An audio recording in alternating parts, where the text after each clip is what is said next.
Hello, hello. Scowalt's good to see you. How are you doing?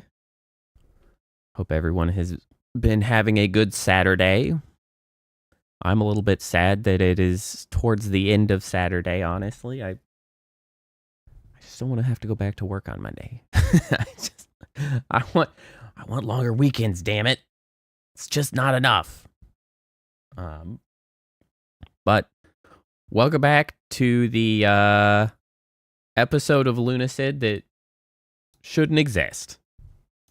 Now, last time I was playing Lunacid, we got to the end, and then the game bugged out. So that was very cool. It bugged in some very annoying ways, 2 specific ways. So I should actually have a fancy new spell from this guy. And all he ever does is say, "Oh, wow, another black book, huh?" And then he takes 10 minutes to allegedly read it, which turns into him not doing it at all, and then just, like, leaving me on red, essentially, is what that asshole does. Welcome back, Priestess. I take it you were having some computer troubles, eh? What's the fast way up? I feel like there's a particularly fast way, and I don't recall what it is. So anyway, as I was saying, this guy's an asshole. Doesn't give me the thing he's supposed to do because the game is bugged now. Oh, that's right. It's freezing. That sucks. I hope that you have largely worked it out and that it is on the mend. Computer troubles can be extremely frustrating. Well, and also anxiety-inducing, because freaking computers are expensive, yo. So yeah, not only did that asshole get all bugged and shit, last time at the end of the session, I fought the final boss. I essentially killed the final boss. And then the final boss bugged, and I couldn't actually kill him. So the game went uncompleted in most annoying of fashions. So, you know, cool. So we gotta do it again. So here we are, doing it again, because we gotta do it again to finish it. We probably won't be playing for very long, because it'll probably get wrapped up fairly quickly. I have stocked up quite heavily on all of the possible things that I could need. Hello, Kappa? I don't think I said that yet. I saw your thing, and I think I was just in the middle of a sentence. But yes, welcome. Welcome to the episode that shouldn't have to exist. So yeah, we're gonna go kick the ass of the final boss, and then we'll see what happens from there.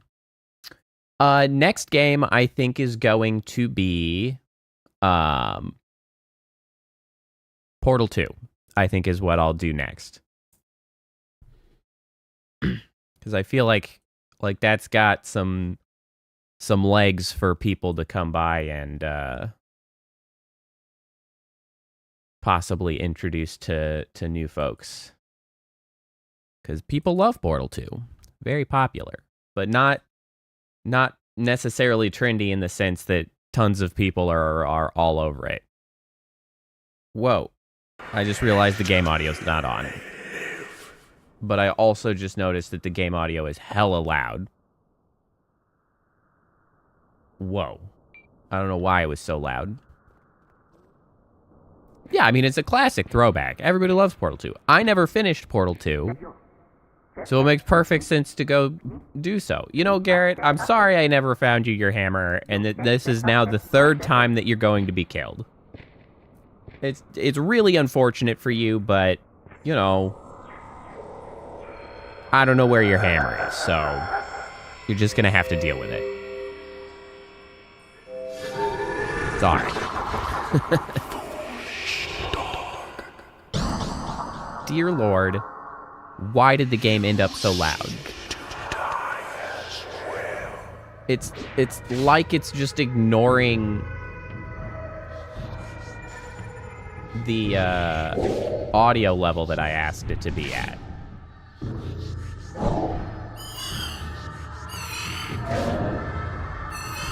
So here's the tactic that I kind of learned last time. I just set up these fires and then I just circle strafe them through the fire. It's great. I assume he would help or something. Ow.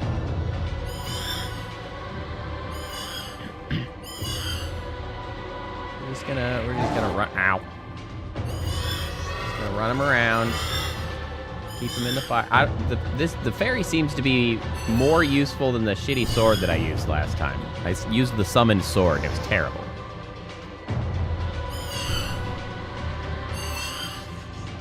Hold on. Get back in there. Oh, the fairy's gone. Heal myself. Ow. Ow! What the heck? There you go. Stand on that fire. Oh, I can get him stuck on a rock. Hey, Phantom, how's it going? Welcome. Ow.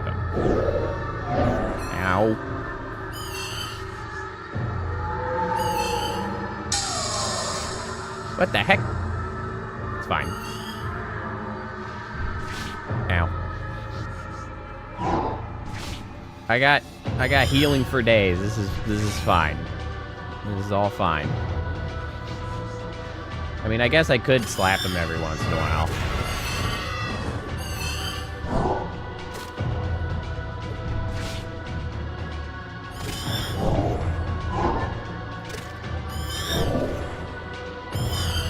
You know, I felt like this was going better last time. I don't know why I'm getting my ass kicked so bad.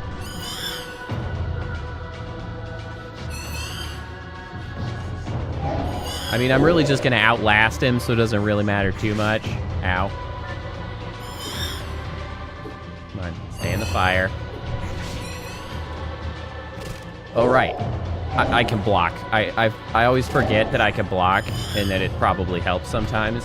Yeah, blocking. That's a thing I can do.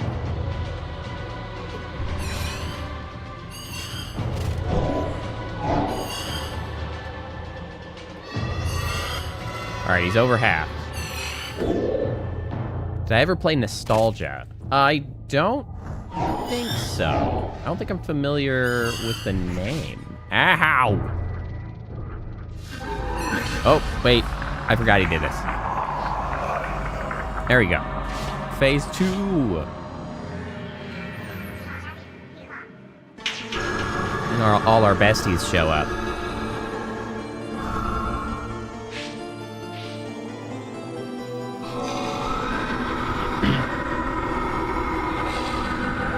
Both Demi and Cheryl. And he turns into a demon snake, because why not? That's cool. Our friendly... I'm still not sure who that is. Is that Clive? Surely that's not Clive. Who the hell is that?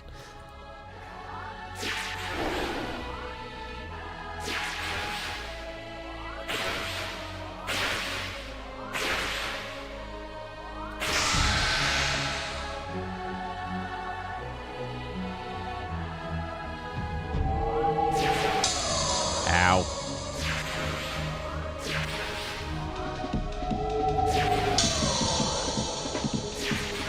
Oh, you know what, Scobolts? I do actually know the game you're talking about. And I did not play it. I've seen a little bit of it. I would like to be able to heal myself.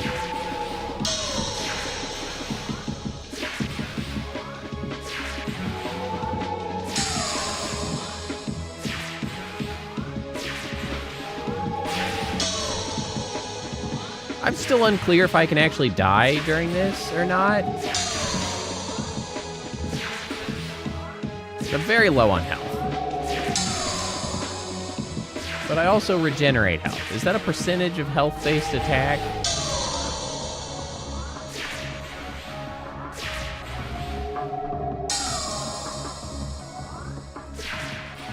There we go.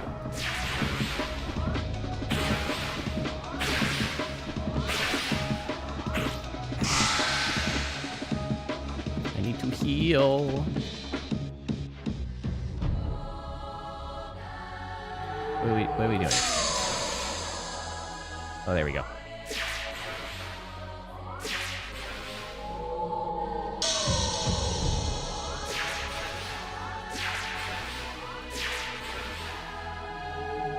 That is true.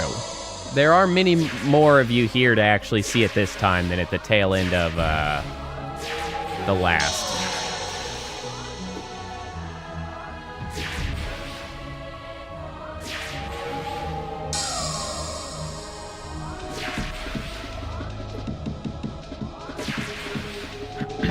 It's not the most engaging second phase. The music is good, though.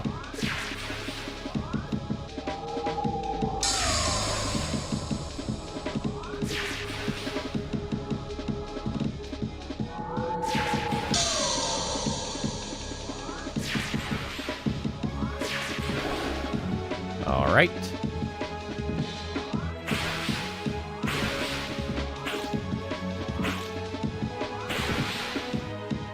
Hold on.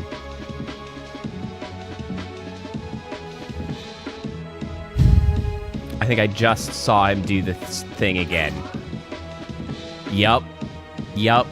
Freaking boss bugged again. What is causing this? Do I need to not... Hey, look. Now he's stuck, and we're stuck like this forever. Don't worry, we're all gonna get to see it again, because he's stuck like this forever.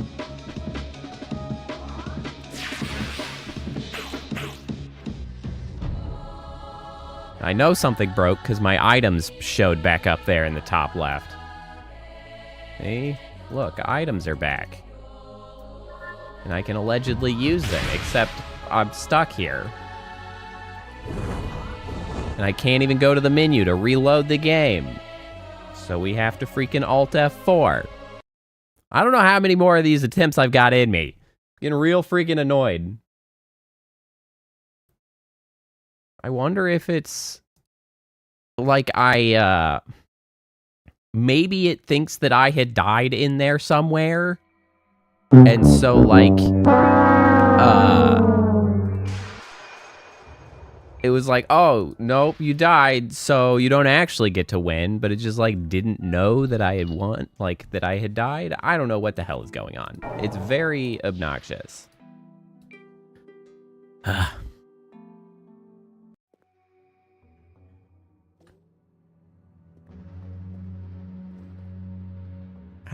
Do I need to do, like, less damage in that last phase? I don't know what the heck it is expecting out of me.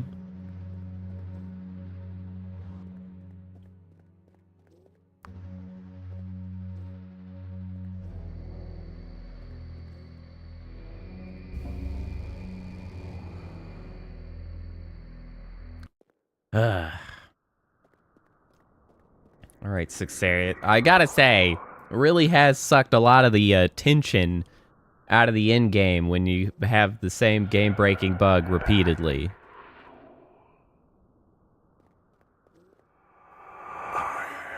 You know, he really also gets to be cocky when he can just break the game every time, and I just, you know, I don't get to win. He's just like, aha. I've found the loophole.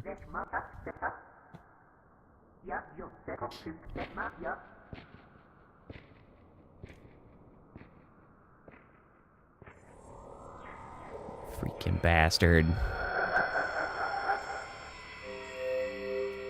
Can we also talk about the unskippable cutscene? I don't know how much I like to yell, unskippable cutscene! And here we are again.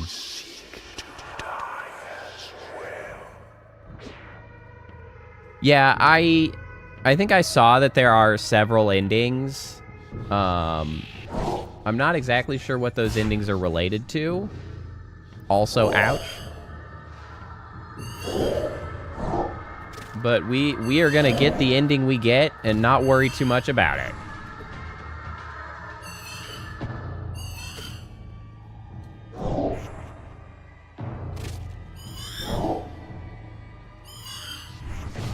Ow.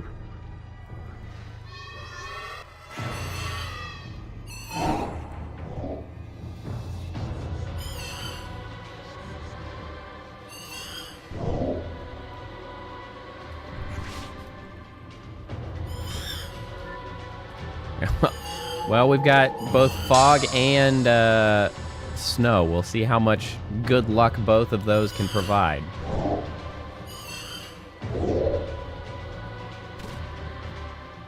Yeah, exactly, Scobalts. An ending. Any ending. Just, like, do me a solid. What the heck, snakes? You have never done this before. No, that's just rude. Oh, hey, Whitney. Well, thanks for stopping by. I hope you are enjoying Spyro. You know, I played Spyro, like, long ago in its earliest iterations, and then I never really went back to it too much.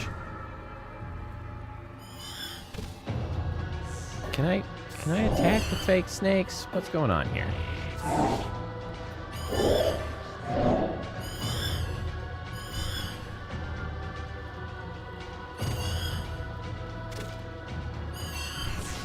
Ow. Honestly, I should just unequip my antidote so that I can navigate my items faster, because I'll be honest, I'm just ignoring poison right now. Because I just don't give a shit.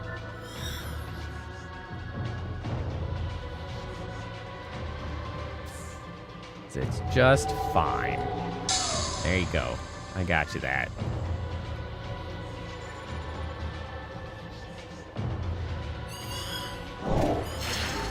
Okay.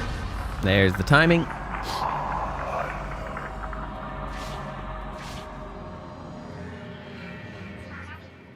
So, I wonder if there is, like, a truly bad ending.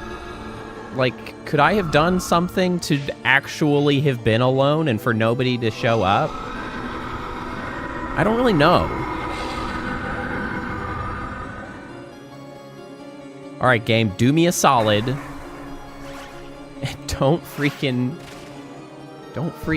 freeze up on me, man. I don't know who that is. Thanks for the sword person that I don't really know who is.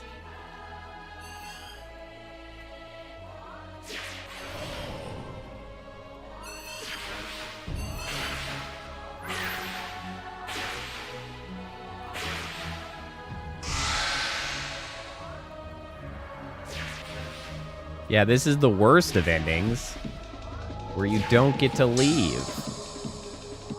Okay, yeah, definitely blocking that helps a lot. All right, we're gonna try to block responsibly.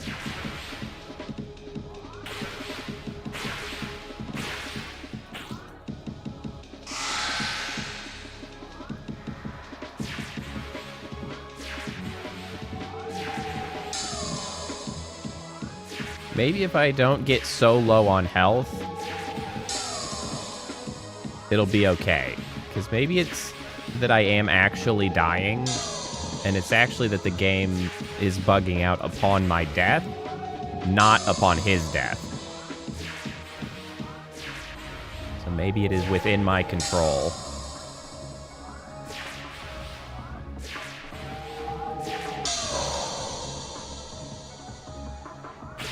Slap.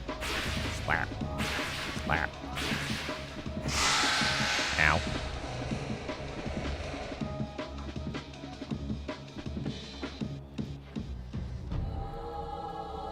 You guys doing okay over there? Slapping skulls around.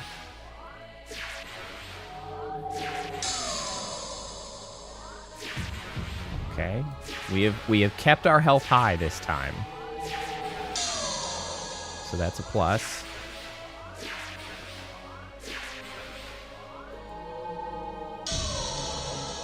You know, with me actually properly blocking, can I actually come over here and slap the shit out of this? Oh, that's much faster.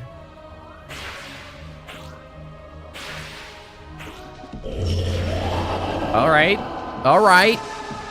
This is promising. Thank God.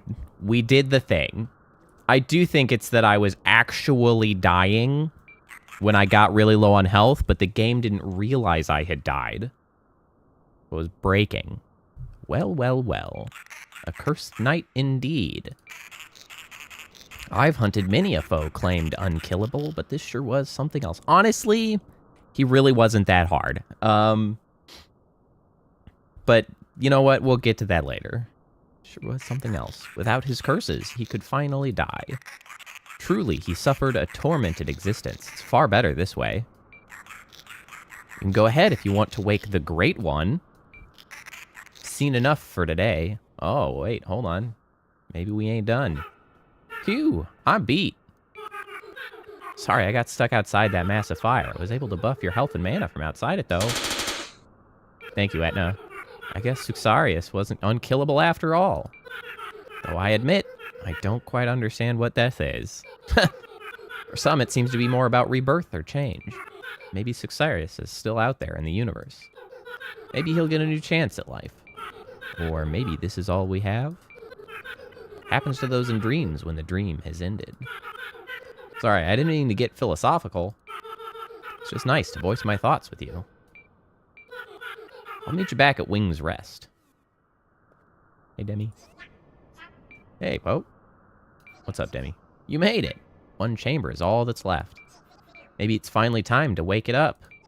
I'll meet you there when you're ready. Calamus is already waiting there. See ya. Calamus, is that the other one? Okay, so that's... I'm probably not on the worst ending track, simply because of the fact that... Oh, hello. You're alive somehow. Seems I was quite unmatched, wasn't I? I don't really know what will happen to me now. I can't die, but I've never lost so much of myself before. You go on ahead. I don't think I'm cut out for this after all. Might just sleep a little. Garrett, you are in bad shape. I'm gonna go save. Yeah, so I did get a weird secret VHS, which probably unlocks some portion of this ending. Because I had gotten information as to a lot of weird implications of, is this a dream? Who's the Great One? Like, there was some revelation as to what might be going on. And so I think that might have allowed me to avoid the most clueless of endings for this game.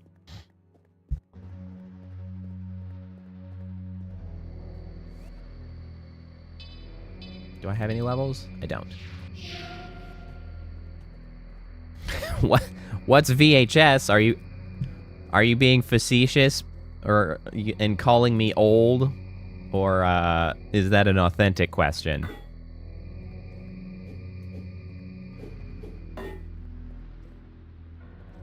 All right. You never know on the internet. You never know. You gotta check.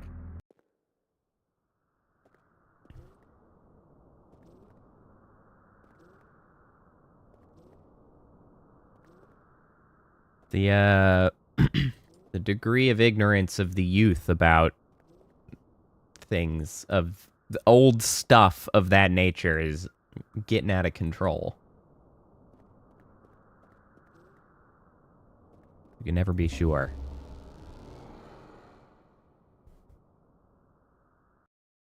Well, good. I know most of my, well, I don't know what percentage of my audience anymore skews to what age demographic. I've got some youths, but I know some of us are of the older variety, so you never know. Oh. Hey, Beethoven. Welcome, welcome.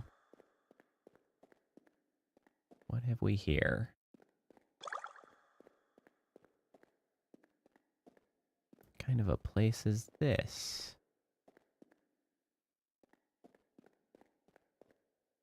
VHS is like a worse Betamax. What a way to describe it. I mean, it is largely accurate, but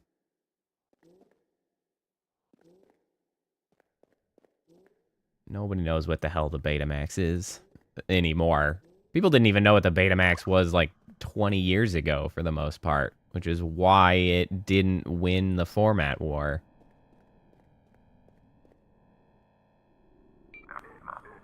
Calamus. Did I meet this guy? Welcome to the inn, Poe. The great one. Oh, wait. Was this like a... Did I fight him? Great one is right down there, deathly sleeping on the same shore it was born on. There was a time long ago when I caressed it back to sleep. I would have done anything to extend its slumber. To have the world live just a little longer. But I agree, now it must be awakened. This dream has gone on long enough.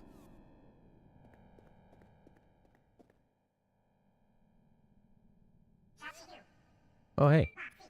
Down there on the shore. Not sure what will happen when it wakes up. All I know is that the great well and the era created by it will all be brought to an end. There's no going back once it's awake. At least not as this world is now. But sometimes the end is just a new beginning. Well, we can hope.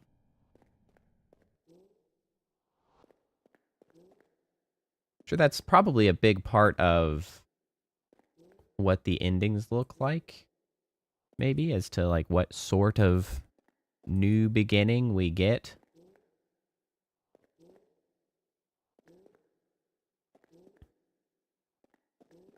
Yeah, exactly.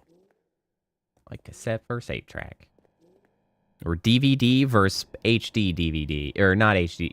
Not Blu-ray versus HD DVD.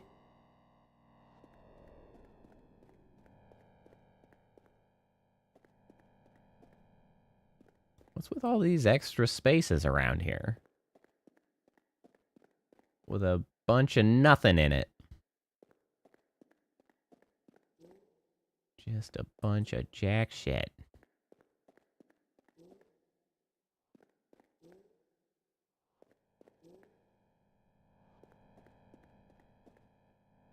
Excuse me. Coming through. Watch out. Various corners.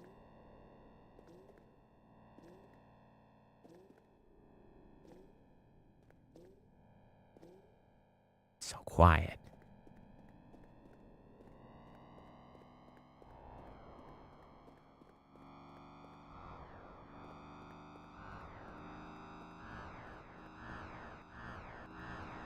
It's a oarfish?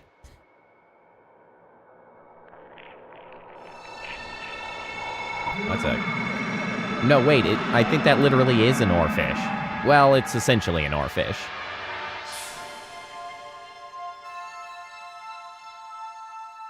Oh. It dripped down from the moon when all of that was going on? I'm not gonna lie, I kind of was Oh! Woke the old one, achieved the true end. Okay. Alright. Apparently that's the true end. We got the thing.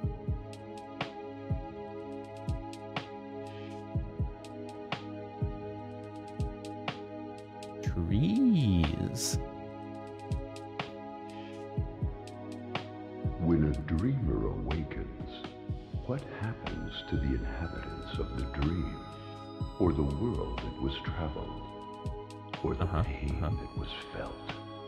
The experience will linger sometimes, and the dreamer will remember. Some aspects of the dream will travel the veil and live with the dreamer in the waking world. There are no credits what? Here. Yes, apparently I was sleeping in a park. Isn't the end.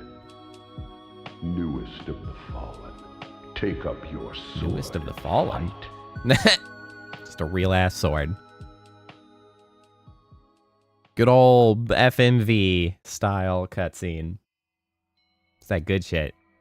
You know, it's actually really funny because I recorded another story time today, and it was very much about dreams. And I was like, wow, that is some uncanny timing. Or really, it just seems like dreaming is a fairly common theme amongst that sort of storytelling, right? Where you're trying to give the creepy vibe, the sort of Eldritch stuff. Yeah, I definitely didn't 100% it by any stretch. That was most assuredly not 100% it. So there are bits yet to discover if you go and play it on your own. All right, so that was what, a half hour? Yeah, that's kind of what I thought it was going to be. Yep, that's kind of what I thought it might be. Well, you know what? You might not want to listen to the story time that I just recorded. That's the story Polaris, because, you know, that might make you feel uncomfortable if you have a lot of nightmares. But, well, and if you're sort of influenced by stories and things. You ignore them, then, you know, that's fine. If you are appropriately dissociated from them, you'd probably be fine. All right, well, what a short damn stream that would be. I'm so annoyed that I wasn't able to actually finish it last stream. I mean, it's useful because there are several more of you that were able to make it for this, the conclusion of the game, but like, man, but now my VOD's all messed up, and it's like, YouTube's weird because it doesn't really, it doesn't encourage the mix of like multiple games into a single VOD.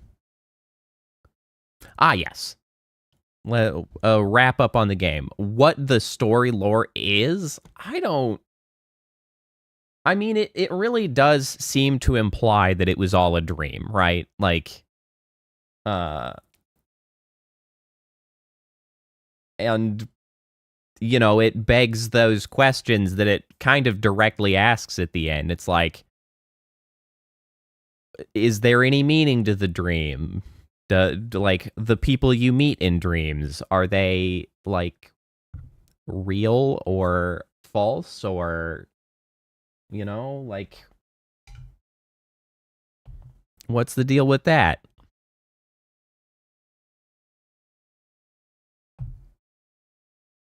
I don't know. You know, actually, so that being the case, actually, with it fitting so well with the story that I just had read and recorded earlier today, what do you lot who are here, what do you think about, I could actually do a read, it would only take like 15-20 minutes. Do you want me to read the Polaris story live? We can do it live, and then I'll post up the, you know, the actual recording of it later. Would that be fun for those here? Yes, Priestess is a big heaping yes. All right, hold on, let me get the thing.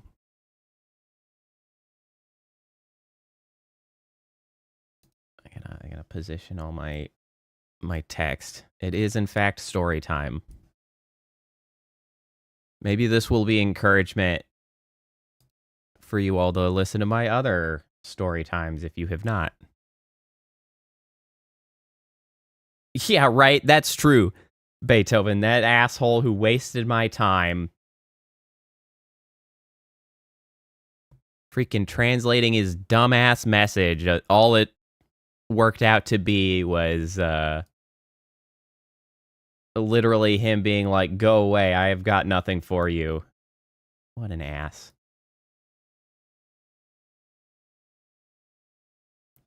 All right, I'm just getting this all together. I gotta get all my text up in front of me so I can read. let me adjust my filters.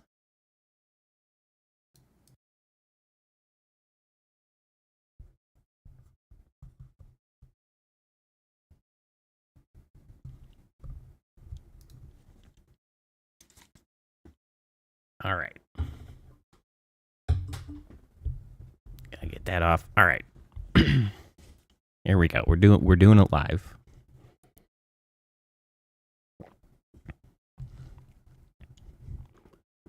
All right, everybody. Welcome to the live story time. I did see Weaver, and welcome. It was so well matched to the story I had read just this afternoon and recorded for my not my next, because I actually have one in the hopper for tomorrow, but I haven't edited it yet. But I downloaded. I recorded an Eldritch story time called Polaris, and it was so well matched for the theme of that game being what happens to dreams when you wake up and all of that we decided to go back and I'll read it live in the style that I've been doing my Eldritch story times, the story of Polaris by H.P. Lovecraft. So without further ado, here, let me put myself in the position I use for the camera position I use for the Eldritch story time. All right.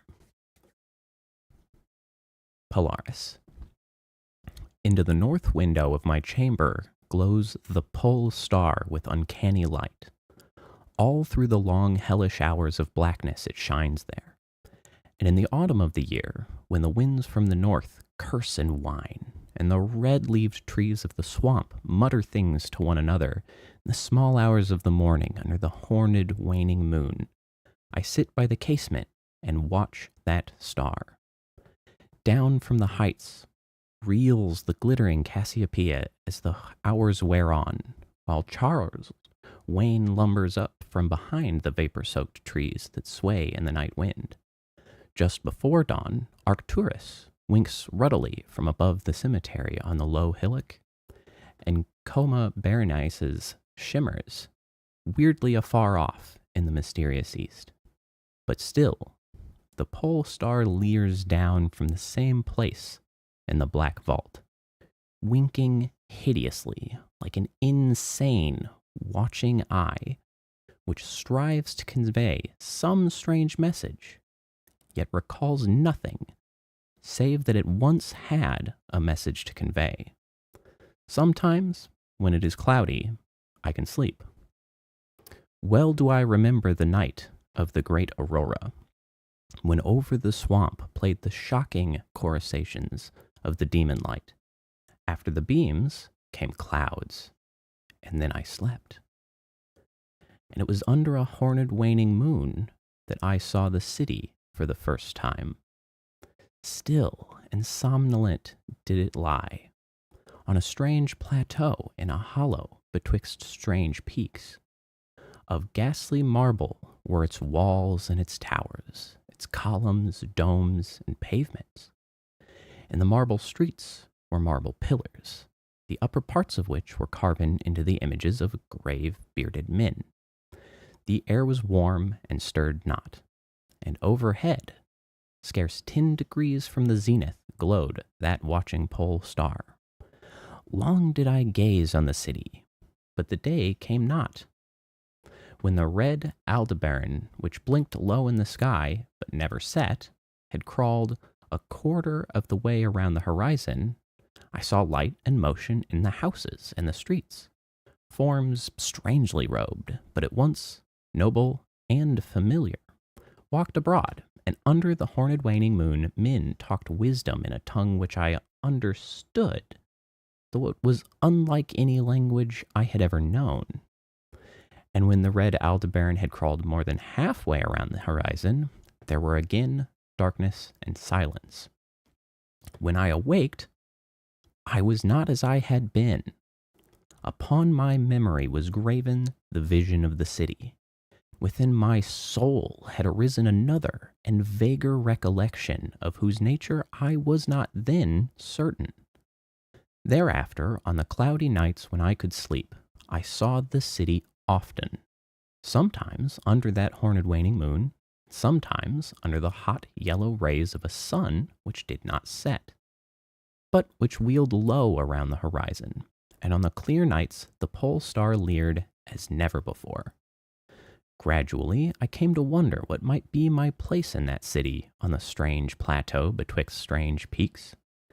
At first, content to view the scene as an all-observant, uncorporeal presence, I now desired to define my relation to it, and to speak my mind amongst the grave men who conversed each day in the public squares.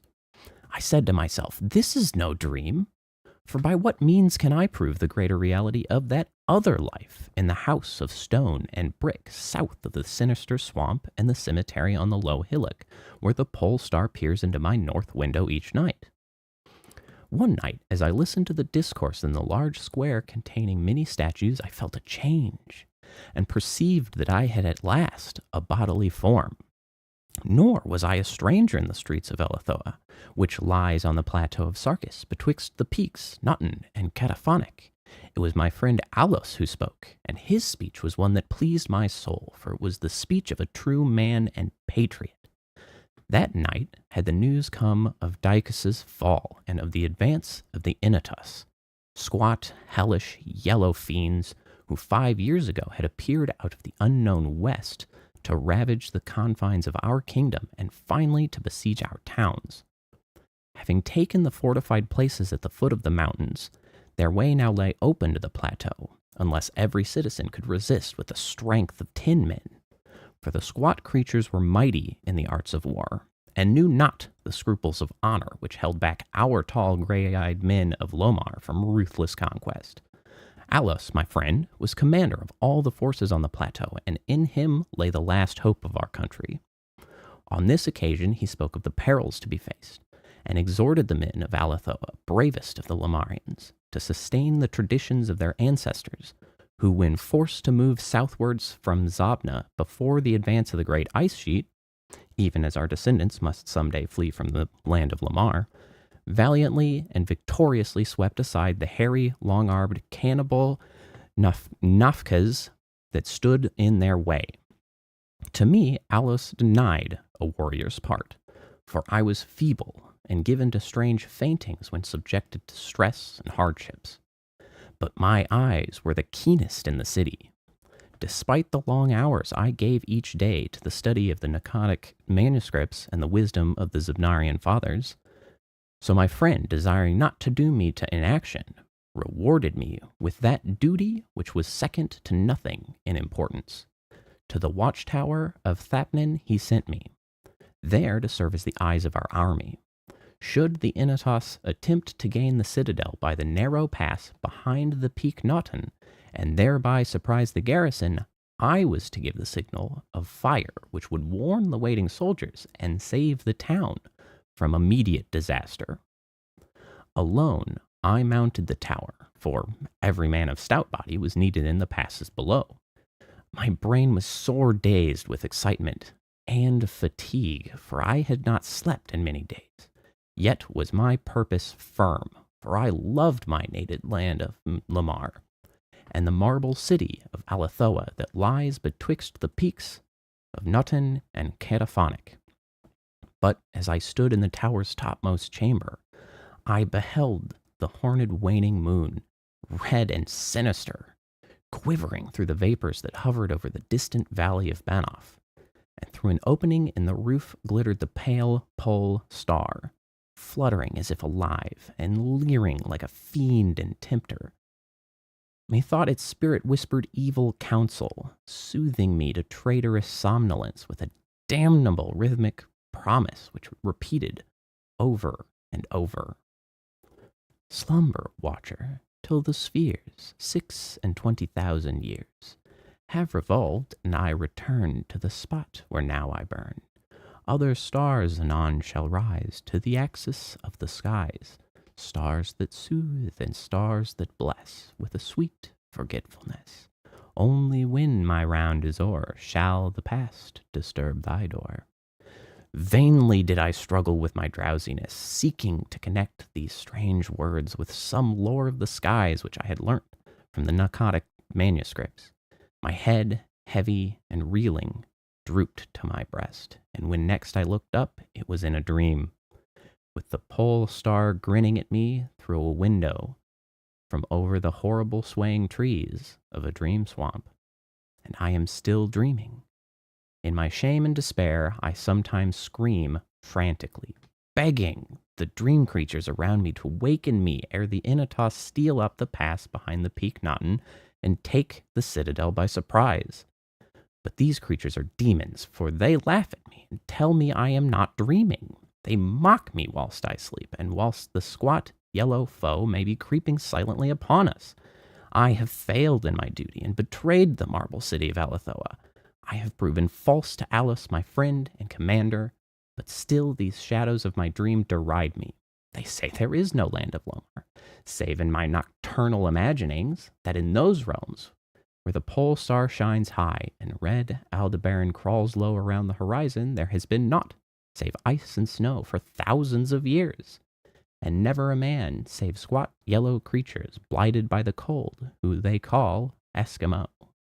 And as I writhe in my guilty agony, frantic to save the city whose peril every moment grows, and vainly striving to shake off this unnatural dream of a house of stone and brick, south of a sinister swamp and a cemetery on a low hillock, the pole star, evil and monstrous, leers down from the black vault, winking hideously like an insane watching eye, which strives to convey some strange message, yet recalls nothing save that it once had a message to convey. Thus concludes Polaris. All right, I can pay attention to chat again. There's absolutely no room for me to do that when I'm reading. All right. So that's Polaris, and you can see how that matches so closely with what Lunacid had done. Okay, hold on. Let me change my filters back.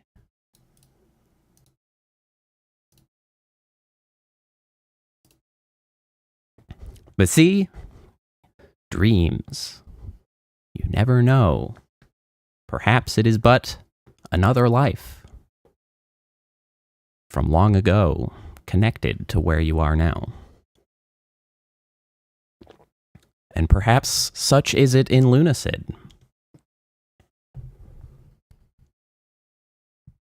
Perhaps the dream they describe is no dream, but a time long ago relived,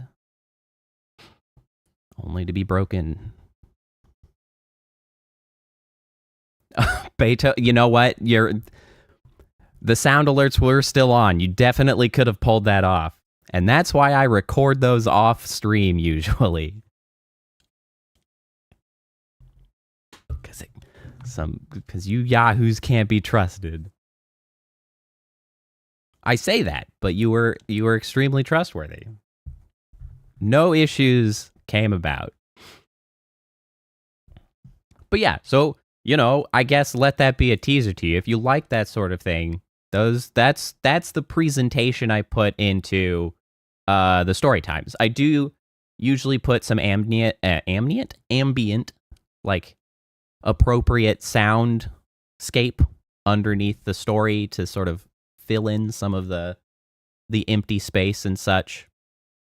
But that's the way those are going.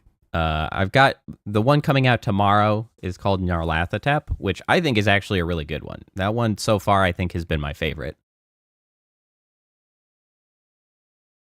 The Polaris is pretty good, but I had the issue that I misspoke a couple times in the reading, and I wasn't about to go back and fix it. So, you know, there we go. The mistakes are just gonna have to live in those videos. Especially when we get down to the line where I'm starting to do the really long ones, because it's like a lot of the really long ones, I'm actually going to potentially read, like, cold read them rather than reading them ahead of time, because they could take a couple hours. Like, I mean, a couple hours of reading to get prepared isn't that bad, but, like, I'm lazy. I don't want to do that. I don't want to have to spend a few hours reading the entirety of, you know, whatever story. But, you know, whatever.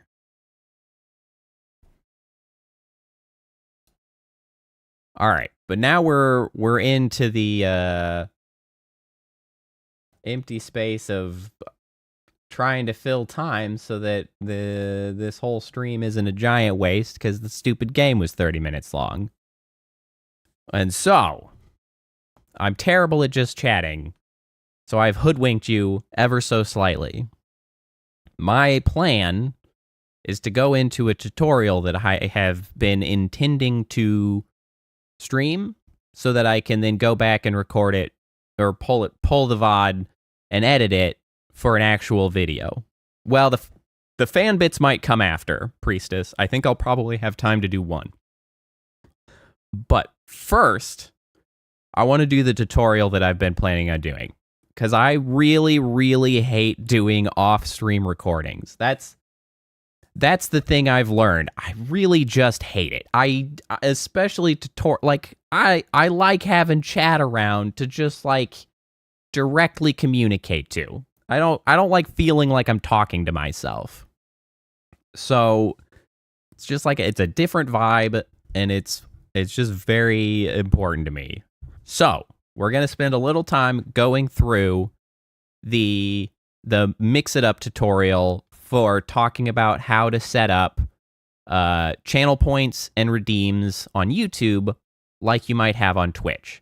And now I know that sort of thing is probably not tremendously interesting to most of you, as far as, like, you don't need that tutorial unless you also stream, which I don't know if any of you stream. I saw Seaweaver earlier here. He streams, but, like, you're not necessarily the target audience for this tutorial, but it is, you know, it's a little view behind the curtain to see how the stuff works that you guys use and utilize. I don't know, you might find something. Mostly I'm hoping that it'll be relatively short. I don't want it to go longer than, like, 30 minutes. I want it to be short because I gotta freaking make a video out of it, and I can't keep making tutorials that are over an hour long. YouTube hates that shit. Like, ain't nobody got time to sit down for my hour-long tutorials. So we're gonna try to keep it short. So fortunately, the thing that I did record already was the introduction for this.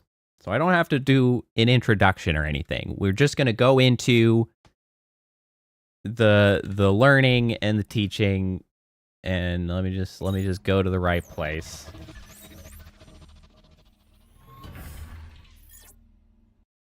This camera is not camera. Why are you? That's the camera I want. Although it's still not all that. It's not quite as far over as I want it to be. Let me get my fat face out of the way a little bit more. All right. Here we go. Let me just fit this guy in here a little better.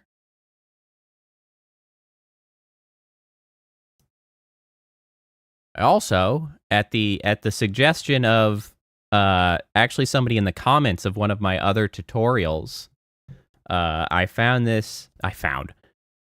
was pointed to this extremely useful script for OBS, for, like, tutorials, because I've now got a button which allows me to zoom in to my what my mouse is hovering over, which is so incredibly useful, because the last tutorial I did, I was just fighting with trying to get, like, zoomed in close enough to be able to see what was going on in, you know, whatever it was that I was looking at. And it was it only had marginal success. So being able to like just quickly be like, it's this thing that I'm talking about is really, really useful. All right. So let's get this show on the road. Okay. So what we're talking about is how do you get specifically Mix It Up bot to give you channel points and redeems similar to what you might have on Twitch. There are other bots that can do this sort of thing, but Mix It Up bot was what I ended up using, and it has done really well. It's got a lot of integrations. It's pretty easy to work with, so I don't see any particular reason to jump to another one unless like you also know more about that thing and it's going to do something specific that you want. So getting Mix It Up initially set up is pretty much just the process of setting up a profile on it. There are easy to follow like Mix It Up tutorials, or there might even be a setup wizard that Mix It Up has that gets you to that point. So I'm not going to cover that. You know, this is assuming you have your Mix It Up set up with a profile tied to your streaming YouTube account, because I've done that thing.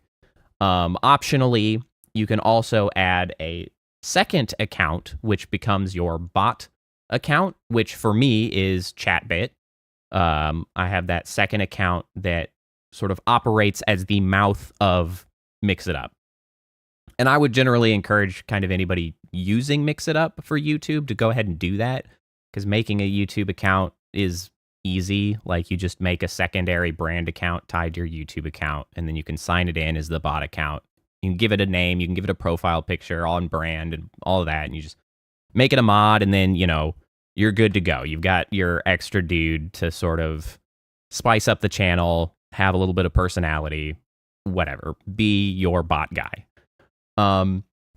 So once you're there, the obvious first step is you need a currency.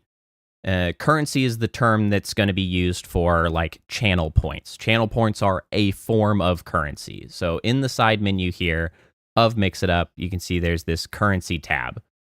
Currencies can do more things than simply being channel points. You can see I have two. I have quantum packets, which are my channel points. They are, earned over time, as you would expect out of a channel point.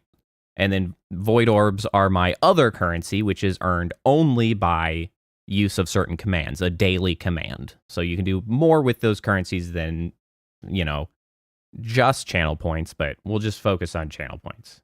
So you go to add a currency, and here is all of the various things, to get a currency set up. So this will be tutorial coins is going to be, this one. And so max amount you can set if there is a peak to how many they can have. You can just leave it to 0 as for, infinite, essentially. Here's the acquisition rate while an individual is online. So this is the sort of first piece of setting up a channel point economy. I believe that in the case of Twitch, I believe Twitch does it. You can, so you see you have some made options here, like 1 per minute, 1 per hour, 1 per bit only works on Twitch, or disabled, and obviously then custom. So custom, I believe Twitch does it at about 10 points per 10 minutes, possibly. I'm not sure what frequency of acquisition they have, but they disperse them in amounts of 10. And so this is sort of like 1 per 1 minute. However, because of the bonuses, I find it more useful to do this in the form of like larger number per larger set of minutes, because these are like a points per disbursement bonus. So if we say the regular bonus is 2, that means that a regular will receive 12 every 10 minutes. And if you were doing 1 per minute, then the only thing you could do as a bonus is like at minimum double the acquisition rate, which might be a little bit more than what you really want to do. So something like this is just sort of a reasonable way to start. So the other bonuses you can see here is there's sub bonuses, mod bonuses, and then there's event bonuses for things like on follow, on host, or on subscribe. So come back here, you. So the thing about some of these is that Mix It Up Bot was sort of first made to work with Twitch. So a lot of these terminology are Twitch terminologies.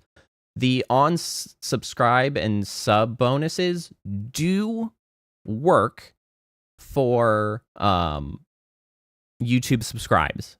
However, YouTube handles subscriptions very weirdly as far as visibility into whether someone has subscribed or is a subscriber. There's a bunch of complicated, weird, like, combinations of settings behind the scenes for YouTube, both from the channel perspective and the actual individual viewer perspective, that have to be in alignment in order for their subscriptions to be visible and known. So I don't typically rely on those. I use the regular bonus primarily, and then I'll maybe put a sub bonus in there just in case they have their subs visible, then hooray, it kind of works. But I lean on the regulars a little bit more, because regulars is a setting in Mix It Up that you can assign how much time it takes for someone to become a regular viewer. So like after 10 hours of views, they are considered a regular, and then they get the regular bonus. So I lean on the regulars more, but that's all nitty gritty specifics of getting your economy the way you want. Ultimately, you can just use a basic disbursement of amount per minutes, and then you've got channel points functioning. Then these other settings down here, things like minimum channel activity. So if you want somebody to have to be here for some period of time before they start getting any points, you can set that up. And then automatic resets are essentially to say, in some period of time, everybody goes back to 0, and it's like a temporary point accrual system, which, maybe some currencies you want it to be done that way. Maybe you want redeems only be to work for the stream that they're there, but they earn points real fast, and then, whatever. You can do all that stuff. Once you're done here, you simply save it. This is asking if you want some basic commands to be made for you. Here, I'll zoom in. The basic control of those coins or currencies for the commands to just be automatically generated. There's no harm in having those automatically generated, so sure. And so now you have coins, channel points that will happen and go to people. So this is the first step, and now we have to actually do all of the things that sort of Twitch does for you. That's kind of the annoying bit. All of the little things that you have to keep in mind to get this sort of not only functional, but actually useful on YouTube is now where we have to go. We got to start essentially telling people that they can use these currencies, because the main benefit Twitch has, of course, is an interface that shows this to users in an automatic sense. YouTube doesn't have any kind of interface that's showing people that these exist, so you have to use the one tool you have, which is chat. And so for that, I think it's useful to set up timers for one. Timers are your basic one. So here you can see timers. So timers are going to be very valuable. You can see I have the 2 timers. And you can see here on the timer, you can say how many intervals, or rather at what interval this is going to get messaged out. You can give it a name. And then this is what happens for this timer, because timers are broad functions that happen at a loop Mix It Up's very powerful, but we're just kind of talking specifically about the channel points. And so what mine does is every 30 minutes, it sends out a message that says, you know, this channel has channel points, and then you can use this command to get more details, essentially. And I think that's kind of the baseline timer that you need to run so that people in chat can see that this is something that exists and that they can then interact with it more. Another step that you need is going to be you don't need this one. I think it's useful. An event is another way to sort of trigger a command. And so under YouTube, you can set something up for what happens when the stream starts, which is another place that I have chat messages around, you know, hey, channel points are active, they're working, they're doing their thing, you know, here's how you interact with them. So essentially, for my streams, you'll see information about the channel points right as stream starts, and then you'll see them every 30 minutes thereafter. And I think that's a reasonable setup to keep people aware that channel points are an option. Now, in those informational timers, you will have seen that it had some commands to get more information. Now, that's the next step of the process, which is handling the commands to interact with the channel point economy. And so now we'll actually go to commands here, and we'll go into the details of the commands, and how you set these commands up are essentially the exact same way that you would set up those timers as far as like interacting with the dialogue. So this information can kind of be transposed onto that. So you can see I have a group here that I call information. The grouping is manual, like you can tie things to groups as you wish.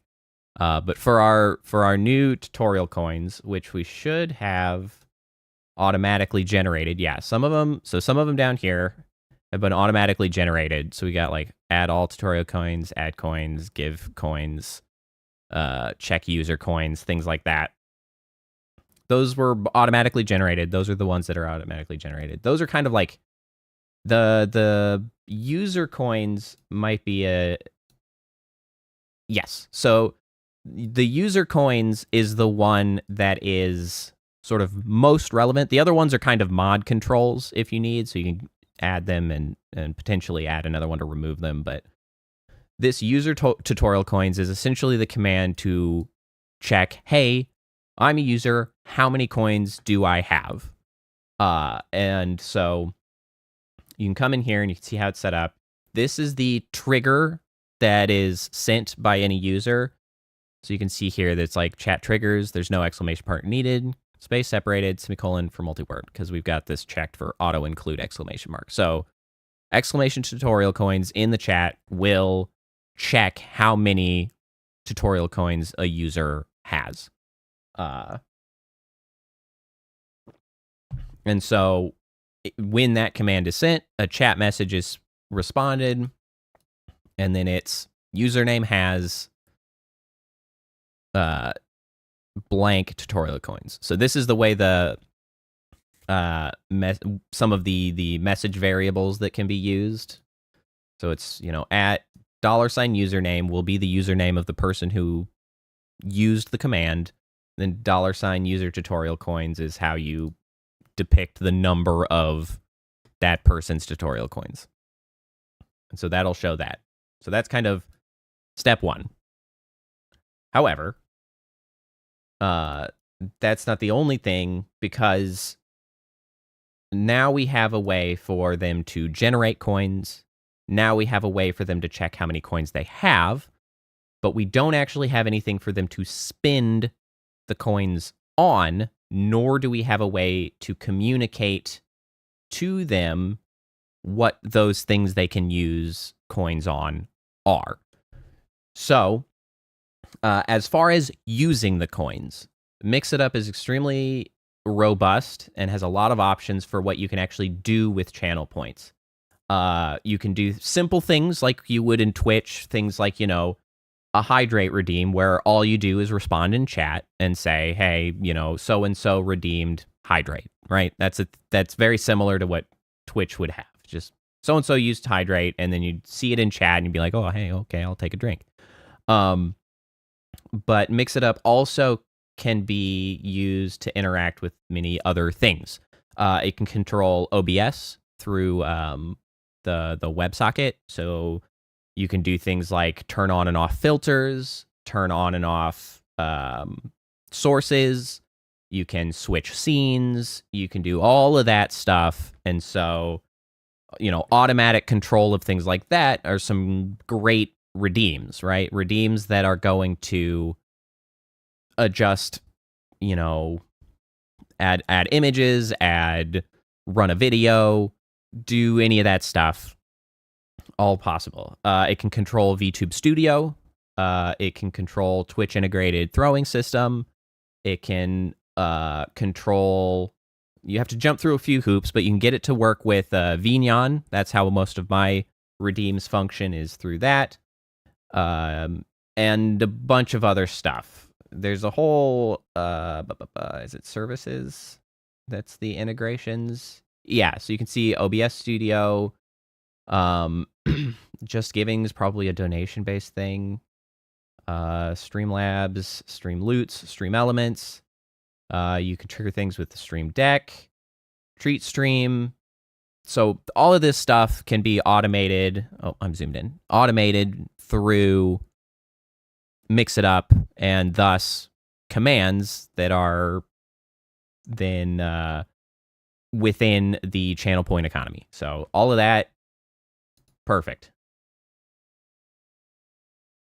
Other things also, you can make sound alerts work, which is very beneficial. I like my sound alerts through the way of in the commands. Let's just go ahead and get to a new command. So in the new commands, these are all of the actions that you can have a command do. Also, there can be conditionals, and you can make these very, very complicated. But as far as just like simple redeems, right, you can make it play a sound. You can have it do a text to speech. You can do a Twitch integrated throwing. You can go to VTube Studio. You can go to voice mod. So you can do things in lots of ways with these commands. And so let's go through and set up a simple hydrate command. Because that's, I feel like that's everybody's first Twitch redeem, right? Hydrate. So we name it. We give it a exclamation mark. I'll make that lowercase h because I don't know if it matters. Name. This is the command that gets used. And then this button here is a currency requirement. So that's what we'll use. We select our currency, tutorial coins, and now we can say we want it to be a required amount, and then how many. So this is where we get into the complicated stuff of trying to set up your economy effectively. It's not terribly different from making sure that your redeem costs the things that you might want them to, so that they're getting used as frequently as you want them to, but they're not happening too often. With, in this case, the added challenge that you also control how quickly they get the coins or channel points. So keep that in mind. But for this, they're getting one every minute. It's just hydrate. So, we can make it 20 points. So now it has that requirement. You can add a cooldown with this button here. You can make that standard, which means, once the command's used, nobody gets to use it for a certain amount of time. You can make it per person so that each person can use it as often as you put in. And then you can say group, which if you have it tied up here into the command group, or rather, actually, no, you make a new cooldown like group name. And so when used, all of the ones in that group go on cooldown and can't be used until the time comes back up. So we'll just say standard. We'll just make this 300 seconds. You can have one hydrate every 5 minutes, so people aren't going wild. All right.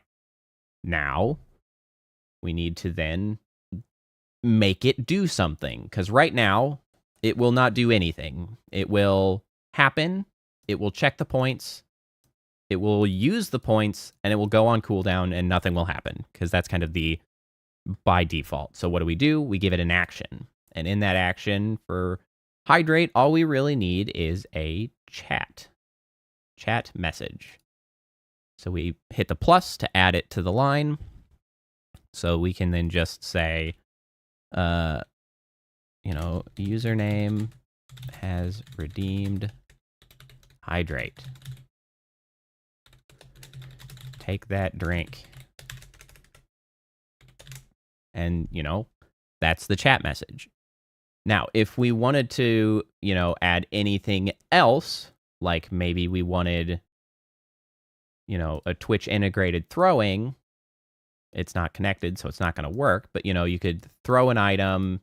Maybe you've got a drink item that you're throwing, and this is how it is. Now, when you have more than one, action within the command, it's going to run top to bottom. So first it will chat, then it will throw. So you can use that, of course, if you want multiple chats or anything, that's how you order it. You can also add in a wait. So if you want, the chat to show up and then it to wait and for then it to do this, that's how you would do that. But we'll just remove these because all we need is the chat message. So from there, you just save it and that's done. You can see that message here, hydrate. And so now we have an actual thing to use our channel points with. So we get to the sort of last step in the chain, which, as I mentioned, was making sure you have a way to communicate to your viewers. My face is frozen for some reason. That you have a way to communicate to your viewers what are the commands at hand? What can they do? What's available? And so for that, we can just use tutorial redeems. We'll call this tutorial redeems. And then that command would be like tut redeems.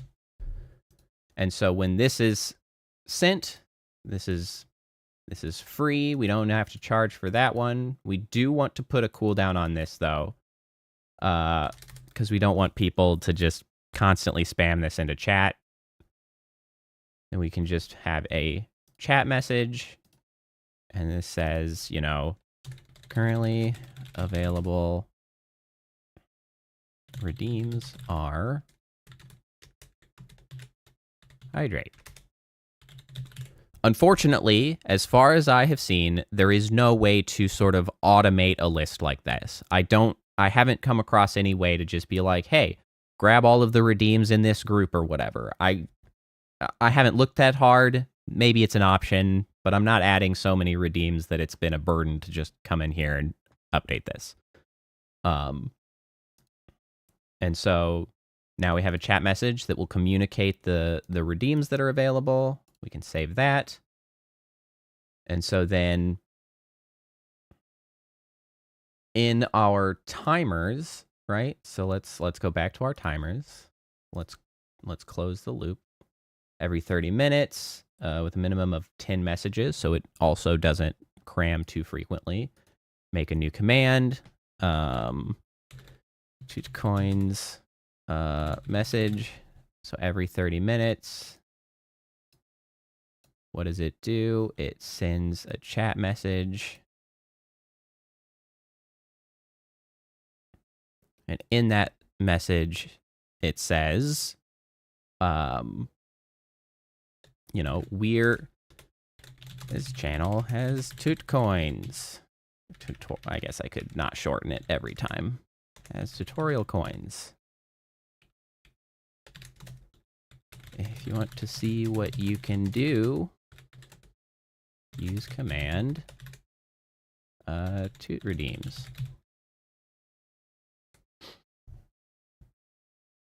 And that's that. So with that, what we have is we have them gaining coins. We have a timer message so that every 30 minutes they'll know how to find out the redeems. We have the redeem command so that they can find out what they can actually do. And then we have those redeems set up in the form of hydrate. So that's the barest, simple start of the setup. From there, obviously, you can expand tremendously. You can add all of the redeems you want. You can add more than one currency if you want to make it more complicated. You can add other sorts of timers, setups. You know, you can put restrictions on things. You can add the bonuses. So that's the basics of how to get your redeems running on YouTube like you could on Twitch. It's not perfect. I do miss the nice, convenient interface for people to see it, but unfortunately, we just have to work with what we've got. So that's that. Thanks for coming to my TED Talk. All right. Tutorial complete. Hopefully that was largely understandable. My failing is my complete lack of desire to do any form of prep. Here, I can put chat back on. You were all extremely respectful and did not blast out chats, but I suddenly had the realization that any random asshole could show up and be like, "Hey, this isn't the game, Lunacid. What are you doing?" And then I'd be like, "Ah, damn it! Now that's in the tutorial." So I was like, I should turn off chat. Otherwise, I'll have to deal with that later. But no. Man, like, I have the most respectful community. Nobody here is a bunch of assholes. It's amazing. So yeah. I don't know if that was interesting to you guys at all. It's a little look behind the curtain. What the man? I have not had this screen set up. Boy howdy. I haven't set this screen up in forever. I didn't even add the chat URL to the chat box. Hold on.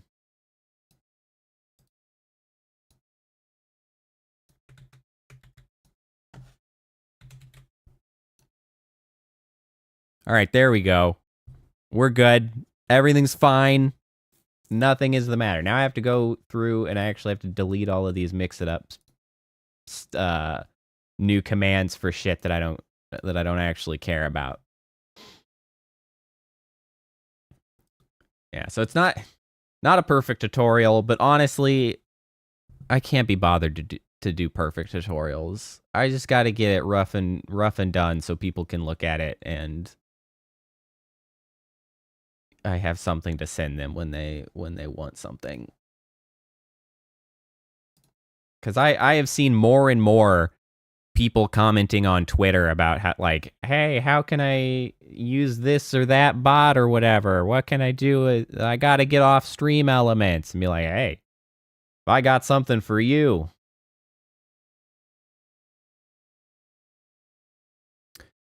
Yes, I am hoping that it will be my adding particles to Vroid models has not been quite as evergreen as my other one, and I think a large part of that is because it's a freaking hour to teach that. So like I just an hour-long video I think was just too long for a tutorial of that nature. I don't think anybody had the patience to sit through that long. And you know, fair. it's fair. You know, I should go find some music. Now I have to do the hard part of like actually talking about random shit. I hate just chatting. What am I doing here? Oh no, that's right. I don't have to do that shit. We can go do a fan bit. I forgot I was gonna do that. Screw this screen. We gotta go. Just chatting. That ain't me. That ain't me. I don't do that nonsense. We're workers here. We make stuff happen. We never stop content. Just chatting? No way. That requires social skills and shit. No, thanks. Oh, actually, hold on. Let me... Yeah, we ain't got no hot tub. What do you think this is? What do you think this is? We ain't got no hot tub, no nearly naked ladies. Not just chatting. Not even remotely.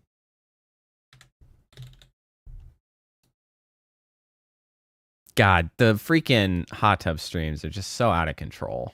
What a goddamn mess that is. Twitch be wildin'. Man, it sucks how big a mess like each different streaming platform is in some totally different and absolutely bizarre fashion.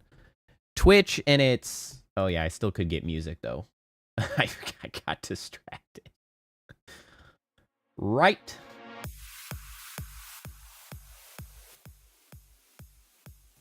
That was the thing I was doing. I was getting music. Hey, look, it's me again. Okay, hold on. Hide you guys. Where are my fan bits at? Oh, hold on. Did they not make the move? Oh no, here they are. There they are. What has occurred to your textures? Where are your materials?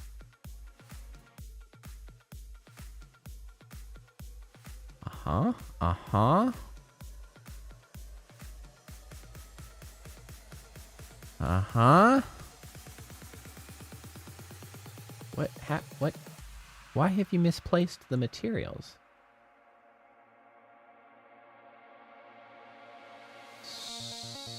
Sir?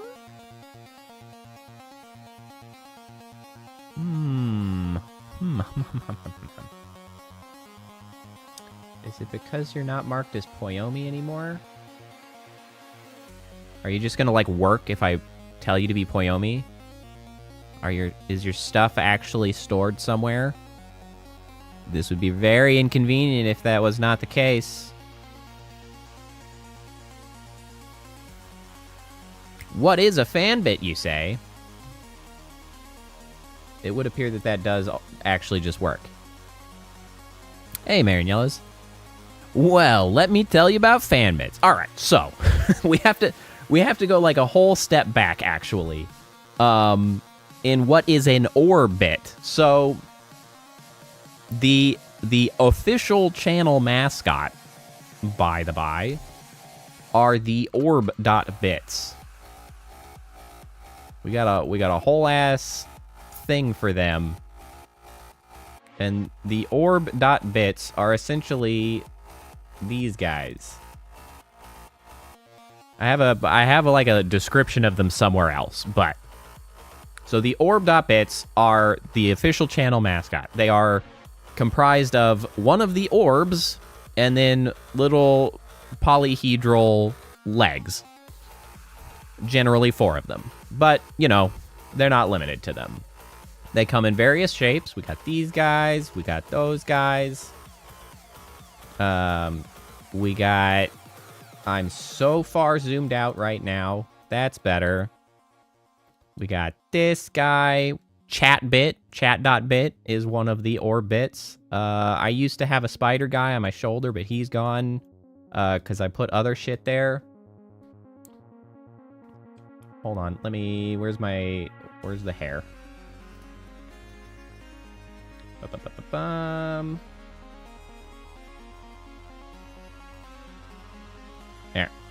There's one of the spidery boys. Little spider guy. I got something in my teeth. It's kind of driving me nuts. That's what I get for eating popcorn earlier. Little spider boy. Those are the orbits. Now, fan bits. I gotta turn this off before I forget. Unfortunately, Beethoven, I have already removed the hydrate command, for I do not need to hydrate. I'm gonna take a drink, though. I say as confidently as I take a drink. That was for a coin that I don't actually need. So those are the orb bits. Now, fan bits is a subset of those that I started making because it seemed like fun. And so what these are orbits that fit that description, right? A sphere, one of the orbs with extra legs that are based around other content creators that I am a fan of. So we have, okay, come on. We got to go through figuring out its life. So this is Aki Rosenthal. This one is Bay. What happened to you? What material is that? That's not correct. Oh, it just took it a second. Hold, okay. Man, I gotta fix all of these materials. What a pain in my ass. On a bit. Wyoming Pro. And so that's what the fan bits are. They are an orbit, a minified, minimalist, a sort of minimalist take on other content creators' designs, so like VTuber designs, made into my sort of style like this. That's what the fan bits are.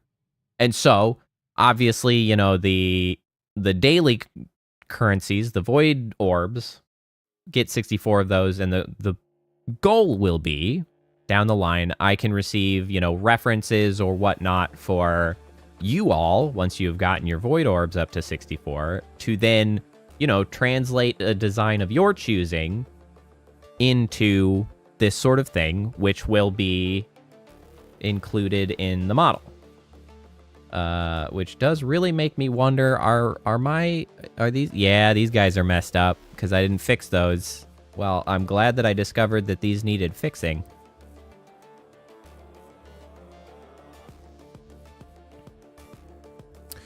Well, yes. Right now, the only place that I have these guys stuck is here on my right hand, technically. You can see that they're all have their materials messed up when I changed what materials I was using. But I do have, I think, plans to put them in additional location. As you said, the little guys that go along the screen, I think I am going to make like a little like conga line, essentially, that will sort of bustle through that orbit around the screen, as just a little collection of the fan bits that have been made for the viewers, I think is likely what I will do.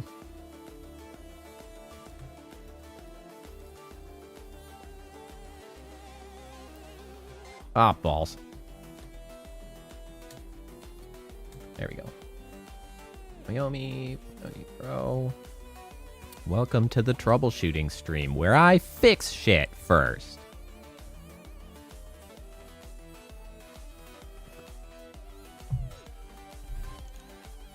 Always with the fixing things.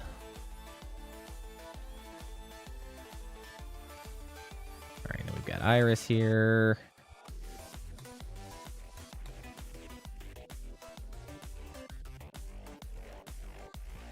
There we go.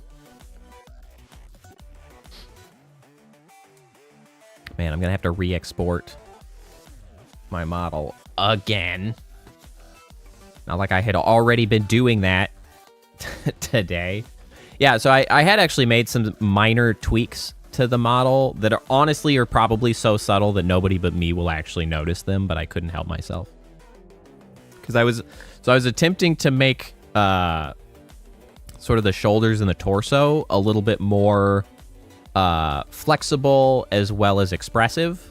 Because I noticed that essentially back in the day when I had set some of them up, I made some poor assumptions and ended up making the torso extremely stiff.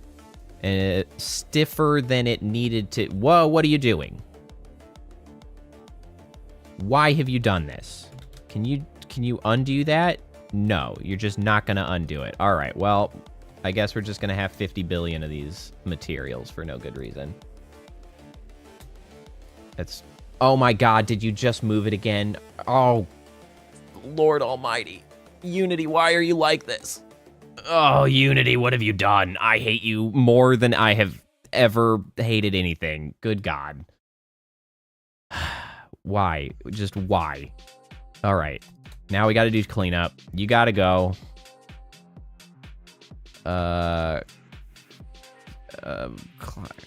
What's the action? I don't. Okay, heart blue. So we don't need the heart blue 1, 2, 3.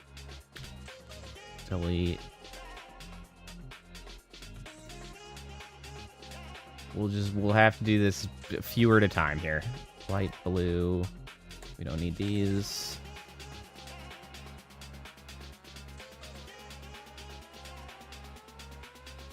Was there a clock gray 1? What happened to clock gray 1? What the heck? No, you're using clock gray 1. Okay. I totally lost my train of thought after that freaking fiasco. I don't know what the hell I was saying. Okay, so these we might actually have some more of. I don't want to delete everything.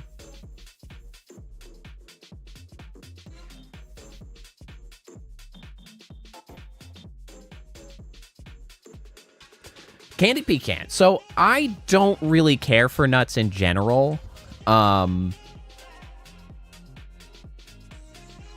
Largely.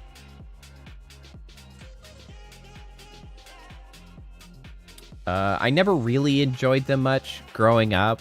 I don't really have a solid explanation for why I didn't care for them, honestly. Like, I'm just trying to think, like, I don't really like their taste that much. Like peanut, I like peanuts and various peanut stuff. They're not technically nuts though, so I guess, you know, I can still say that I don't like nuts and be technically accurate, but all right, I totally turned this freaking materials.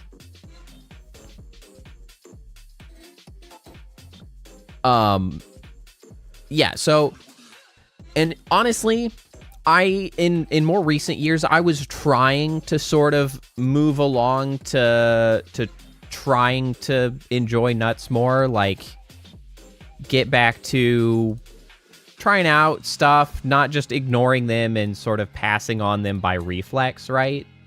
Unfortunately, in the process of doing so, while I was like, oh, maybe I'll like these nuts, maybe I'll like these nuts, I tried pistachios. And you know what? Came to find out, I'm allergic to pistachios. And so it wasn't a big deal because it was like my first encounter with pistachios. It really just made my throat sort of fuzzy and uncomfortable, and I just took some Benadryl and I was fine. However, it really put a damper on my desire to keep trying new nuts when I was like, wow, yeah, I guess there could just be an allergy lurking anywhere. So I have again sort of moved away from trying nuts. Nuts are just a thing that I don't really care for. And that's probably just going to be the way it always is. You know, that's just the way of it sometimes. All right. We have fixed all our textures. So these are the fan bits that currently exist for actual content creators. Let me just go to... Let me run the scene. So all of the particles will start going. For those who have not really seen the fan bits and aren't familiar with them, we'll run down the line. It'll be time to kind of figure out. I need to figure out who to make one for. So this one is Moo, friend of the channel. She was the first one I made because we were collaborating for the first time, and I had been kicking around this idea, so I made this one and had it ready for when we collaborated, so I could show it to her. She loved it. It was very adorable. This one is Aki, probably my favorite YouTuber. She's not YouTuber, VTuber. Well, probably YouTuber too. I don't really care about non-VTubers all that much. She's HoloLive JP. And thus far, still the only one that had retweeted, the only actual, like, VTuber who... So I've been posting these when I make them onto Twitter, and Aki is the only one that actually retweeted my tweet about the orb. And that's why she is my favorite. Not specifically because she retweeted mine, but rather that she is the person that cares enough about, like, everybody who participates in her community. She is very, very attentive to her viewers, and she's a very kind person, and it shows. But no shade on any of the others for not having retweeted it. They're busy. But that's what makes Aki special. Fuamoko.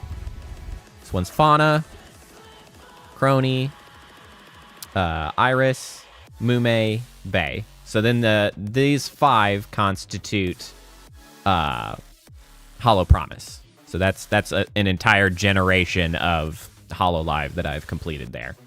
The other ones, I have not completed a whole set. But that's the whole collection done for that one. And so this sort of shows my general philosophy for making these. It's a colored orb that matches usually the hair, sometimes the eyes if the hair doesn't quite make sense.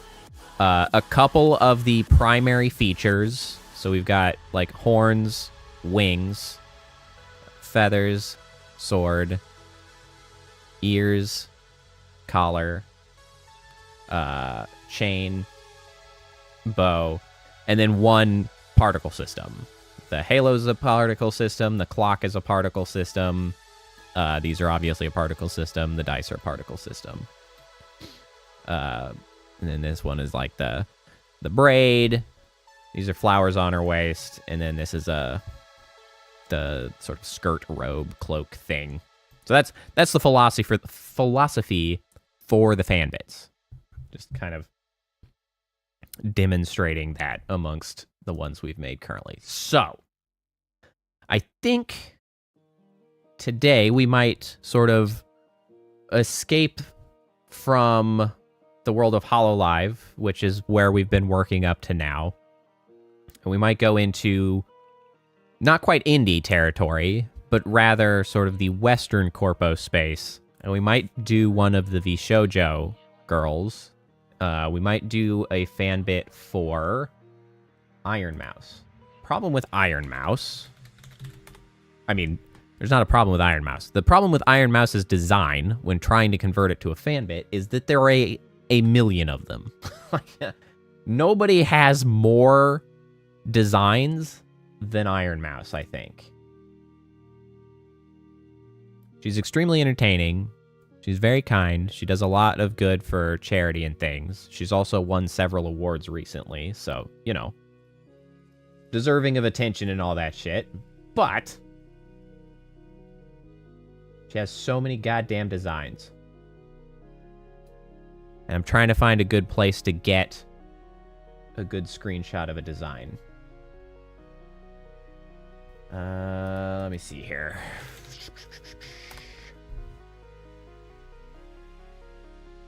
see. Okay, what's like her official design right now on VShojo? I don't know. Is that up to date? Demon Queen mouse? Let me see. Let me see if I can get a good image of Demon Queen mouse.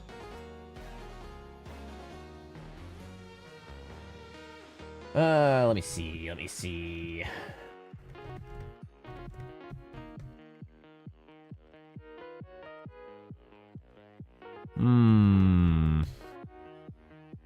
I'm looking at it on my side over here.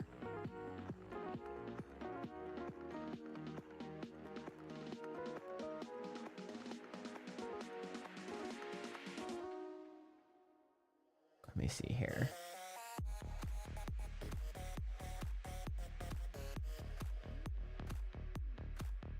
All right, so that's Demon Queen mouse.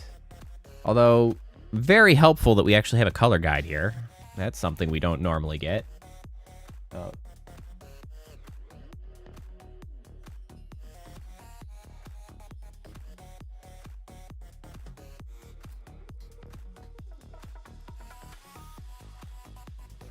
Let me see.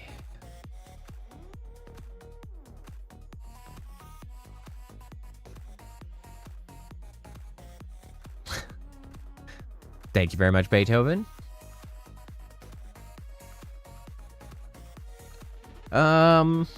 Are there notable aspects of this that kind of work in my design language?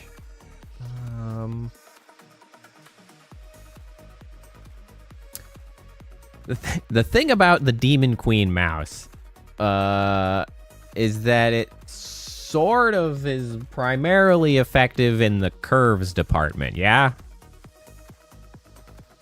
My design language doesn't allow for too many curves, aside from a single orb. So it's certainly not going to be doing justice.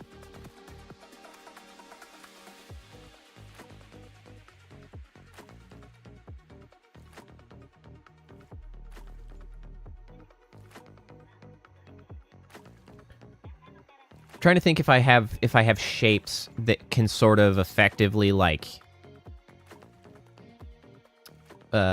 evoke some of these aspects. I mean, I could probably make this heart under the ear. I don't really know if that's necessarily enough to cover her design properly.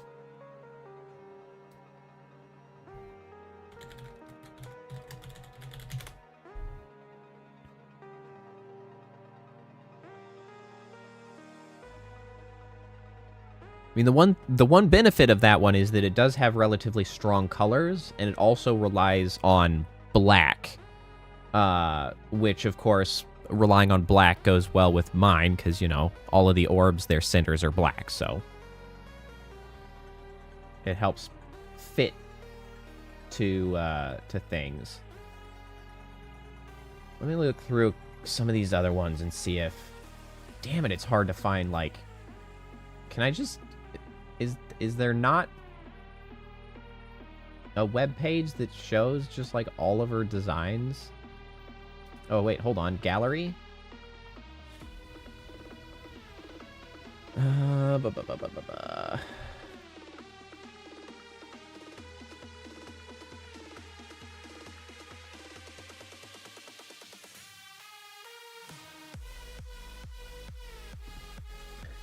The horns and the skeletons.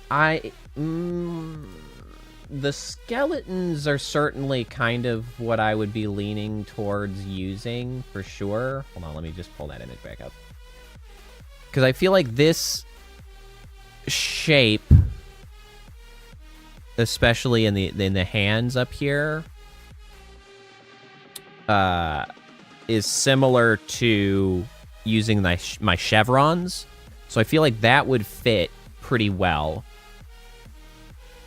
The horns... I mean, the horns are obviously a pretty significant part of the design, but I don't know if I necessarily see a path to get them recognizable using my shape language that I have. That's kind of the problem with that one. It's like, I don't quite see how to accomplish that with my stuff. Because you're right. The horns and the skeletons would kind of be the obvious choice. But I don't think I can effectively make these horns.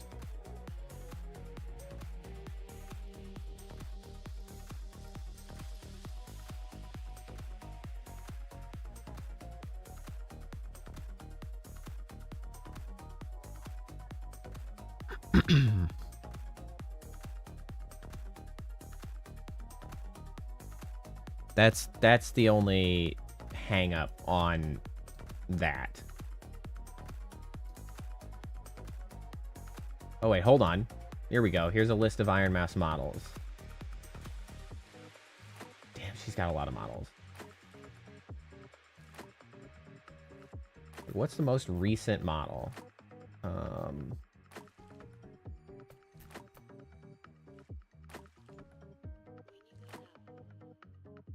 Unused models.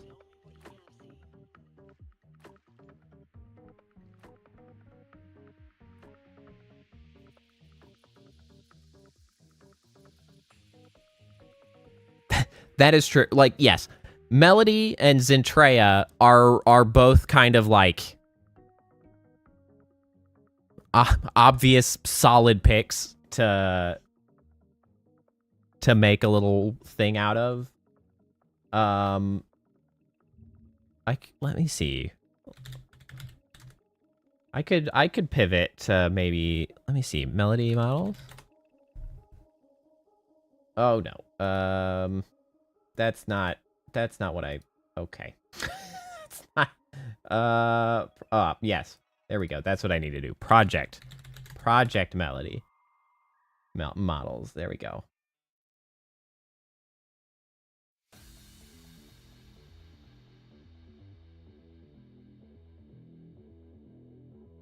Let me see here.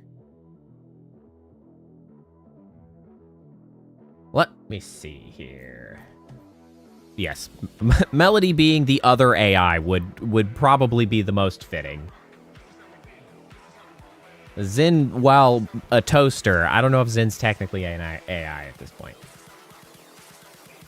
I'm not quite sure what Zen is. I'm not sure if she's like a robot or a person in a super suit. I don't know. Got a very human face, although so does Mel.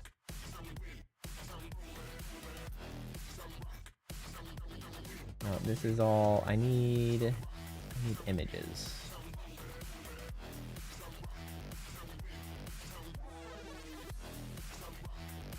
Show me the gallery.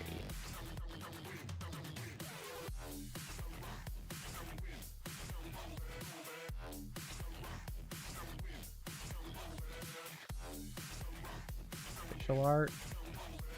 Reference sheets.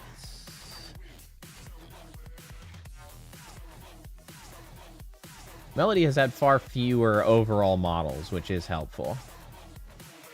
At least in, you know, picking one.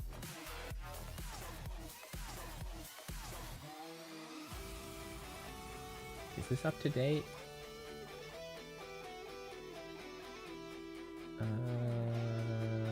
think so. Looks up to date.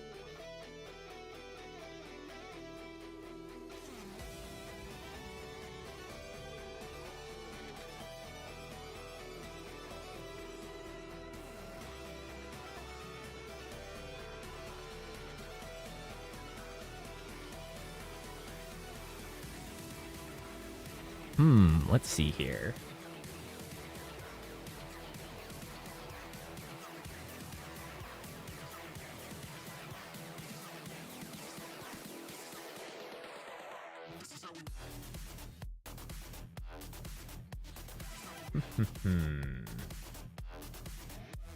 Sorry, I know you guys are just staring at me like looking off into the distance.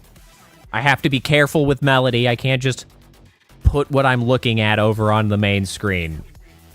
Everybody who knows Melody knows why. And if you don't worry about it.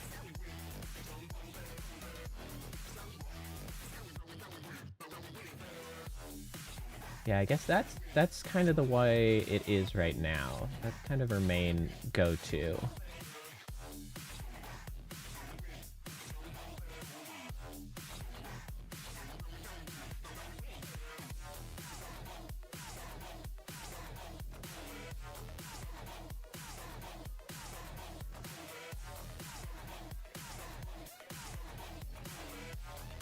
Let's see.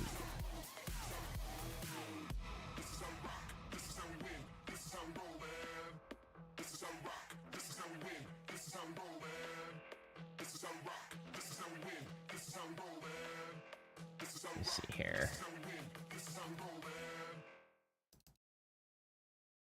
I mean, this is kind of the closest. I think this is our most recent 2D.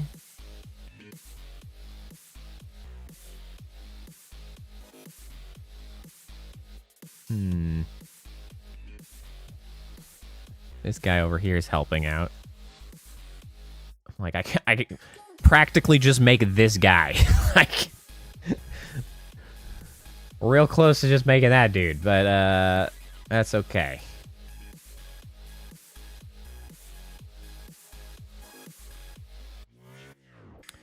But and a big part is including her messaging of, you know, hentai.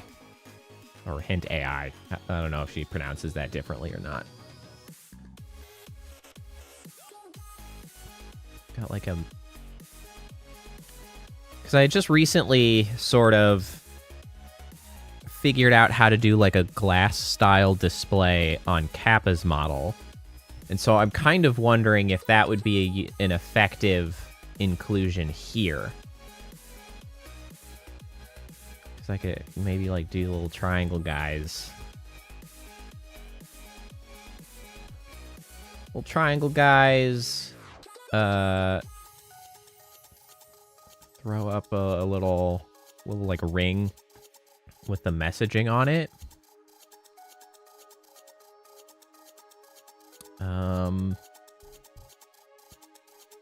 She's got the bandage on her nose. Do I have a larger image I can work with for this? This one's kind of small.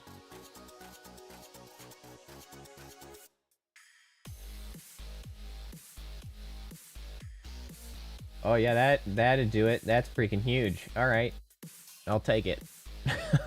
I'll take it. All right. I think we're in business here.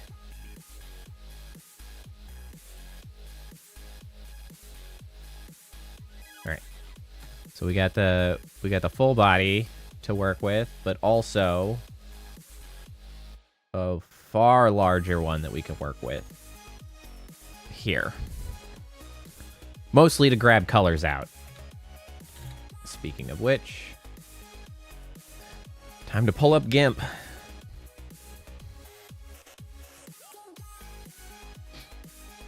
Of course, one of the benefits of any kind of cyber or tech-themed VTuber or design to get going into mine, they have brighter colors. Hooray! That's always helpful. Yoink.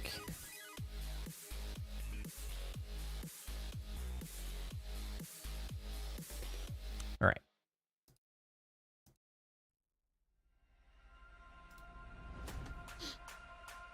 Now we got them opened up in GIMP so we can pull colors and shit.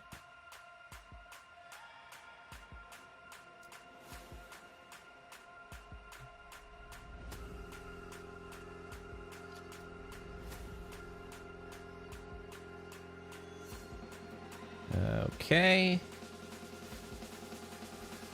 First things first. our fan bits at? Shrinky Dink, all you guys.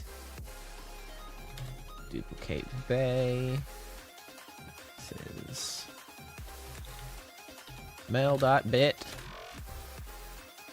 Scoot you over here.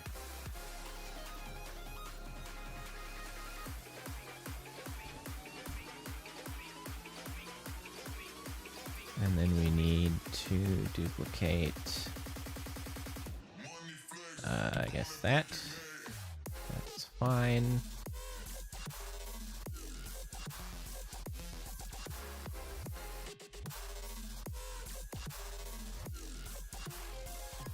Ah, giant portrait on my side screen. Get out of my way. You're freaking me out. Okay. Melody bit.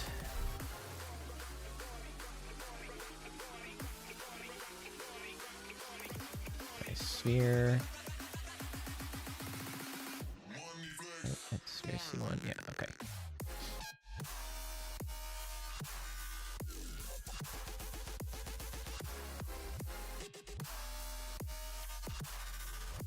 Then we've got our rim lighting.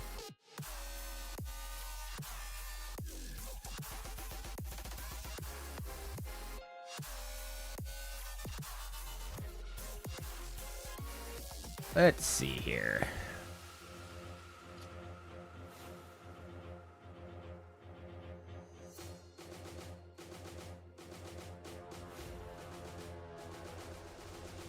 Really need to figure out a good way to get multiple colors. Copy. Paste into the rim lighting of these spheres. Because a lot of these designs have, you know, the gradient color, or what is it, Omra, whatever they call it. And ideally I could, what? That's not what I want.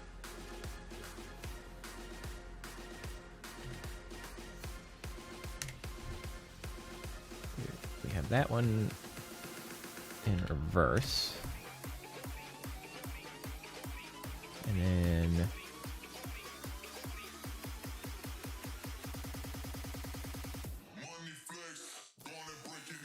all right. That's a little bit better.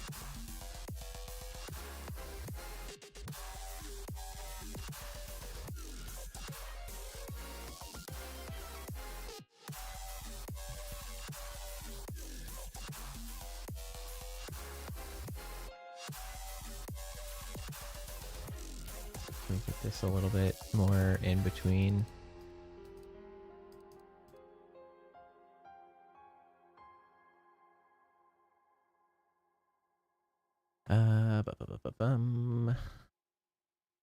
Like a blend alpha.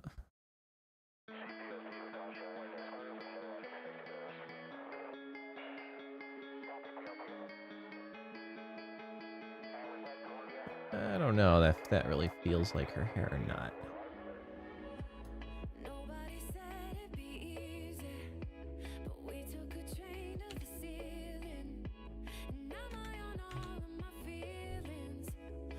Let me tone this down maybe.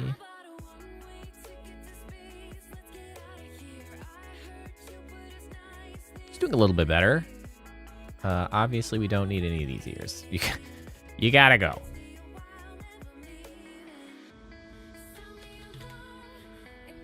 We don't need you ears, nor do we need the particles or the next stuff.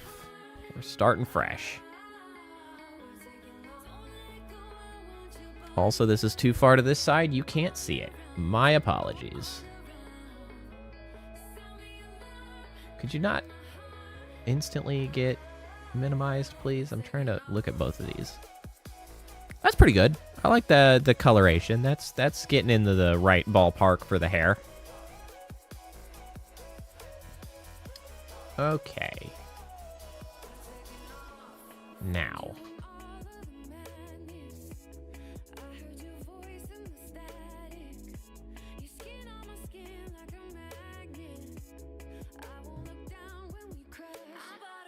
I can make something like this bow. That's what we can do. Hold on. That feels good to me. Create empty bow.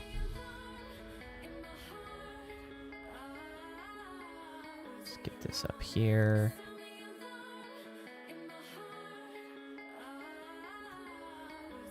Okay, I have just the thing for this.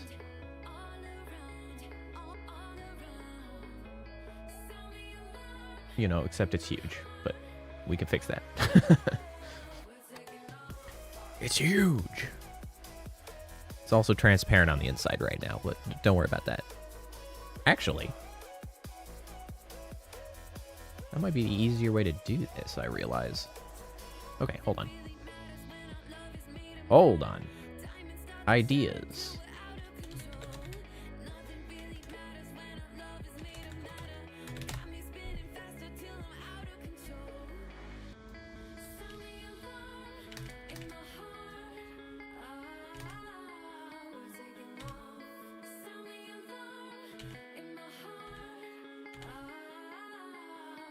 Whoop, that's the wrong button. Hold on, we're sliding around all over the place right now.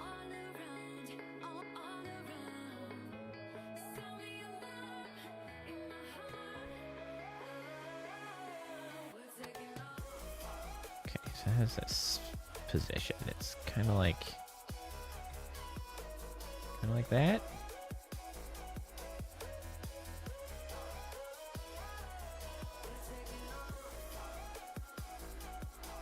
Slide that bad boy over there. Bring the whole bow up.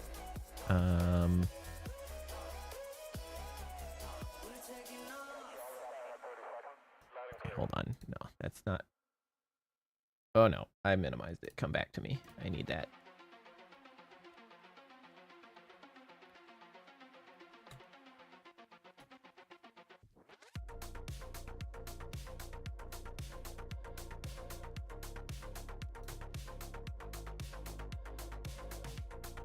Okay. That's approximately the correct rotation. All right, I think that's in the right ballpark.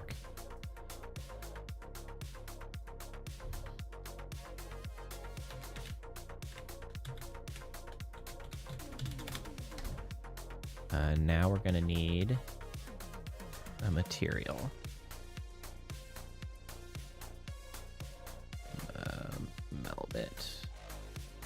Melody bit. There it is. Let's use this gray because that's close to what we want. We actually want it to be darker than that. This is one of the closest things to black we've actually had to work with. It's very, very dark.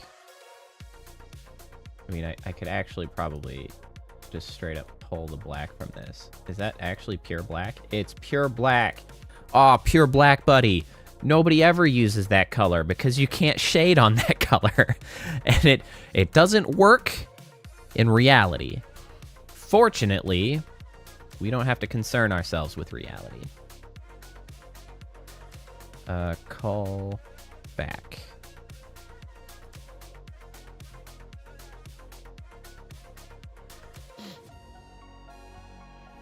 All right, so that's doing a similar thing. Although, actually, you know what? Maybe we want to squish this just a little bit. Which proportion is that? It's this one. So that it's not quite a circle. Because I don't feel like that's quite a circle.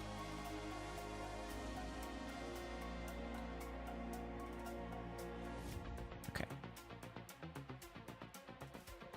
Now. Let's pull this just a little bit this way, because it's still not quite centered. Now, the reason that I have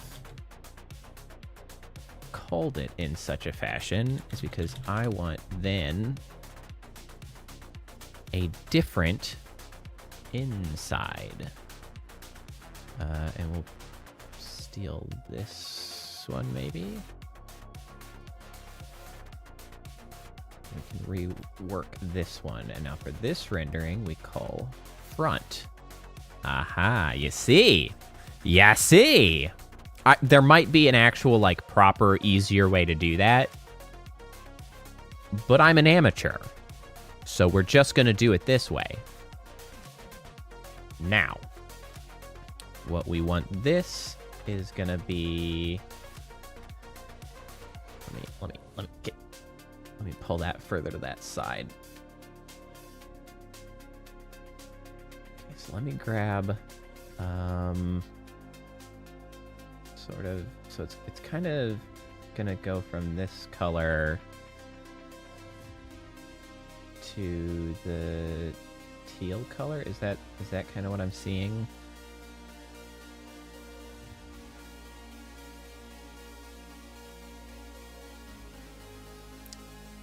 Shit.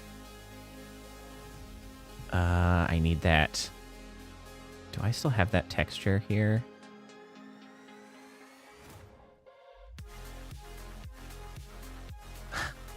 I sure do. But I'm gonna have to edit this. Let me that in the Explorer. Copy it. Actually, let me duplicate that. No. Let me undo that.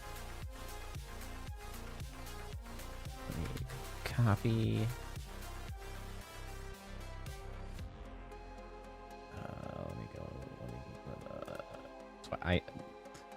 So the issue I'm trying to fix right now is that the movement of this texture is going the wrong direction. So I need a new texture that is not positioned this way, but is rather positioned this way. And I have one of those. It's slightly off screen here. However, I think I need it to actually go more like this one, where it's black to white rather than gray to white. I need a stronger gradient. So I don't know if this is used anywhere, so I don't want to just modify this one. I need to duplicate it. And then, edit a new one to be what I need. So I'm going through the file system to find a good home for this texture.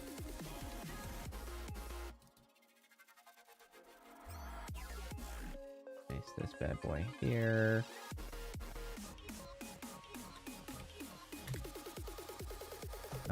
And then we're gonna open this bad boy with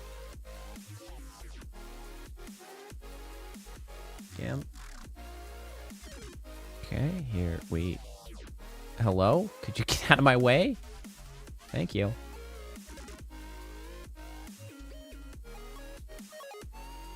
Let's see, can we easily just like... Can we crank... Oh, hold on. That's the ticket. We can just increase contrast.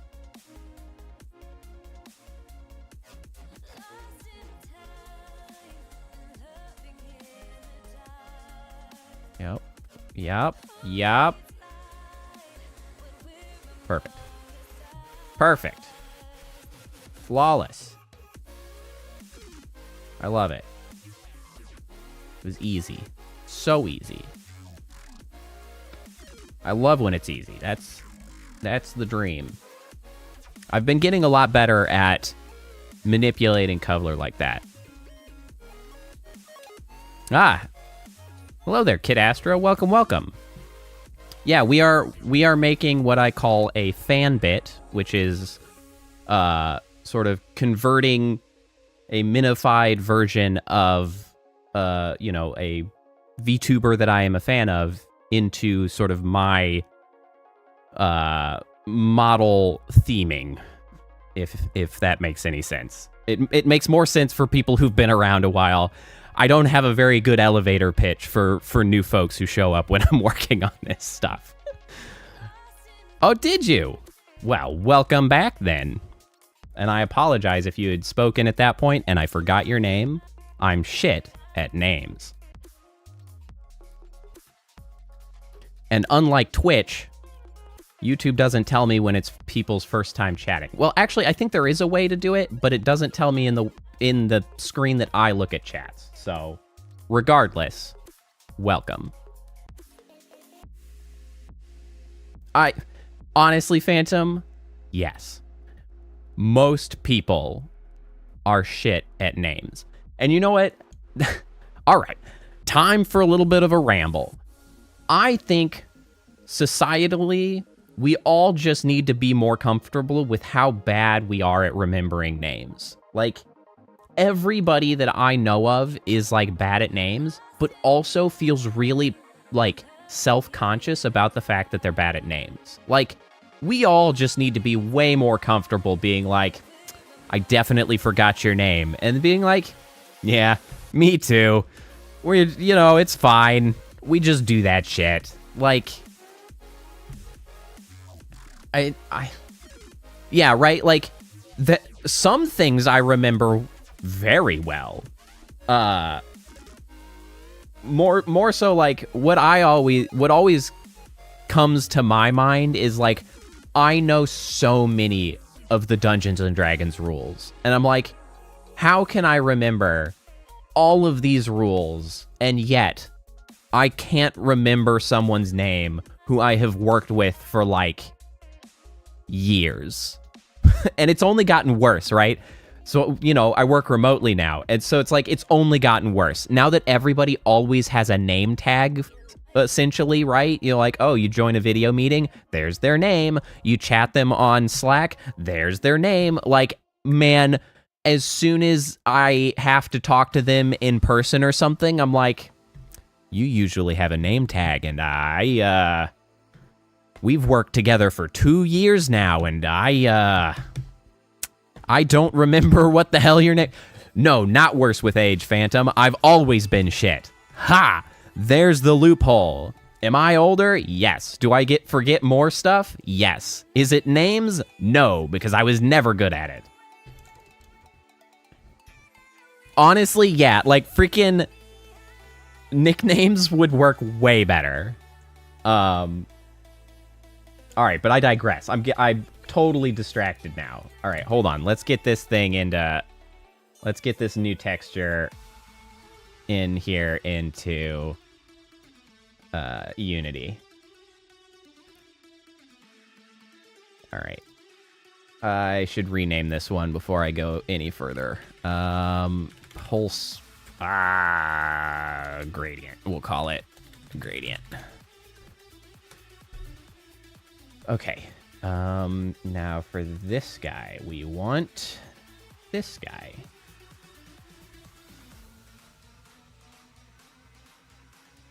Okay. Oh, right. I then also have to fix the panning. I'm sorry, I still don't have this in the correct position so you guys can see it. Okay, we gotta fix the panning, because it's not panning Y, it's panning X now. Yeah.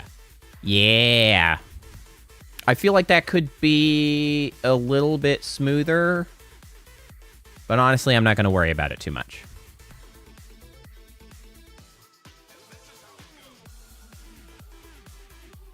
I also don't know if that's actually what's happening on these, but I see it going from purple to the teal, and so, damn it, I'm going to have it move.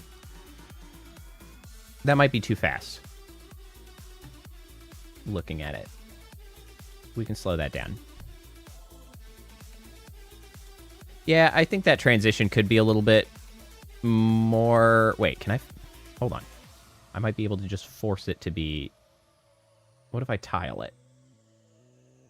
Oh, wait, hold on. No, hold on. Don't do that to me. It's bad.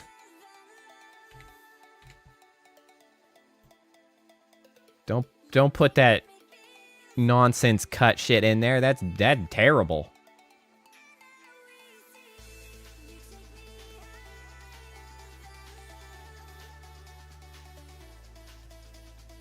It's fine.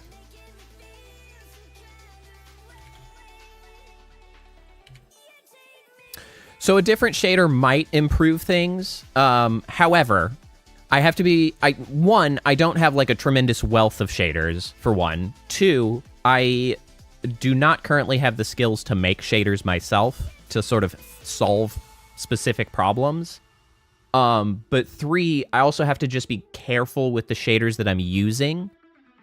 Because this will be part of this model, and so I'm limited in using shaders that I know sort of work within the program that runs this very model, and so Poyomi is kind of my go-to, and it's fine. I would like that gradient to be a little bit slower, but I honestly just don't really care all that much because these are supposed to be relatively low effort.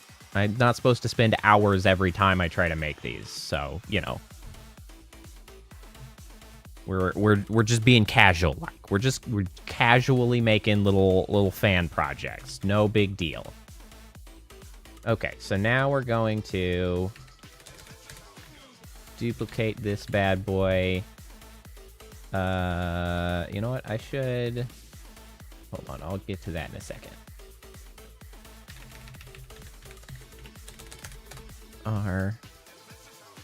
Yes. So this is Unity, as far as what I use to make all of my edits. And on the subject of shaders, you might be going this way. I don't know if this is where you're going with that, but so tragically, I am limited to using Unity 2020.3.40 to keep it in line with the application that runs the model called Vignon. And so they didn't introduce the node-based shader creator until like 2021. And I'm absolutely distraught that I cannot use that to make shaders. I'm just absolutely distraught that I can't use the node-based one that got introduced. Because I even downloaded that version of Unity to try to like experiment with if there was a way to like pull it into the older version, but they lock it in.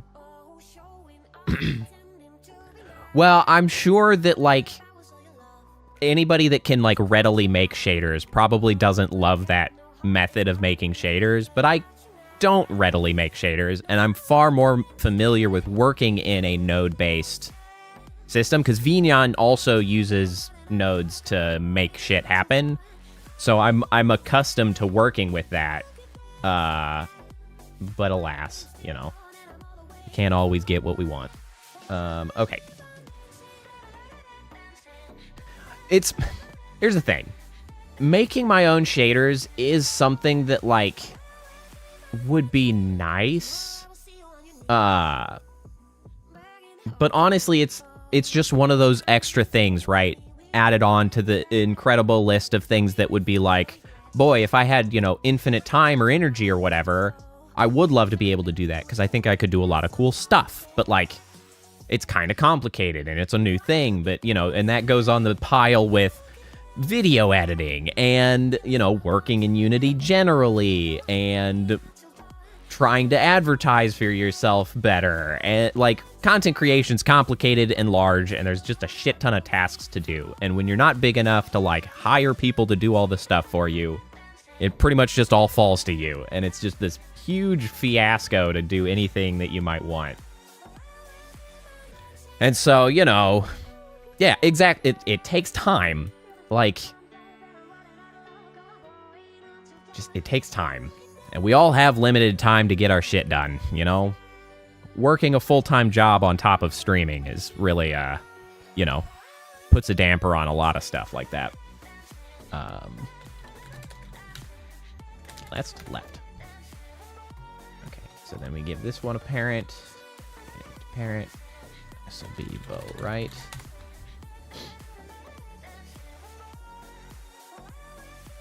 Am I called Poach? I am called Poe. So yeah, I'm Poe. The CH is kind of a moniker that's very common in the VTubing scene to indicate that you are an active content creator. Yeah, Poe. It sort of started, yes, CH for channel. I go back and forth whether I want to include it or not. Because I used to have a different addition at the end. It was more clear. It was like Poe something or other VTuber, but it was kind of long and unnecessary. But I do find it useful because when you're when you're a tiny content creator, it is helpful that like if you go and chat in people's, it is technically p0.e. You are correct. It's pronounced Poe. Up here, yeah. P0.e, there it is. Woo. It is useful to have something indicating that you content create, just so that people are aware that you're not just some random asshole or whatever when you get to talking to them. Whether it's annoying to people, I don't know. Nothing is ever certain when you're trying to make a channel for yourself. It's always friggin' hard. Okay, so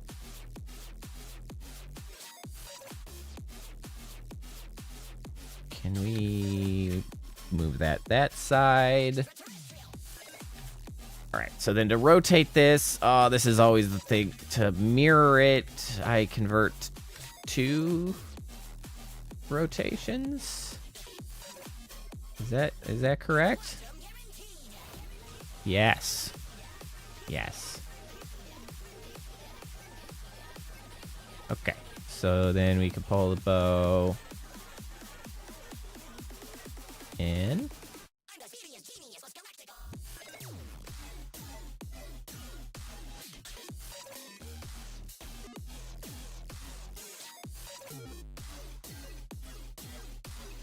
Hey, that looks pretty close. I don't have the little buckles, but that's fine. We don't need any buckles. You know, I'm actually kind of pleased with that. That turned out freaking great. In short order. I think I might want it to be a little bit bigger, though. Let it be a kind of a big centerpiece sort of thing.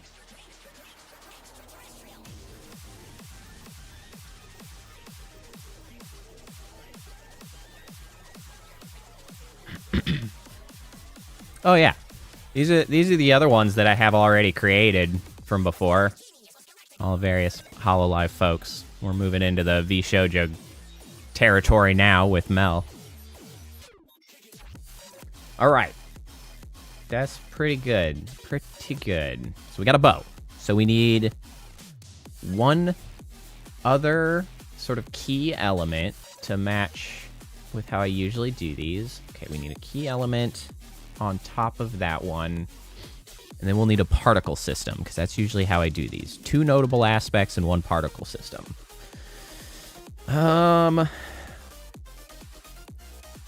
Kicks and giggles.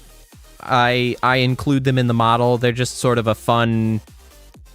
It's my sort of fan art, essentially.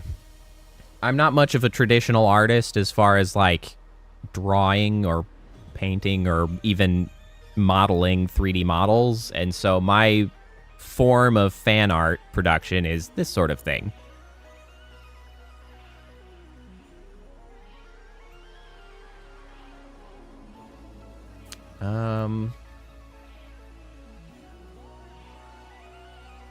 What else can I pull in? These are always the hardest ones for me to effectively bring into my style when it's just like clothing. Because I'm not really sure where to pull a really like identifiable aspect. I'm a unique cookie. Well, thank you. I certainly take that as a compliment. Well, boobs is an option, but not a very good one. Simply because I don't really have very good shapes to make that. Hold on, let me see where did my other one go? I had another one. Here's the whole thing. Yeah, this one has the mascot.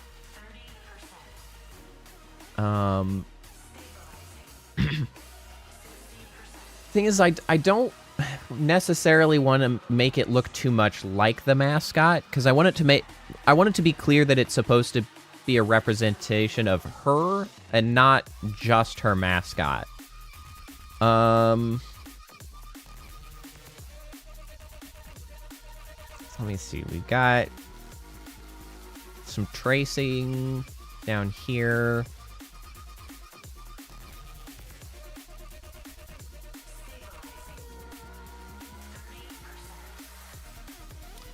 The belt's not a bad idea.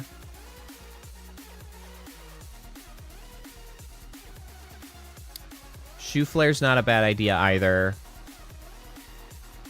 I kind of like the idea of the belt. I'm trying to think of how I can...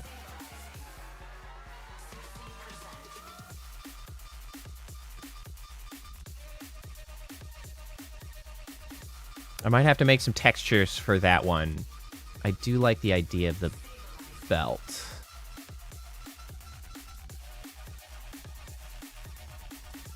Yeah, she's really like...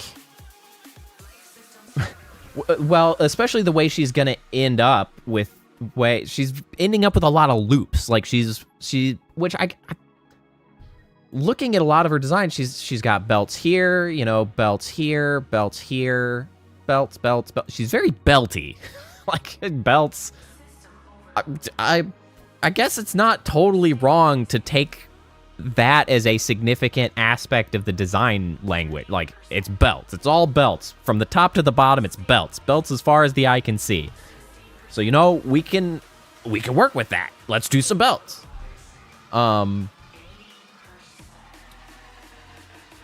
So let's make ourselves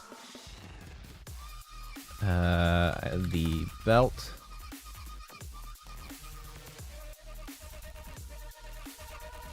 She does have the hair clips. So one of the reasons that I'm kind of leaning away from including the hair clips is that since we've taken the bow in the hair as the first element, if we use the hair clips, they would also sort of generally be positioned high, which is going to make her seem a little bit top heavy. And not in the boob style of top heavy, just design wise, all of the interest will be at the very top. And that can make it, that gives it a very particular look. Iris over here ended up a little bit top heavy. These are a little more central, but there's actually a halo that shows up. And so if it's too, like, everything on top, it can, I don't know, it feels unbalanced, so to speak.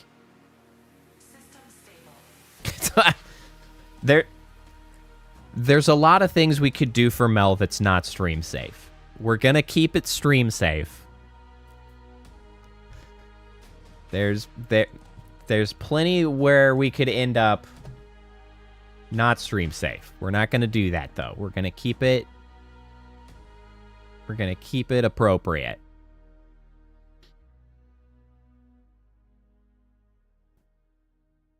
Okay. I need my meshes again. Let's pull that into the belt. It's so huge again.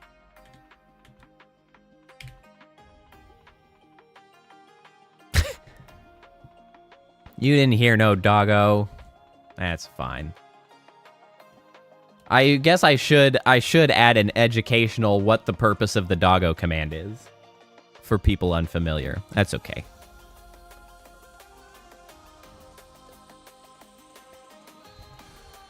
It is, but that's okay. I realize that if you don't know that beforehand, you have no reason to know what the hell that does. And that's on me in that case. Sadly, no. The doggo does not appear on command. Doggo simply makes noise when doggo wishes. Right now, he is snoozing on his bed beside me.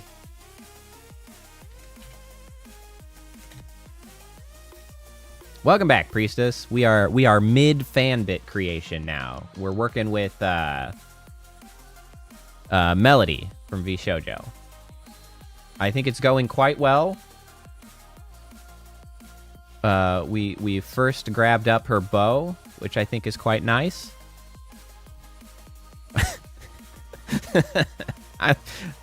I love the casual, like, oh yeah, we were just unpacking some bones, some skulls.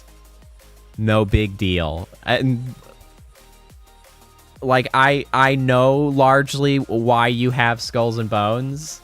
And you know, that's cool. But I'm sure some people would find that at least a noteworthy statement. Something to take note of. Just gonna unpack some bones, skulls, maybe some organs. You know, see how it goes.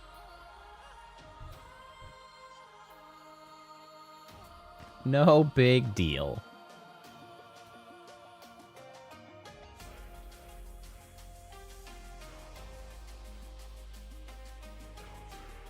Okay, so we're gonna need a new material for... Doesn't need to be a pulse. We can just use... We'll just repurpose this. Belt. Belt. Toss that there.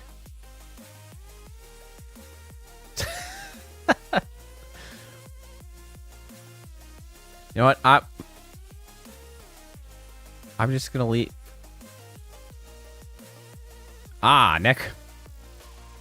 Necromancer makes far more sense and is probably a lot closer to the truth.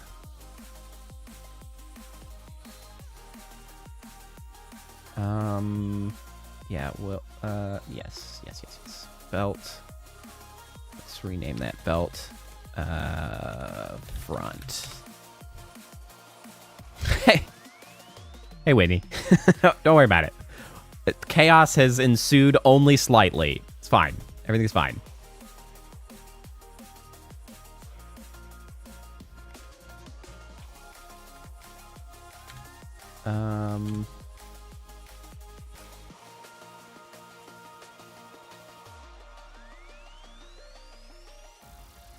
Let's see, where's this guy? There it is. Okay. I wish I could just get you to stay on top. It's annoying that it's such a hassle to do.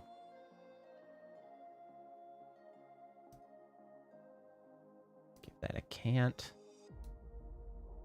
That's about the right cant, actually.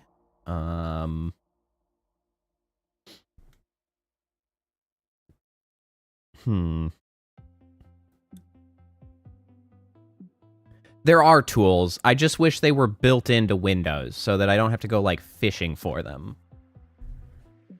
Because I never care enough when it's not an immediate problem to go find them, and then it's an immediate problem, and I'm like, God, that's annoying. And then I never go back to it later. Is really what happens. Let's see. Let's put this at 4. Let's make this bigger still. 8. Oh, here's the thing. I got plenty of screens.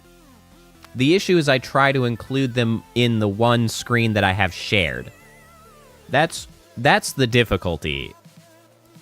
Is I want to, you know, keep everybody involved with what I'm looking at, so it's all a lot more constrained than it needs to be.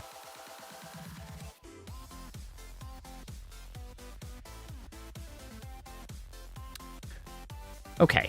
How do I want to do this? I really don't like making textures because I suck at it generally. Do I want to make... How do I want to split these out? Let's see, I could use... Maybe I make the melody separate. I could potentially make that and use it as a stamp on the texture. Or on the material. I haven't really used decals. It'd be a decal. Maybe I can use it. Hey, Whitney. We are doing a fan bit for Melody from vShojo. This is Melody. That's what we're working on. And then this is where we're at for her so far. We've got her bow made, which I'm quite pleased with how that turned out. Here you can see it a little better. Here we've got it. A little bow up here. A little bow up here. Here it's a little off to the side, but do I want to... Hey, Fumlick, how's it going? I actually do kind of want to make the bow off-center. Because it is notably off-center in her model. And then maybe we rotate it just a scotch.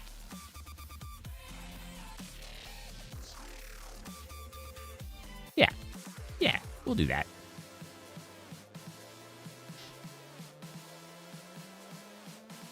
That's a little more accurate. Okay. Well, first and foremost, this primarily is black.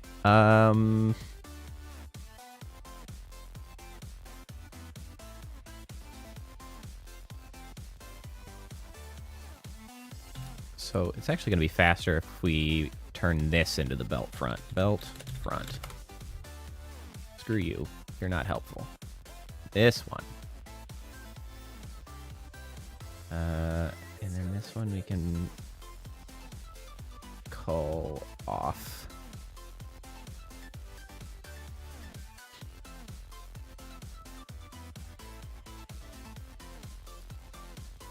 All right.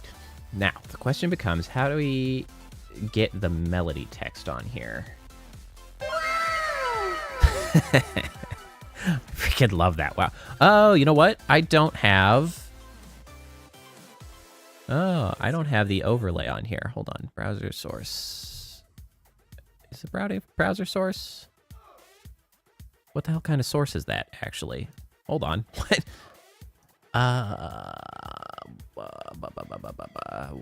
What? What sources?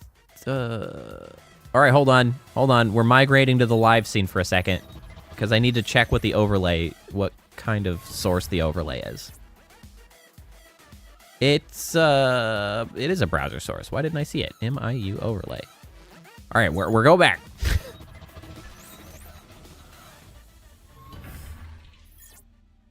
All right, we're back. It is a browser source. Browser, add existing. There it is. I missed it.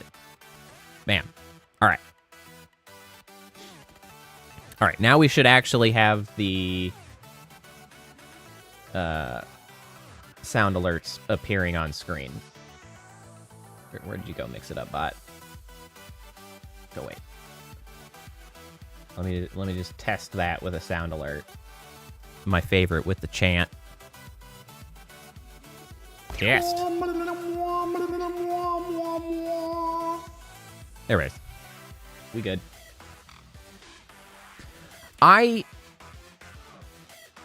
Sometimes I like carrot cake. It depends how crazy they've gone with, like, carrots and, like, how finely chopped they are, but, like, I can enjoy a good carrot cake. I actually just recently had, like, spice cake for the first time, which was largely described to me as, like, carrot cake minus carrots, which is also nice, but I do think the carrots kind of help. It makes it moist, you know? It's nice.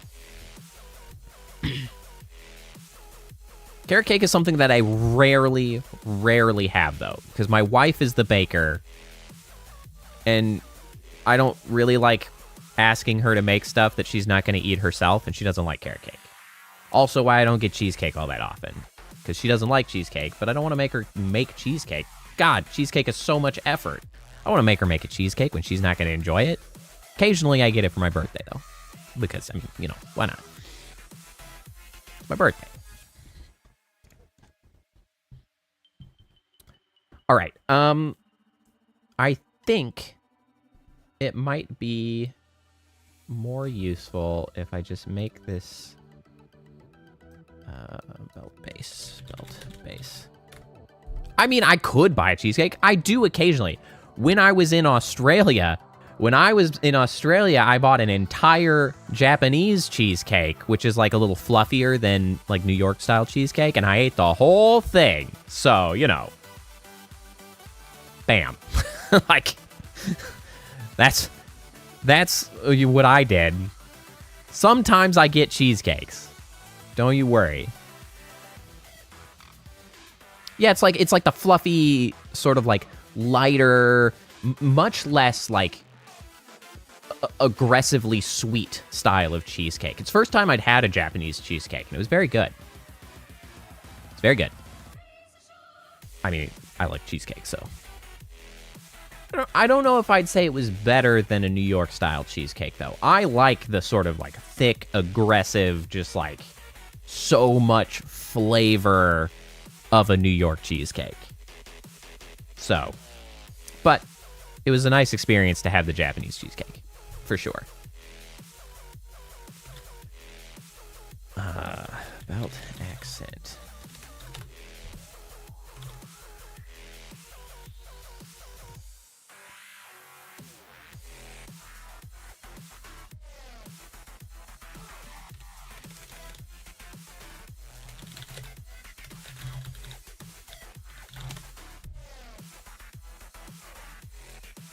All right, let me see here. Belt accent.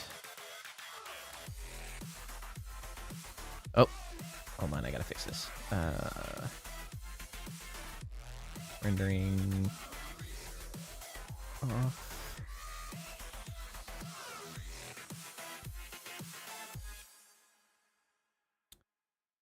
So then this needs to be 0.1, and then it needs to be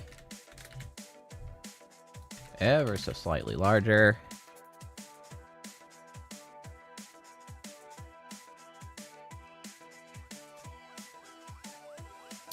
No, they're not too hard to make.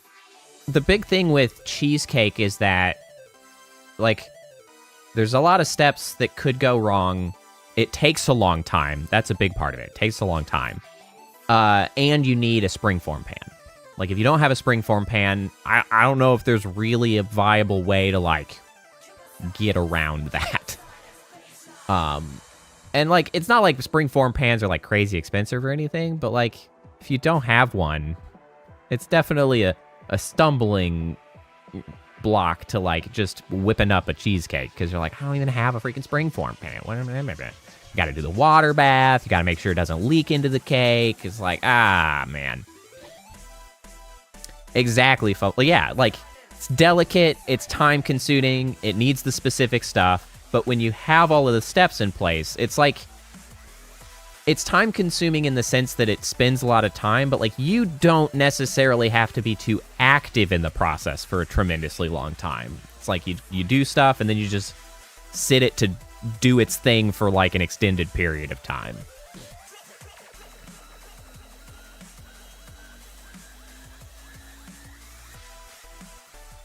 Hey, that looks pretty good.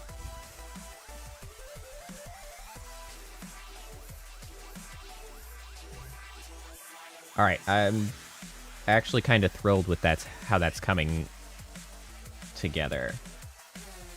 That looks a lot like her belt. Because food is a universal thing. Everybody's got to eat, so it's a good topic to discuss.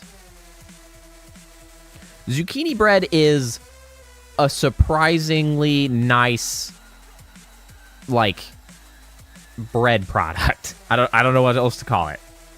When you hear the name zucchini bread, it does not instill confidence, because it's like, zucchini? What? But no, it is sweet. It's really, really nice. Honestly, the zucchini doesn't, add a whole lot of flavor. Much more, it adds, moisture. And it's just, it makes it a really nice texture. It's very soft. It's very, just a moist, nice. That's true, Kit. Yes.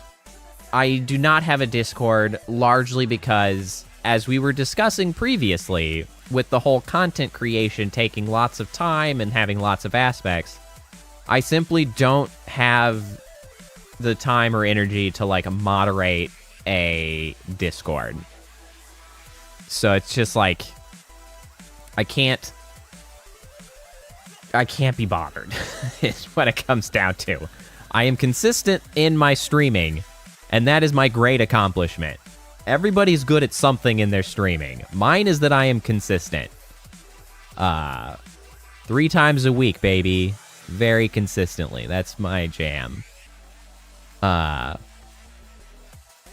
I've been doing 3 times a week for, years now. Very consistent. Except when I take vacations. Ain't nobody gonna stop me from taking vacations. Well, you see, Phantom, you might consider it too highfalutin for what I actually have accomplished, but I'm kind of at this point just taking the corpo perspective of if you make a fan Discord, that's not my responsibility. You can just do that. I'm just not going to do that. That's where we're at. I'm not gonna do it. Aside from the fact that if you get all the way, if you get to the 64 void orbs, and I'm going to be making a fan bit, at that time, I'm going to be making a Discord for the people who have gotten to 64 fan bits. That's the Discord that will exist.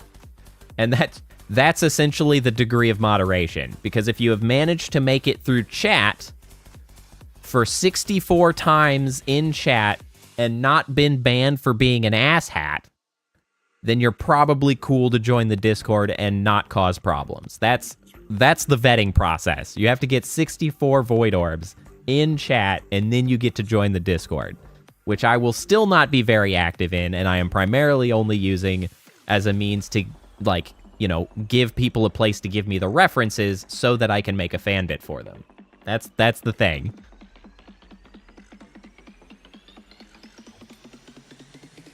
I don't... Seaweaver, relax. Relax. Freaking... Seaweaver just, hears the word Discord and just, runs in from the side of the internet. No, not really. I don't really have a Discord. The Discord will exist. However, it will only exist for the purposes primarily of getting references for the fan bits that I will be making people. Seaweaver is also a VTuber. Seaweaver is a friend of the channel.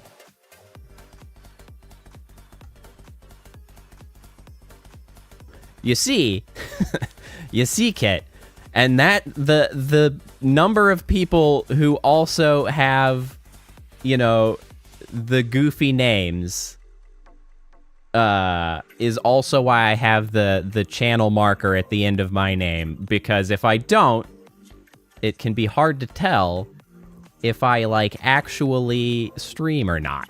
Because you know what? A lot of us are freaking nerds here on YouTube. You never know. You never know.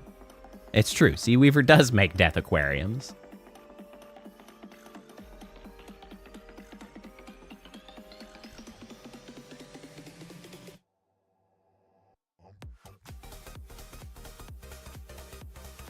I know. Friend of the channel is is a useful descriptor simply because I have to differentiate, like, other content creators who are, you know, like, I'm friendly with, we do things with, like, they're a friend of the channel, versus, like, I have friends outside of content creation, and I might talk about them and say, oh, I was playing, you know, such and such games with friends, and blah, blah, blah. So, like, I find it useful to differentiate, like, this and that. Because, like, as well as if I say friend of the channel, it means people in the channel know them. I mention them, like, by name, usually, and you know, it's useful. Yeah, is it corpo language? Maybe, all right?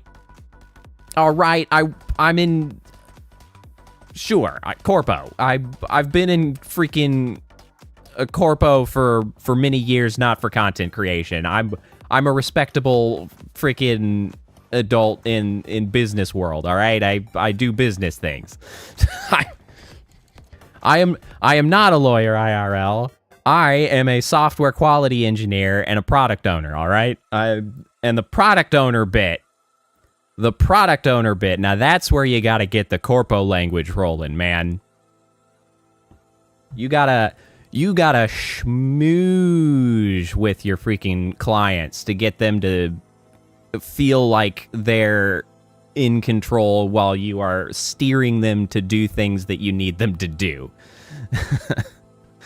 Like, you just gotta make them think that what they've said is a good idea, and, you know, like, that's what they want to do when they have just said something very stupid.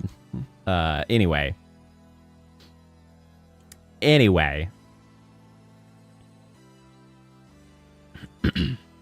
Back to work on this melody bit. Okay. What is the best way to add the melody text? Because I would really like to get the melody text on there. It's true. Seaweaver is also editing for me currently. We will have an edited down bit of the Path of Pain coming very soon, probably next week. And it's quite good. I think it's quite good. I'm just glad to have, like, more content to put out, honestly. So I'm just trying to freaking build this channel. Because I don't know why I can't get people to show up to subscribe. I can get all of you here chatting. My watch time versus my subscriber count is, like, out of control compared to other small channels that I know of. I don't know what the hell is going on with YouTube's algorithm, but it hates what I do. It's very annoying. Oh, I'm not gonna lie, Seaweaver. That's gotta be a clip somewhere. I went on a phenomenal arbitrary rant about Daedalus and his asshole. This freaking dickhead who just would refuse to to read the goddamn book. It's very irritating. Daedalus the bastard. It was a flawless rant. It was honestly, it was like the days of yore when I would go off on whatever random ass game. So I was playing Lunacid previously. And in Lunacid, there are these black books that you can get of forbidden knowledge. Knowledge? Good old knowledge. Knowledge, forbidden knowledge that you bring to Daedalus to read because they're books and they are black because they were dipped in ink to hide the knowledge. And so Daedalus, you give them to him, he spends some time, and then eventually he gives you fancy magic from the book. Yes, knowledge. However, my Daedalus, in my game, I gave him the book, and then I left for more than 10 minutes that it should have taken him to read the book. I came back, I was like, hey, Daedalus, what you got for me? And he's like, wow, is that a new book you have? And I was like, Daedalus, I gave you this book already. He's like, wow, that's a cool new book. Could I have it to read for you? And I was like, Daedalus, you were just reading this book. And he's like, I really want that new book. And I was like, fine, try it again. And then I went off because I was like, oh, wow, did I forget to give it to him last time?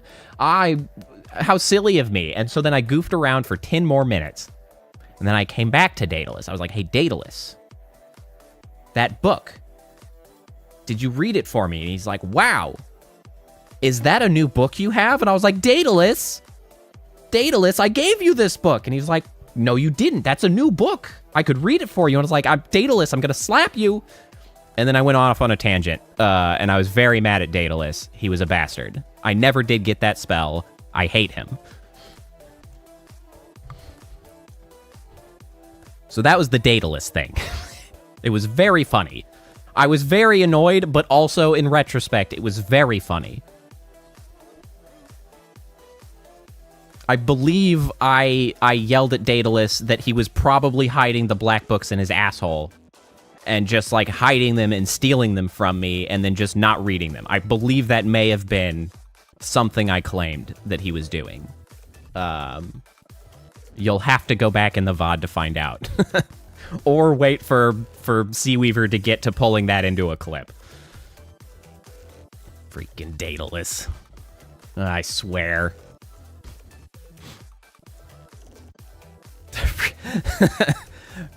Honestly, it was a fun game, Kit. It was a good game. I did run into a few irritating bugs at the end of it, but overall, Lunacid was a fun game. I think it was interesting. It was unlike many of the games that have been made recently, very inspired by like old style PS1 games. It was a nice treat. It wasn't terribly long, so it didn't overstay its welcome. It was a good game. I enjoyed it. I finished it today, actually. I fought the final boss for a second and then third time, because that was the other bug, is that I would kill him and he would be like, nah, fam, you don't get to see the next scene. So Alt F4, you bastard. And I was like, well, I guess you get the last laugh, don't you? So then I had to come back again and again. The jerk.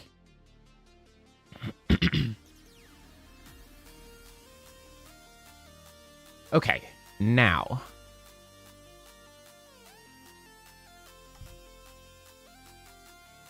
How can I... So I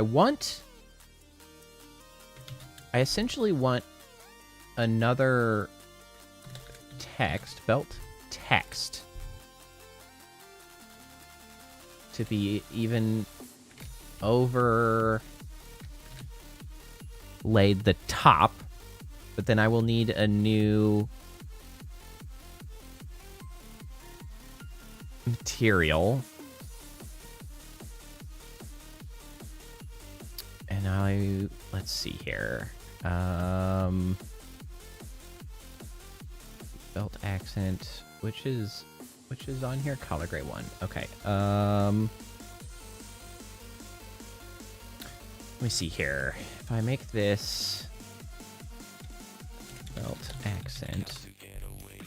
So what I need is an alpha map. Oh yeah, go get your food, Pumlick. For sure. Okay.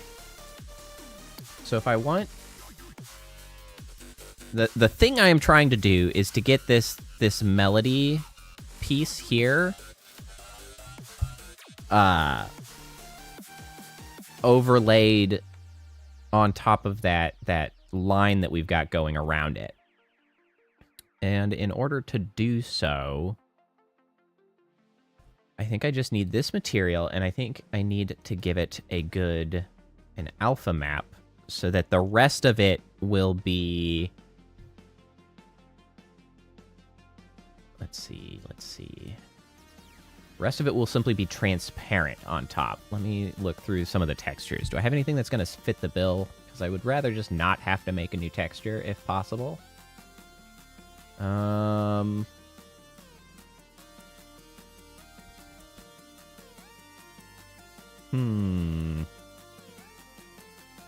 Hold on a second. I might actually... This might work. Ha! Great. Great. Very overselling it. I can get by depending on what the shader is. I mean, I don't make shaders, as we were discussing earlier. Like, I can mash shit together and make magic happen sometimes.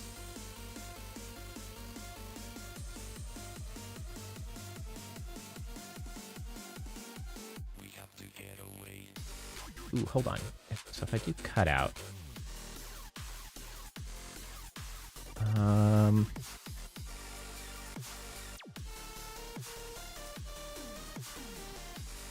on. Which is the actual cutout here? Here, let me see this. Yeah, there we go. Okay, so that should be cut in half.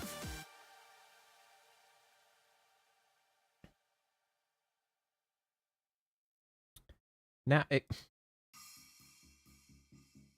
why is this not cut out anywhere like it's supposed to be? Hello? Sir? Alpha map, do your damn job, please?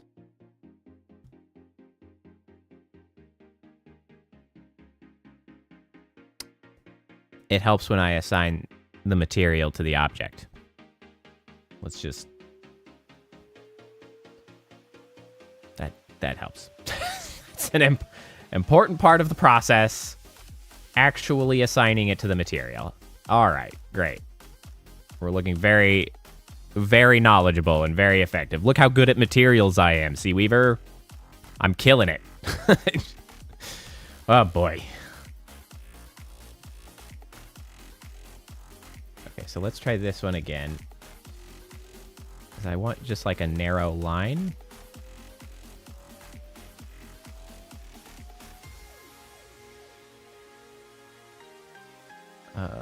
Tiling 0.5.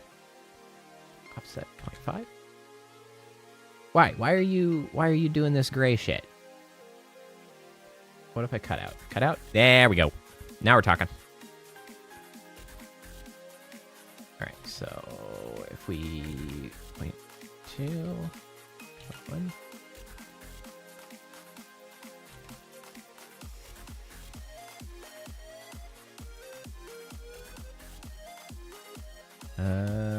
What's the math I need on this?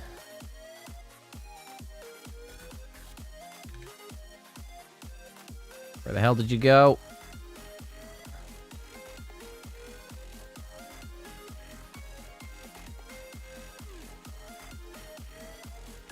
Six.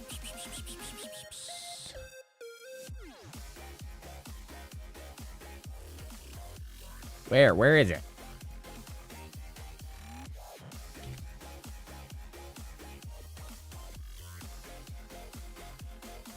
Point 0.25 should bring it. Yep, there it is. 0.25. This is what? 0.125? No, 0.5.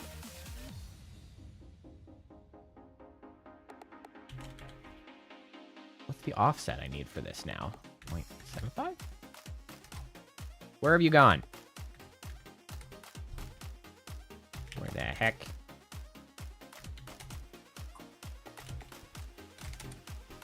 Ah, alright. Alright. 375. Ah! Aha. Alright. 375. Okay, we're getting there. 0.125. 0.5. 0.45. Close.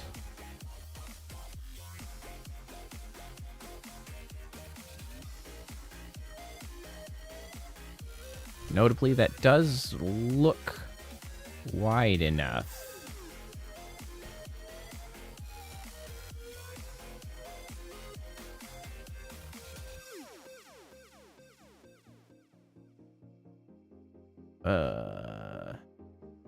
Okay, now if we offset this way.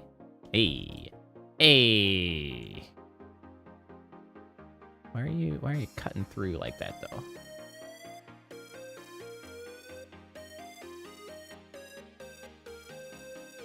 What's going on with this? What's going on here?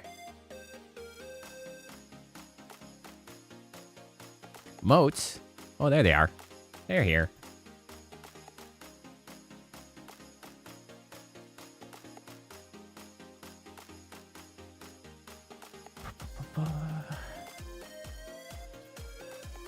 Okay. So now we have that. The issue is, how am I going to get the text on it?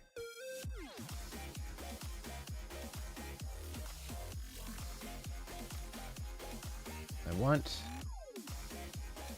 the melody text. It's also not going to be very helpful that I don't know what that font is, nor do I likely have that font.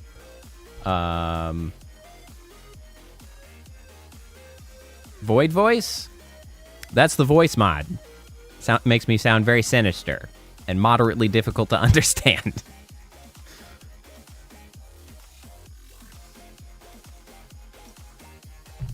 For 5 minutes. Moats is an environment. It's the little drifty guys. Look at him. It also adds a nice little undertone of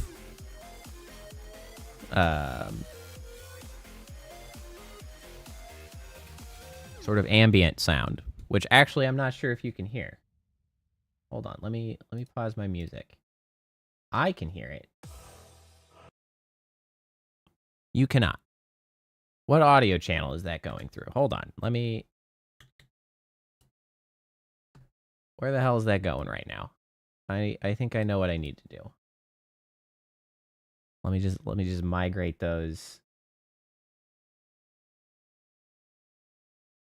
over here. Into here.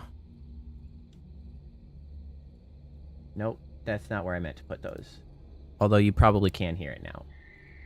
I meant to put them here. Yes. Now you can hear it. Was I commissioned by Melody? Oh, that's hilarious. Seaweaver, you are such a comedian. Absolutely not. The thought that, one, I would ever put myself into a position where I would have the pressure of being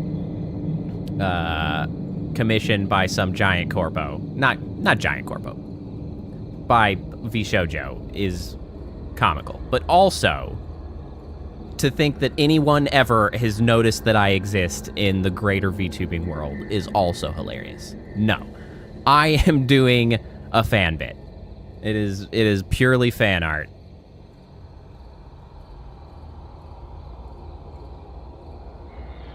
Hilarious. Your confidence in my capabilities is appreciated, but let's be honest. Let's be honest.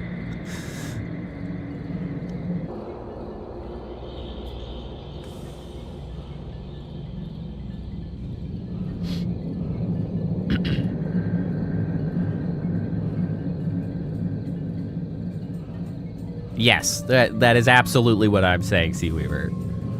Neither of us are big in the VTubing world. We are not big fish. We are but bitty minnows hanging out in our pond. Oh, I'm sorry. You've gotten DMCA'd by the biggest. Okay, well, of course. That's a big ticket item right there. I have never gotten a DMCA claim. Actually.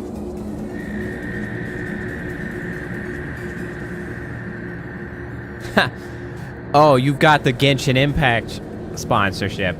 Excuse me. I have gotten the last Brain Cell sponsorships, and they don't get much bigger than that, so I'll ask you to just step off. Thank you. You're just gonna have to step back. Yes, the monochrome one is a more recent addition, and so, you know, I like it. It was very easy to implement, and it was like, I think somebody mentioned the monochrome like as a possibility of going black and white. And I was like, I think that's stupidly easy. Let me just go see. And then I implemented it. And I was like, yep, it was stupidly easy. Fantastic. Here we are. Another trick. Yeah. Priestess, you mentioned it. Oh, my spine. Oh, I need to pop it. Oof. Okay, so I wonder if I can just find that text, actually. Melody. Project Melody. Huzzah. Project Melody font? Images? Oh, good lord, this is not, oh, it's all bullshit. It's all stupid. Okay, this is better. Yeah, it will make anything included in the model monochrome. That is correct. Since I do all the predominant bit of my effects in model, it'll turn them all black and white. Let me see.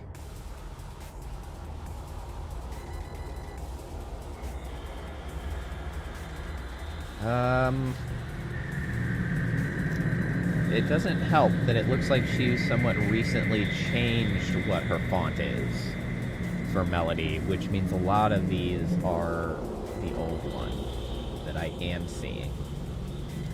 Well, shit.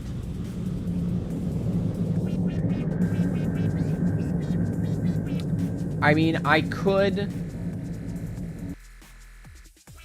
of course, cheap out on it and use my own font. I mean, I am moving her into my theming, so you know, I could do that. We could do that. We'll do that, I guess. Where is it? There we go. File, new. 12, no, 10, 24. Why did I even use 28? 10, 24, 10, 24. Fill in the rest with transparency, I guess? Yeah. Yeah, we probably want transparency. Okay.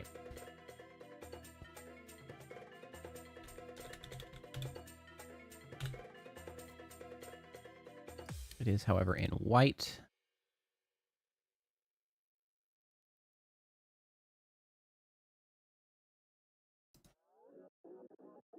All right, this Melody. Melody. Damn, I was kind of hoping that was going to be a chunkier dash so that I could not have to draw the other parts of it. Oh, you bet I've played Doki Doki Literature Club. I loved Doki Doki Literature Club. Honestly, it's almost a shame that I had, because God, would I love to be able to stream that having not played it. I will say, though, I think at this point, if I hadn't played it when I did, I would have watched somebody play it, and then I would have been unable to enjoy it by playing it, because that is one of those games that you really just have to go in blind. The blinder, the better.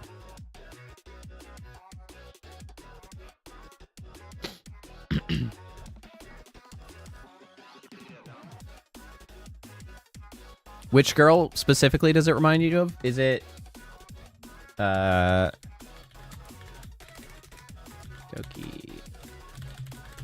characters? Is it which aspects are reminding you? Because there's Yuri, which I think has some of the colorations. Yeah, I think that's Yuri. She has a lot of the similar colorations for sure.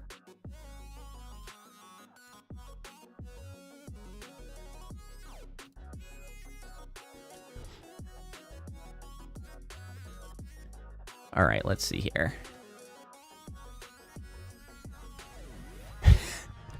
Excuse me, sir. This isn't Lunacid. I know. I know it's not. Oh, that's fair. She's got a bit of a crazy eye going on when you can't see the rest of her face. It's just like just staring. Hold on, let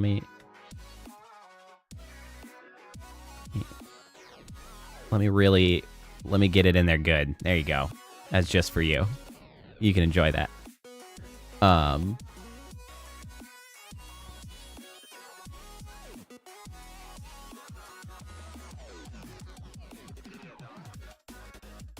right, let's see here. Whoops.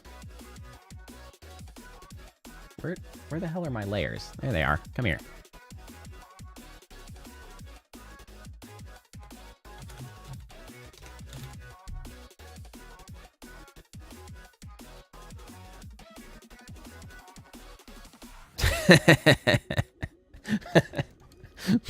Chatbit.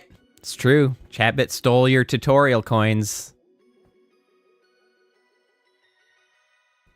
He did. He's a monster.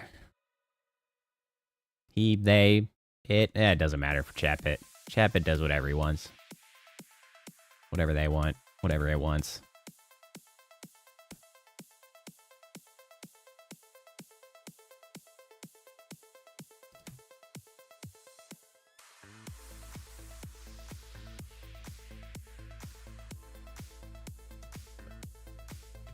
There we go.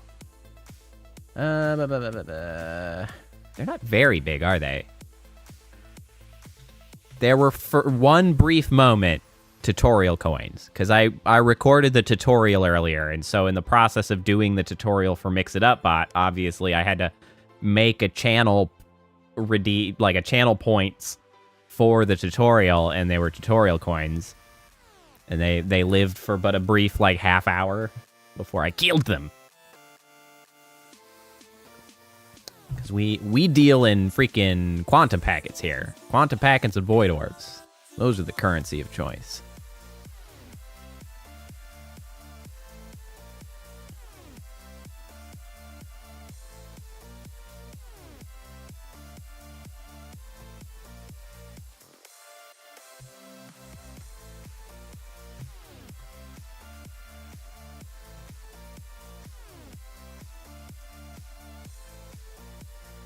Is that about right? I'm really just making shit up here.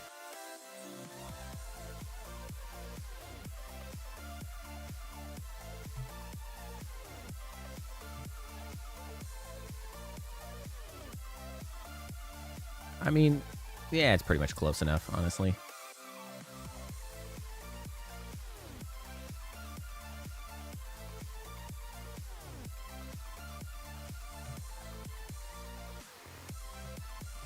We really don't need to be perfect here. We're just doing fan shit. I can't be a perfectionist all the goddamn time. I do need to scoot these over though. It's true. Chatbit was rude enough to mention that you just didn't have enough coins yet.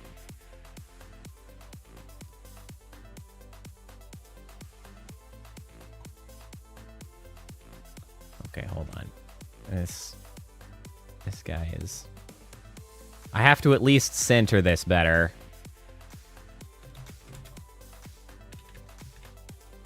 Nope, nope, nope. Move.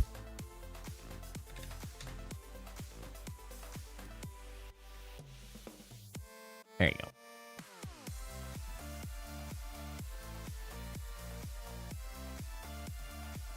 The spacing's a little closer, so we'll grab this guy and pull him a little left. Hey, connect.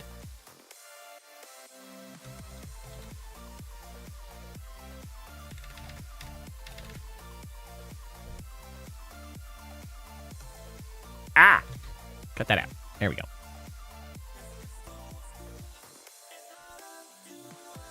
All right. You know what? It's pretty close. We're just going to erase a little bit more.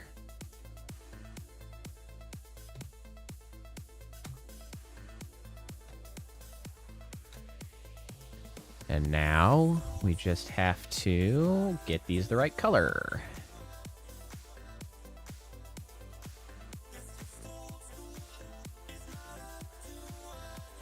I mean, yeah, I honestly, I should set them up with the rotating color, but I can't be bothered. It's too much work to set that up, so I'm not gonna do it. Not gonna do it. You can't make me.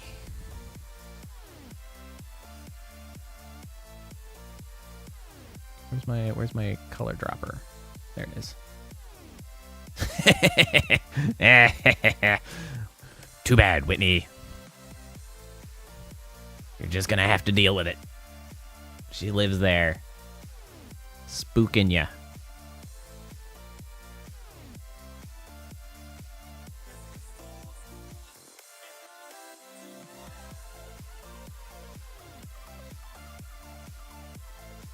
Nope. What is it? There we go. Yeah.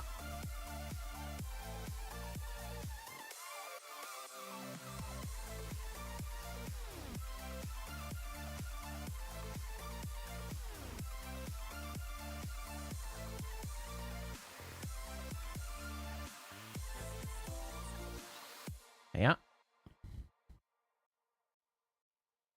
Is it panic violin? Is it horror? It's horror violin. See? Chatbit doesn't listen to you when you misspell. Chatbit's an asshole like that. He's a real stickler for accuracy. What you're thinking of course, is panic worm, which also sounds like a bunch of turkeys. Which I have not yet gotten back to switching the name of that to turkeys. I also have been remiss and not oh, there's one. Spooky violin. I've also not gotten around to going and getting the sound alert for the happy worms from Hollow Knight.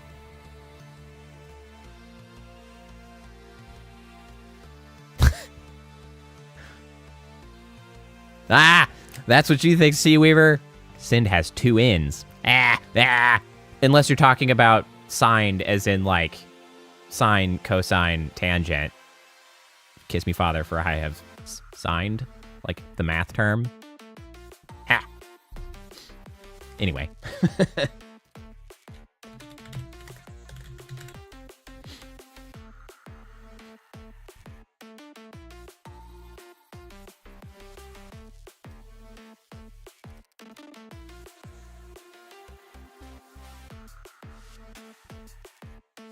See, now you spelled it right, but Chatbit will still ignore you.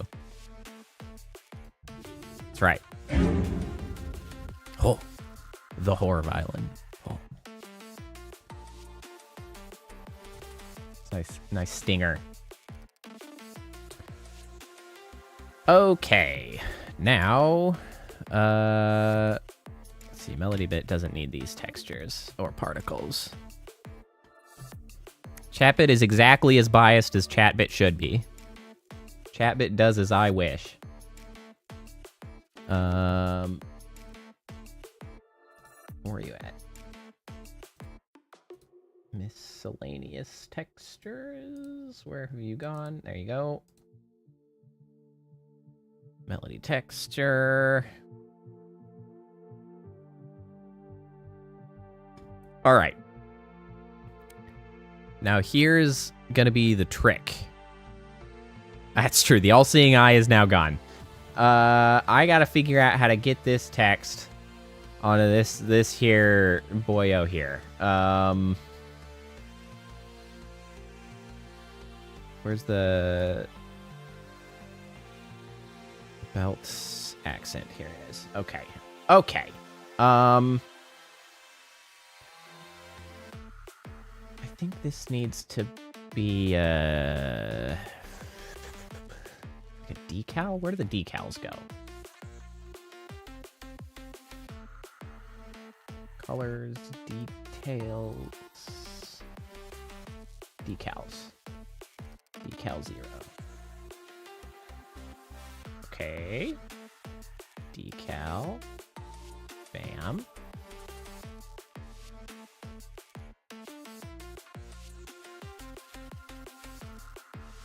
Open positioning tool.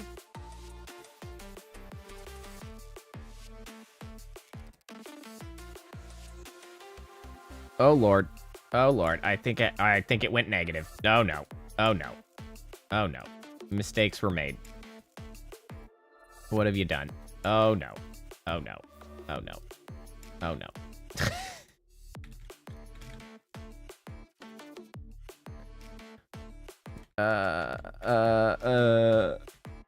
Hold on. Hold on. We've turned it into a mess. Oh no. Can we just fix this? Can we fix it? That would be awesome. Okay, there we go. Scale. Y.1? No, 1.1. Ah! Ooh, hey! Oh! We're close! Oh! Ah! Suddenly it's in the right place! Hold on, we're really close.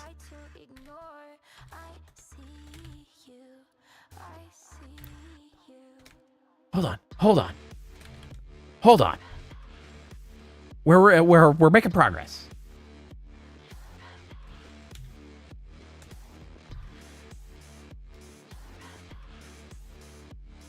I need you to be taller.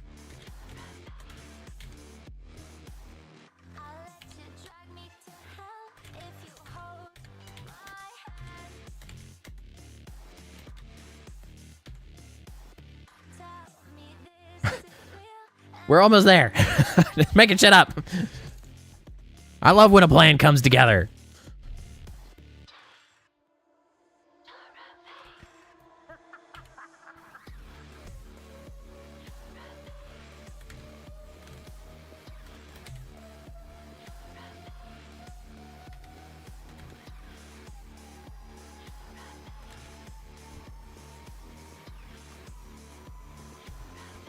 Honestly, it's true. When I get really focused, I kind of lose track of what the hell's going on there. Hold on. Okay, okay. All-seeing eye, chat bit grumbling, pass me the remote. Did it censor the F word?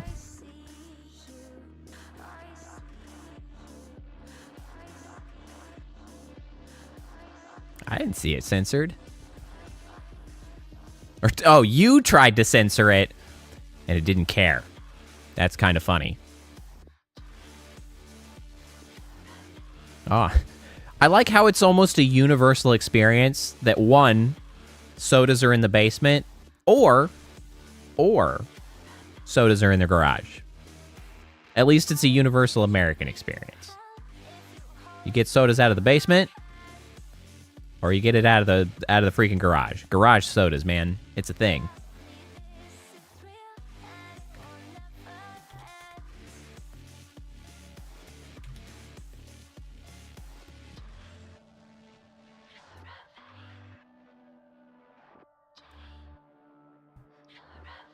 I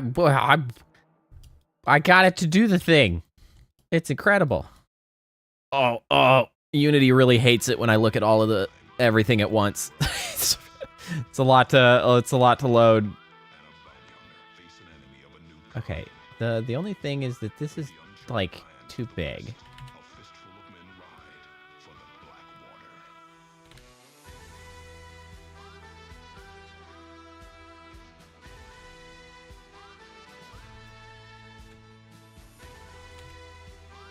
What? Why are you cutting off here now? Oh, I guess I need to change the size. No, not you. Accent.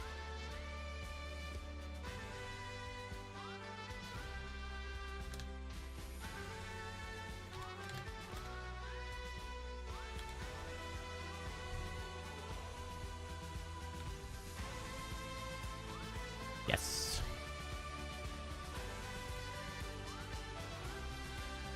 What the hell?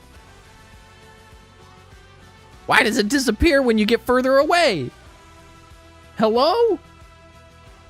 What are you doing to me? No, I don't really care if you guys swear, honestly. Good God, you guys are talkative. I'm over here trying to solve problems.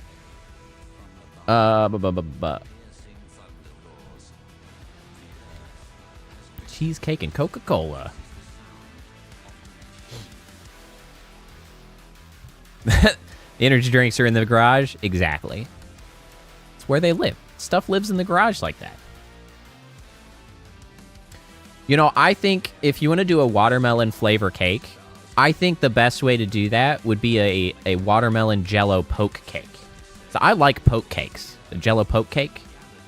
You can use that. You can use watermelon flavored jello. Make a watermelon flavor jello poke cake. That's where it's at.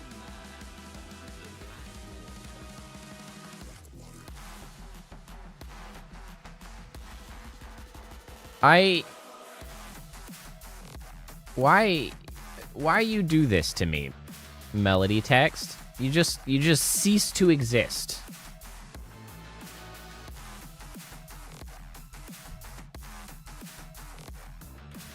Is it too close? Are they like melding? If I make you bigger, no, you literally just poof. Okay, but why? Well, this is distressing.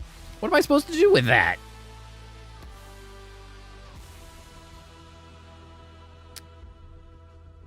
Wait. Maybe this is an unnecessary complication. Hold on. I can do this better. Hold on. Wait. Background.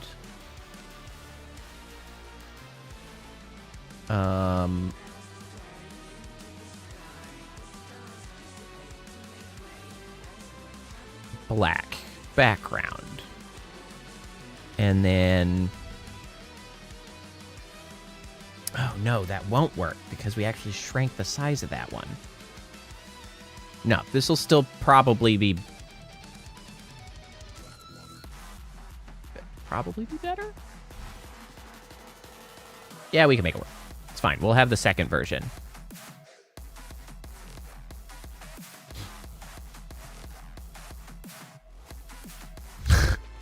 I see you, Seaweaver and Whitney. You're all in cahoots to confuse me. Or to make me feel stupid, one of the two. Your downfall was to put those two messages so close together. You were too into it, Whitney, you see.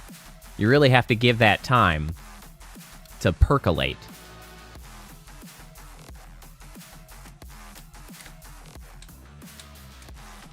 Okay, so how can I do this? So I want to select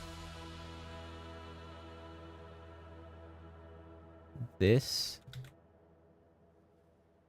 I wanna select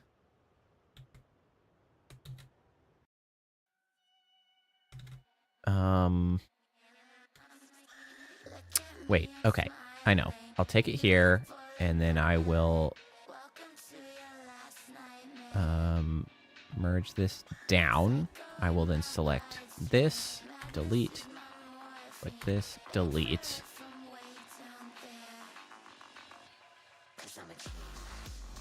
There. And this can be melody text 2. We export that.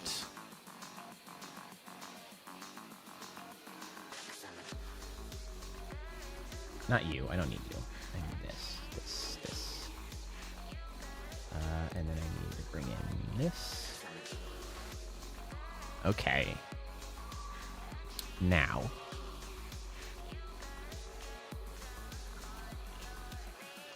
So then if I had this.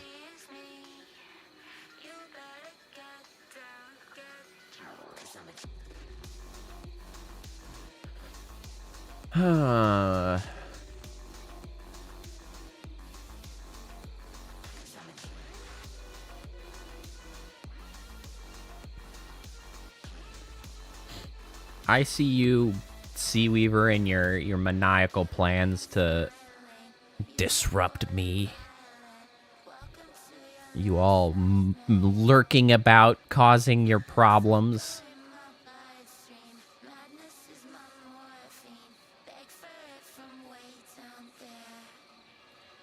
Is it just gonna be a problem if I try to use the decals? Is that what's going on? What? Your favorite snack is shampoo? Don't snack on shampoo. There's way better snacks. You have been missing out, I assure you. Now, how can I get this text on there the most effective way?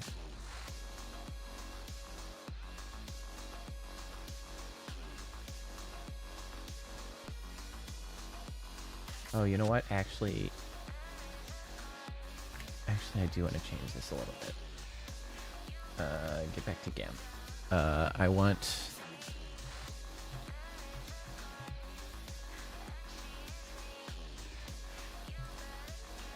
Oops. I want... What the heck? What the hell happened? There you go. Jeez, get the heck out of here. I want to scale both of these up. Scale layer.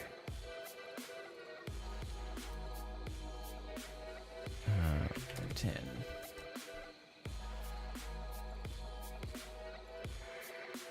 Layer 10.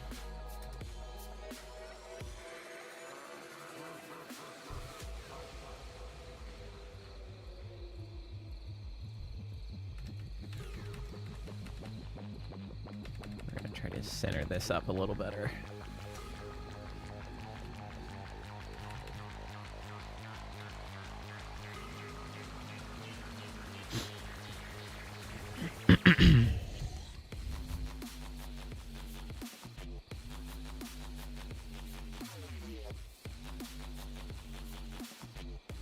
So then we still want to scale this layer a bit bigger.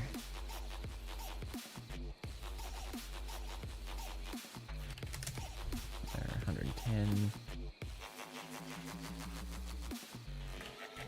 No, whoa, that's way too many. 110. There you go. Scale. Okay.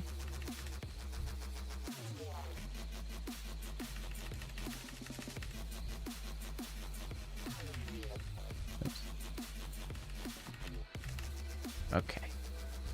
Now we're going to do the same thing where we merge this down. We select that. We delete. Select that. We delete.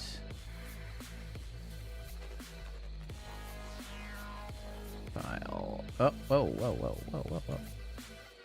What? Yeah, that's fine. Okay. File. Export as. There's a lot of vertical space there that's unnecessary, but that's fine. Melody text 2, we replace that. Pull that in here. Okay.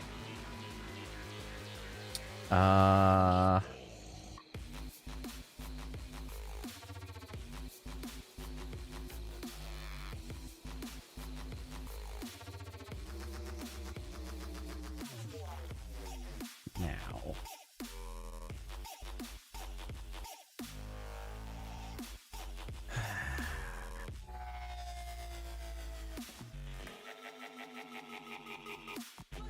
Damn it.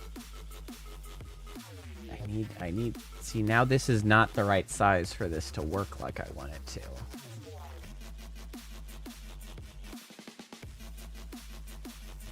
It's taking me, it always takes me forever, you know? I set out, I'm like, I'm gonna do it minimalist, it'll be no big deal, and here I freaking am, you know, forever after again.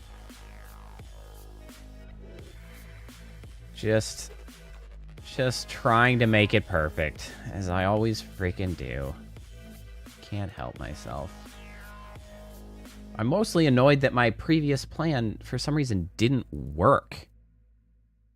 I don't understand why it was disappearing as soon as I zoomed out a little bit. That was so weird.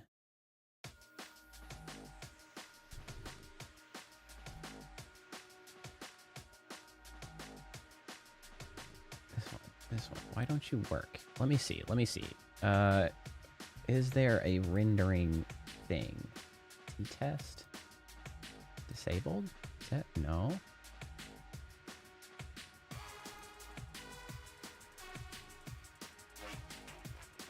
Why? Why did it disappear?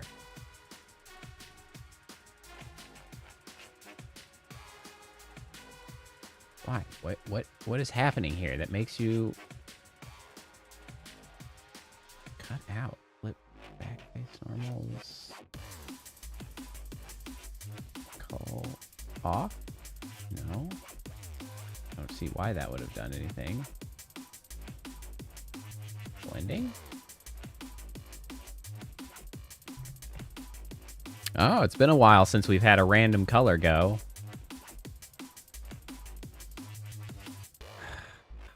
Why did it disappear? It's mipmap? Why is mipmap changing? Where is that in this damn... Hold on. Let me see if Poyomi has mipmap. Poyomi mipmap.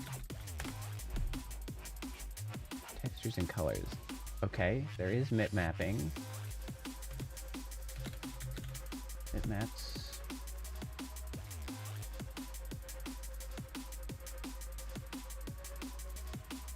Where is the mipmap settings? Thank you. It's on the textures itself.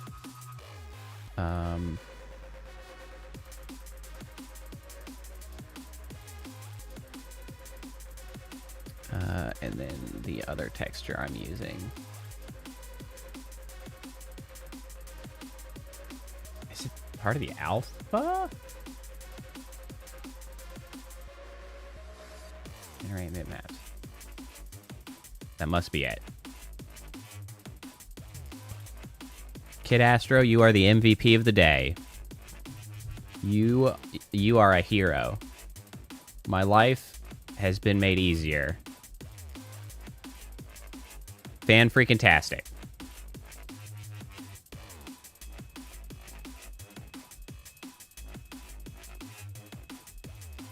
Alright, now, with all of that said and done, the text is pretty small, and the belt is pretty small.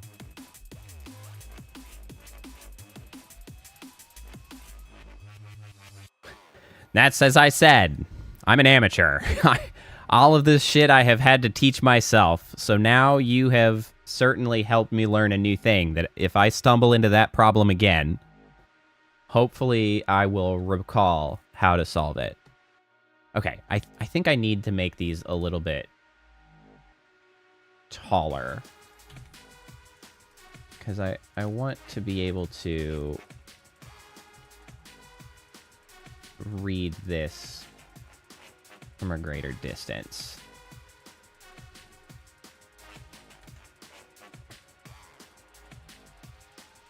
Okay, that's a little bit better.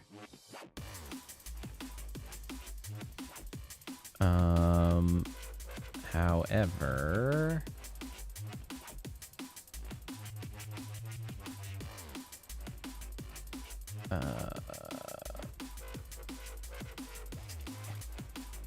now this.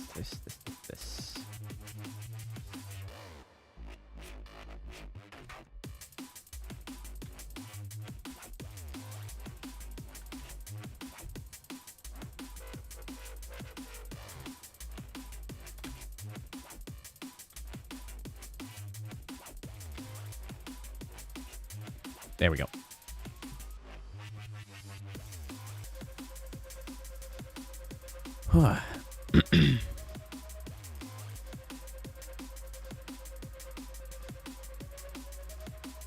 Oh my god, drinking a Long Island like it was actual tea? Oof. Yeah, that is a true betrayal right there. Okay. We have finally wrapped up the belt.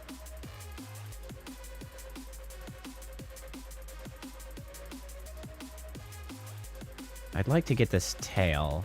I'm not sure how... I don't have a shape specifically ready to do that.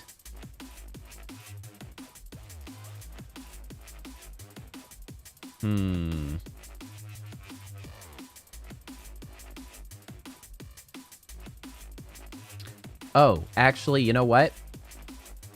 We still need her particle system. So instead of making that tail, what we're going to do is we're going to kind of emulate it as a particle system. I think that will work better.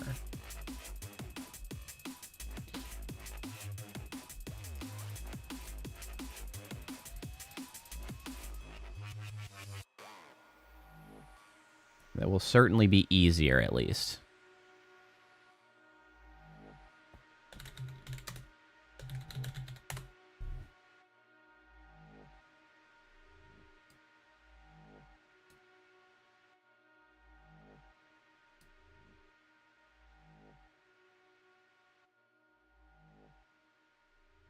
Well, that's not at all where I thought that was. Pull that up a little bit. All right, we're doing all right here.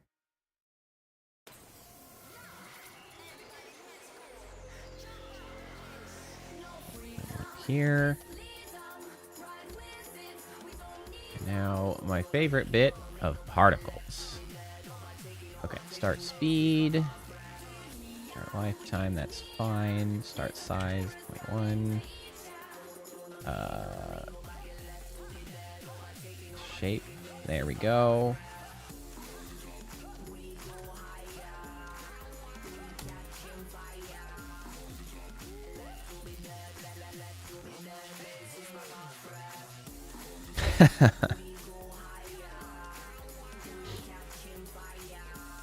Hey, Priestess, you let me know when you do that.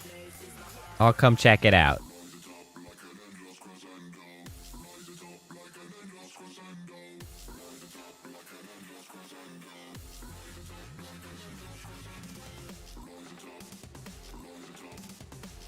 All right, now what we want is for this to go down. Do we want to give it gravity, or do we want to give it a speed?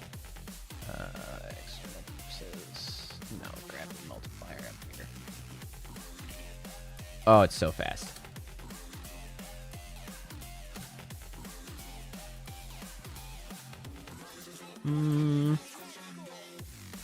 I don't think I want the constant acceleration of gravity.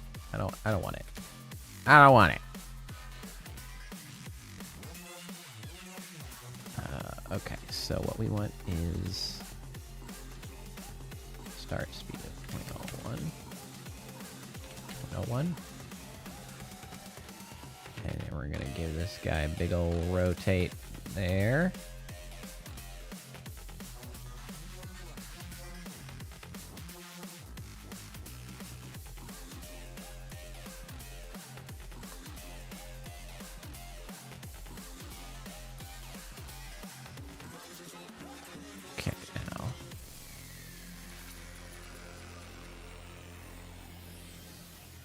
Now I need it to give it just a little bit of a spiral. A little spiral.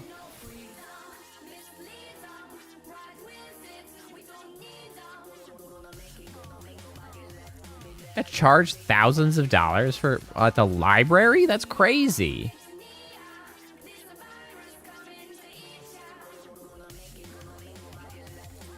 Dude, that sucks. That sucks. That's crazy. Let's see. What's the way to get it to spiral? Force over lifetime? Maybe. Curve. Yes. I think that's what we want. We're gonna open up our editor here.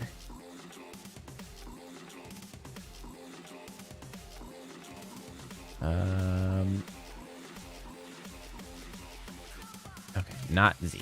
Z is the one we don't want to do. X. Well,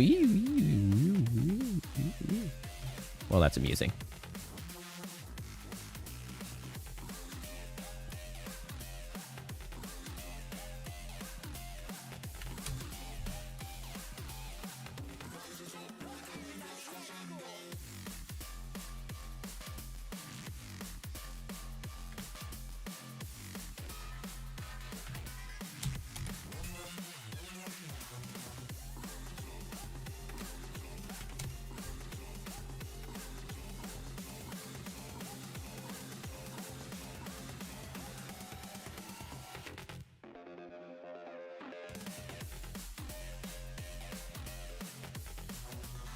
Hello? Where'd my point go? Sir? Where's... Sir? There it is. Where'd my freaking key go?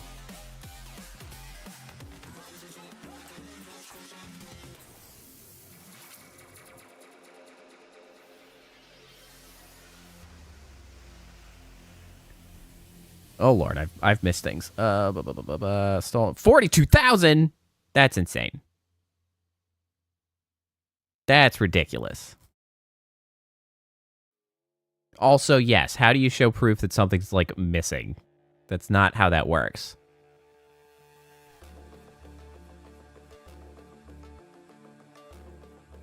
That's nusso.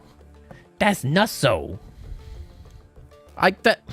What could you have possibly taken from the library that would cost that much to replace? That's bonkers. So many freaking books.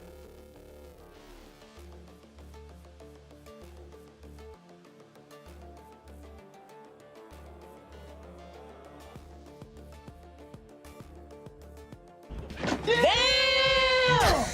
That's the appropriate one. That's it. Okay, so we want to add... We want it to spiral. Kind of add... What? Add a key here. A key here. Add a key here.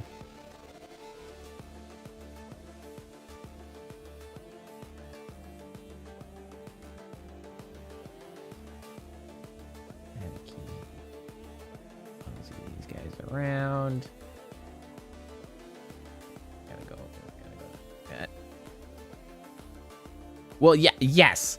Obviously you didn't, but like even under the honest circumstance, like what could possibly have happened to require that?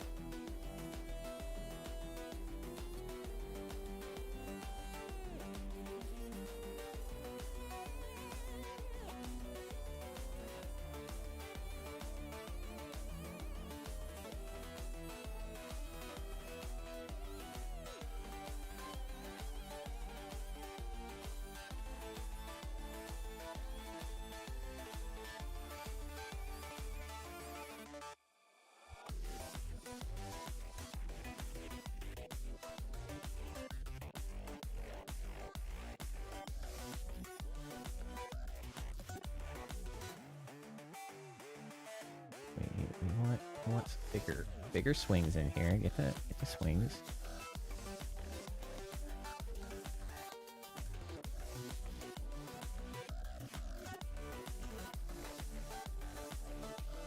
Okay. This bad boy down here. Push this guy up here. Okay, down here. Up here.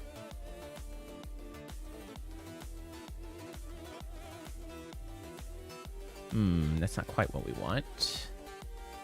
How do I get it? I probably need to offset this, actually.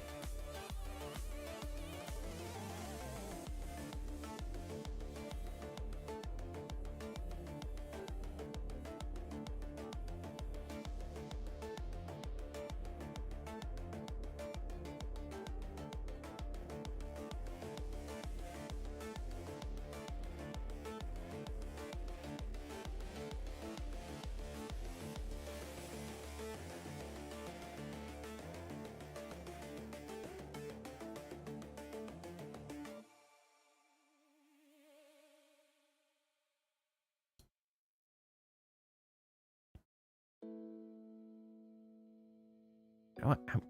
Getting a spiral here is kind of complicated. Not sure I am visualizing it correctly.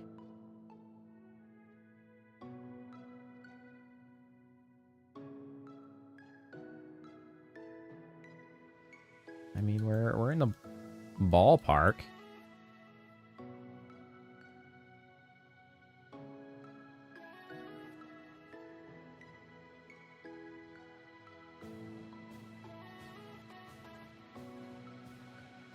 Right down here.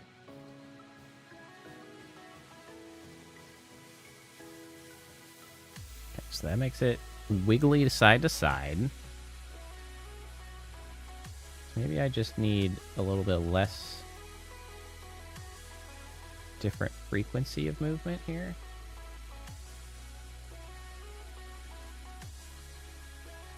Hey, that kind of works.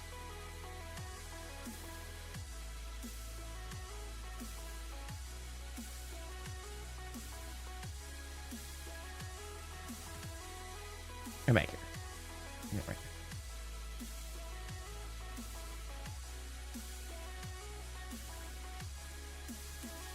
here. I have too much on my screen. I can't fit it all.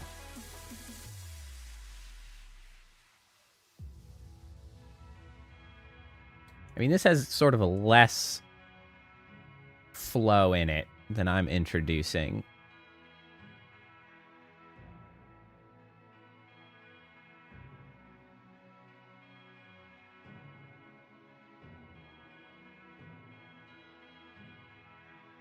But, you know, I think it sort of gets the point across, at least.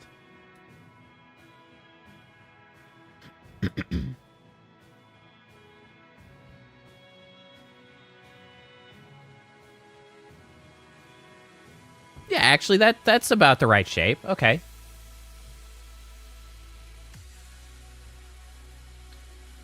All right, we're in the right sort of theming. So now, how do we apply some visual interest to this?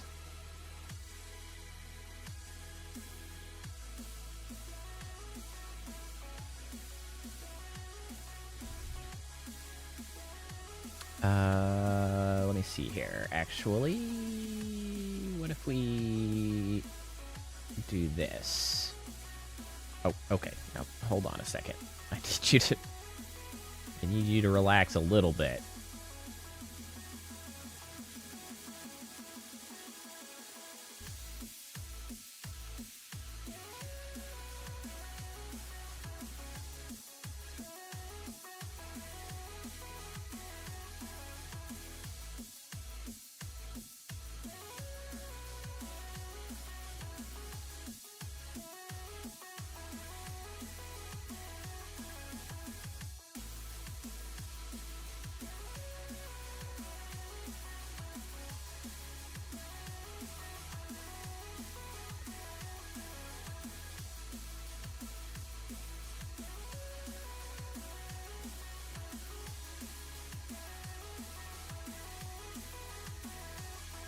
Yeah, okay.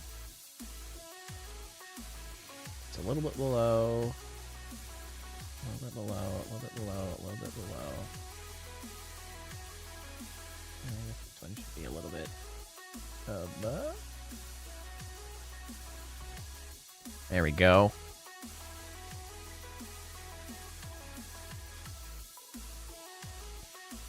Okay, and then we look here.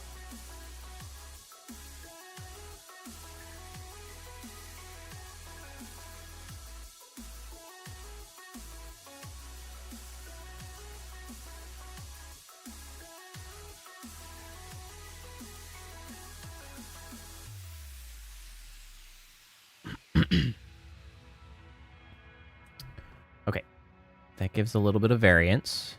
So now we actually do want to give it a shape. Angle of 0.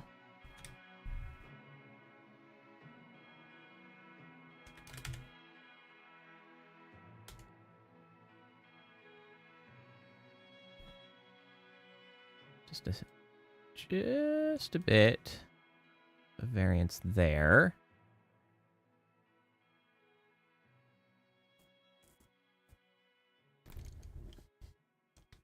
All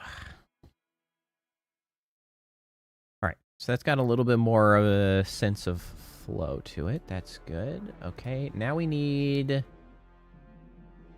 actually need a particle texture. What's gonna work for this?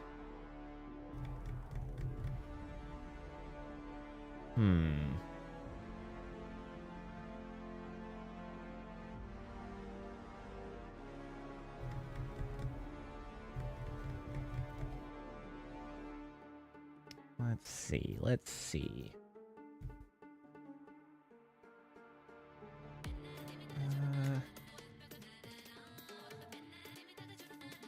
Kind of uses triangles. Can I find a decent triangle? I think I might have a triangle, actually.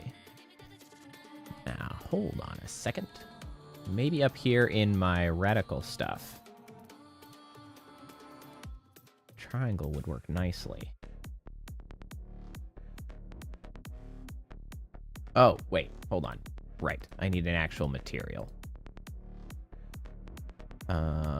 So I need to create a material.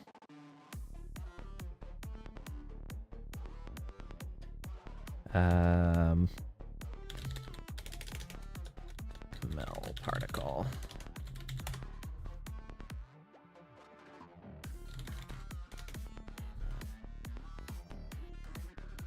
Oh, not you. Unlit. Standard VC face particle. That's what we want.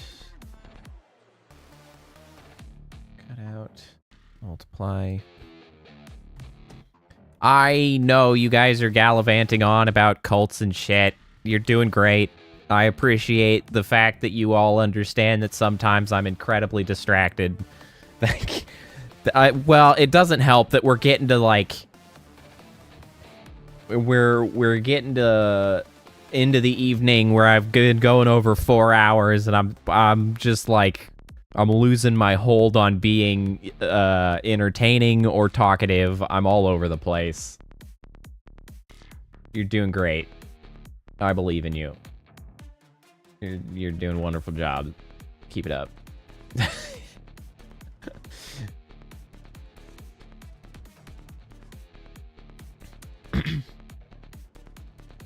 Triangle. We've got this triangle. This triangle. Do you have a triangle without a dot in the middle, perhaps?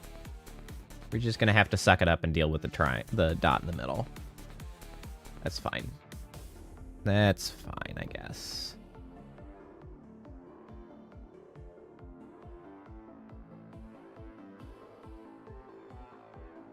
Well, I'm glad. Triangles. All right, we got triangles. We do need to do something about the rotations, because they're very boring right now. Start. Rotation. Random between two constants. 180. Flip rotation. 0.5? Is this a... Yeah.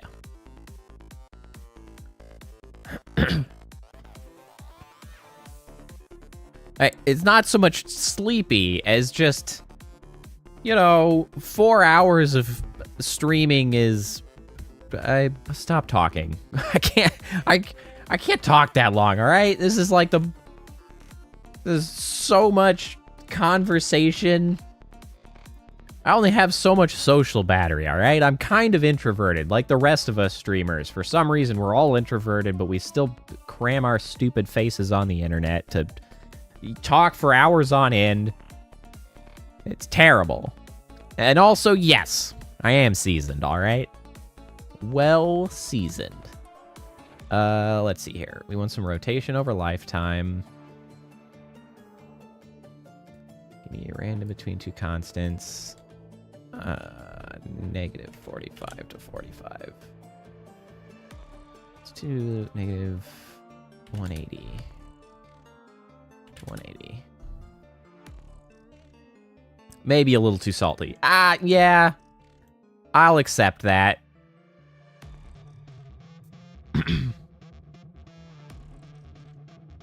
Man, talking for 5 hours is a lot of work.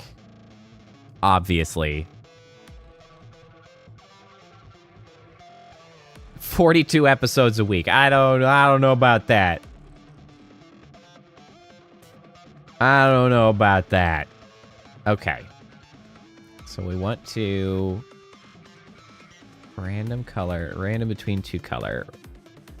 Randoming between two colors is kind of a weird circumstance. It doesn't always end up with the results that you expect.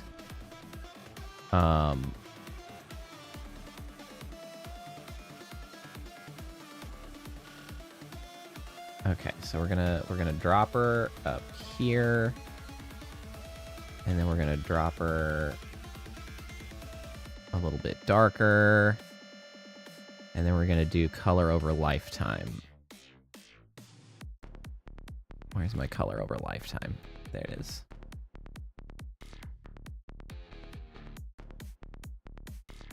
Well, I mean, I didn't exactly do any quick math. 42 episodes a week is too many no matter how long it is, honestly. Even, like, I don't even want to do, like, 42 shorts in a week. Good grief. That's so much work. Okay, gradient. Do I want random between two gradients?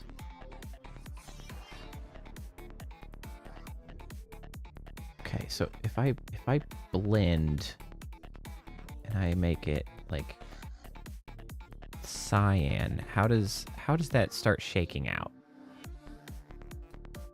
What does that end up with the end result? Not really much of anything, actually.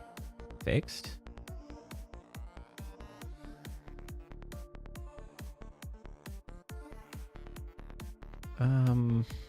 No, that doesn't really work. Blend. Huh.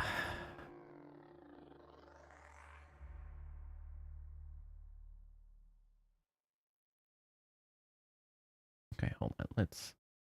What if it's just gradient? Are we starting on the right color and then we're blending?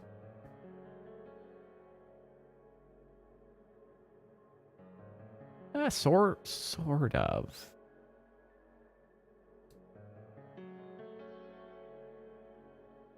Sort of.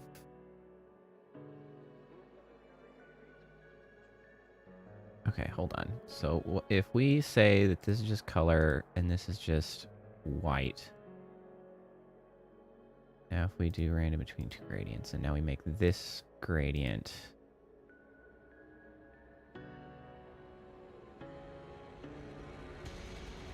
What is our end result here? And this gradient can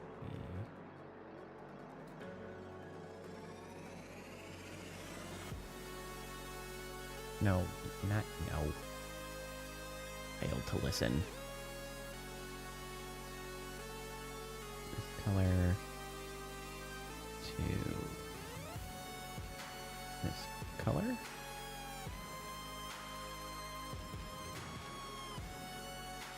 We sort of end up in.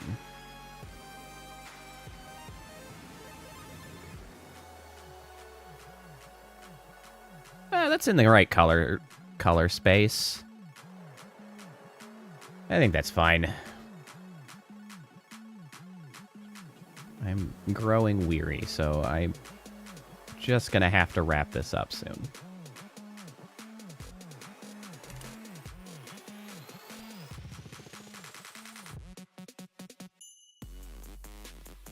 Okay, yeah, that actually works pretty good. You're very transparent sometimes, though. Why are you so transparent?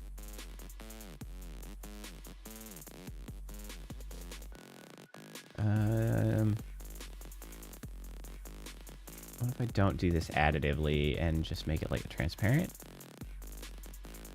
Cut out? No, not cut out. Fade.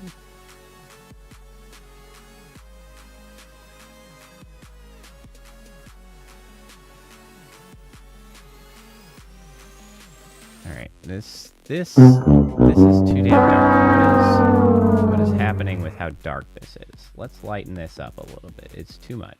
It's too much.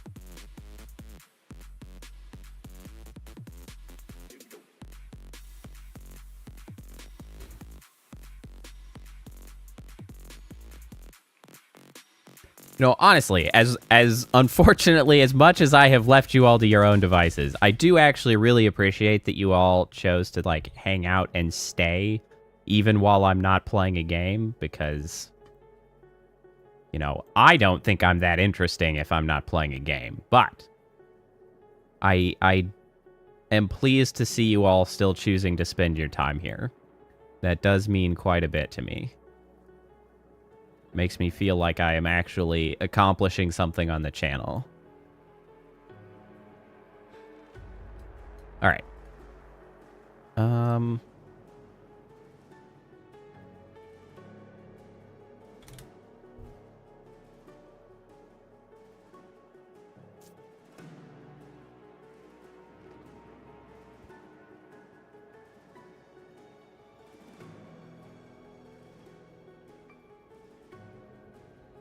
Oh, you know what? I should. Actually, I should. There we go. Fade these out at the end.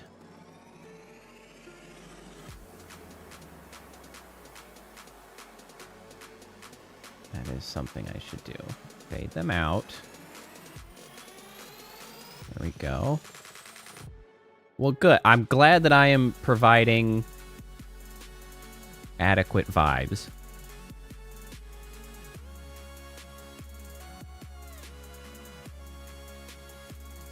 You know what? It's actually kind of growing on me. I think, honestly, I think it's getting better the more of these I actually put in here. It's a bit more full-bodied.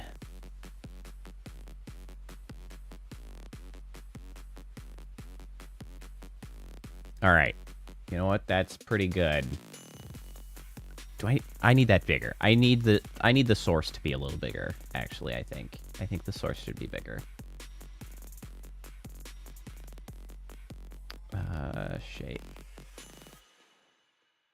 Let's make it a little chonkier. All the way up to 2? Is that too chonky?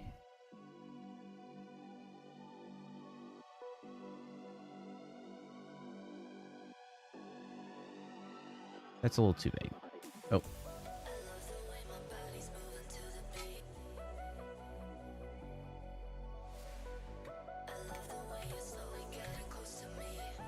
Okay. I think that's about the right. It feels so light. Why are you so goddamn light?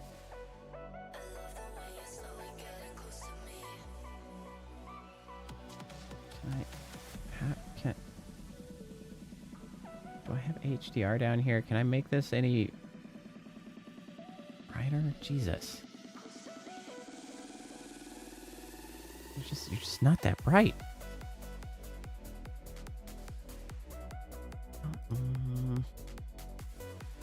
Oh, here we go. This is where the albedo is. There we go. There we go.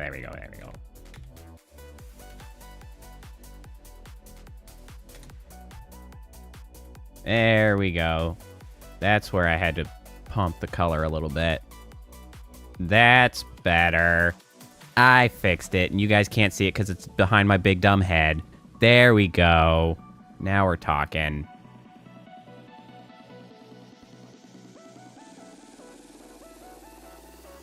All right.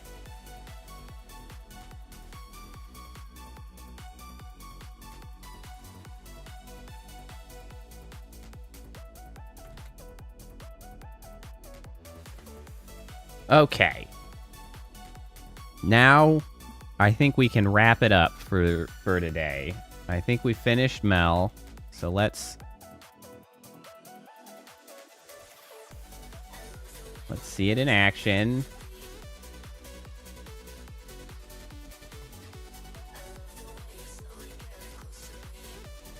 How do we think this ended up? You get out of the way. You're not what I want. You're what I want.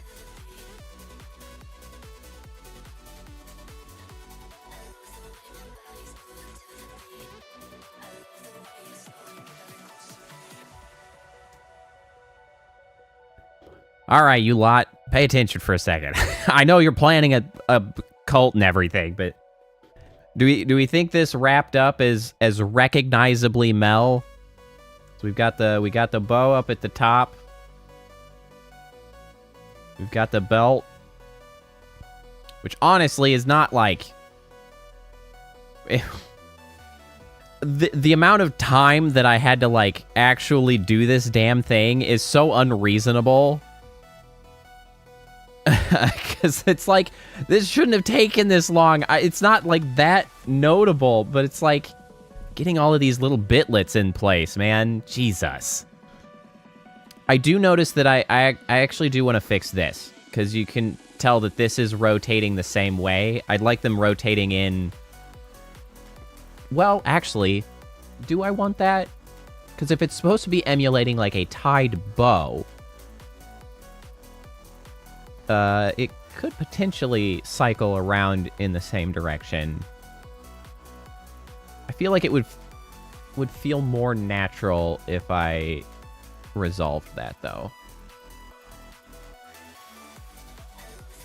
Okay, so this guy, I would need to rotate in the... Hold on, I gotta get my spatial reasoning working, and it's pretty freaking late. My God. I need to rotate along the Y. No. Yes. I need to rotate along the Y direction at 180 degrees. So I need to plus 180 here. Okay, that's not correct.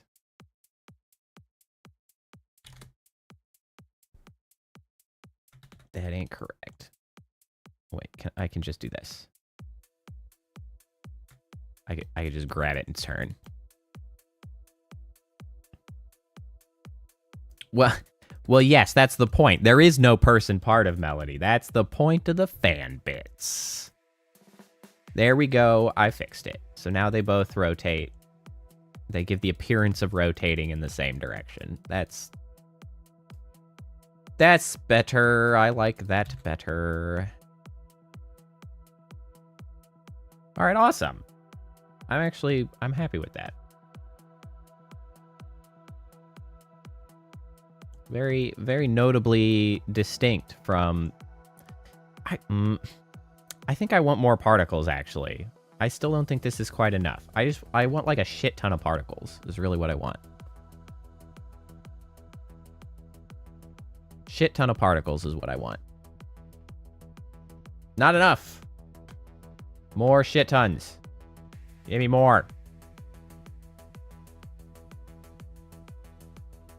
Also, should I give a random between two constants for the start speed? 0.0.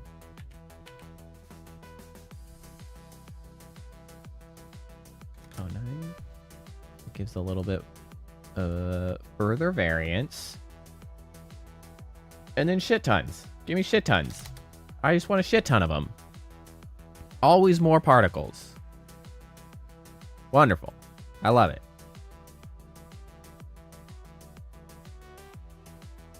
Yes. That's better. That's better, shit tons. I mean, it's not there all the time. I could just give it even more. Oh yeah, now that's pleasant. That's pleasant. I do love me some particles.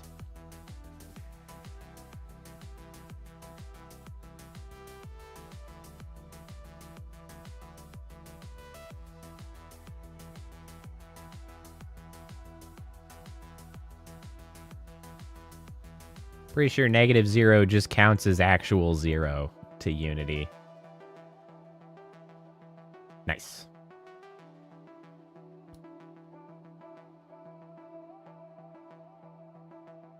It's only 600 particles. It's not that many.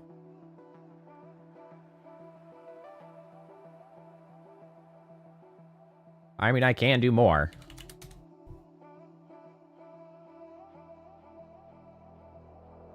There we go. Oh, hold on. We're hitting the cap. The particle limit. Max particles. Hold on. Hold on. We gotta fix that. There we go. Those chunks where it was separated was when we hit max particle count. It's fine. I just increased the max number. Yes. I do like that better. Maximum particles.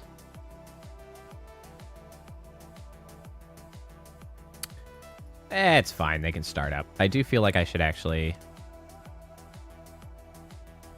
Yep, I just hanging out down there. T-posing for dominance and such.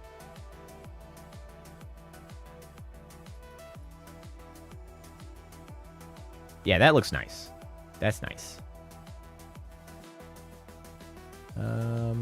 I guess another alternative would be to make the particles a little bit bigger themselves.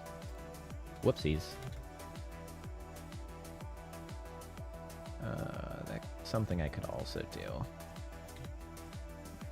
Oh, you know what? Actually, that might be better. We can make them a little bit more legible as triangles as well.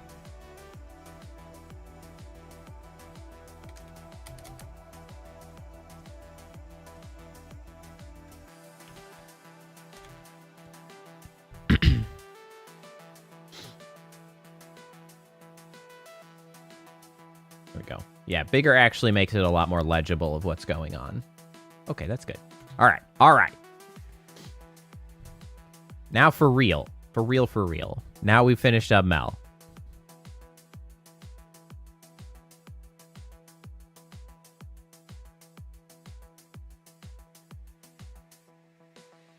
We will see, Seaweaver. If you end up making a banger... editing up a banger video, we could definitely talk about making a fan bit for you.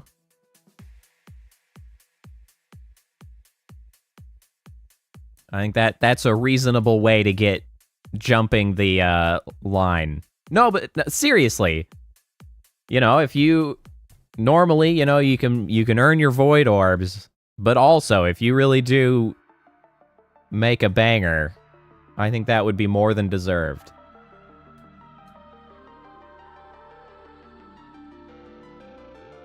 All right. Melody accomplished. Huzzah.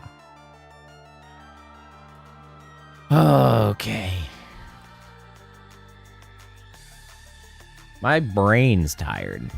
Huzzah indeed. Fantastic.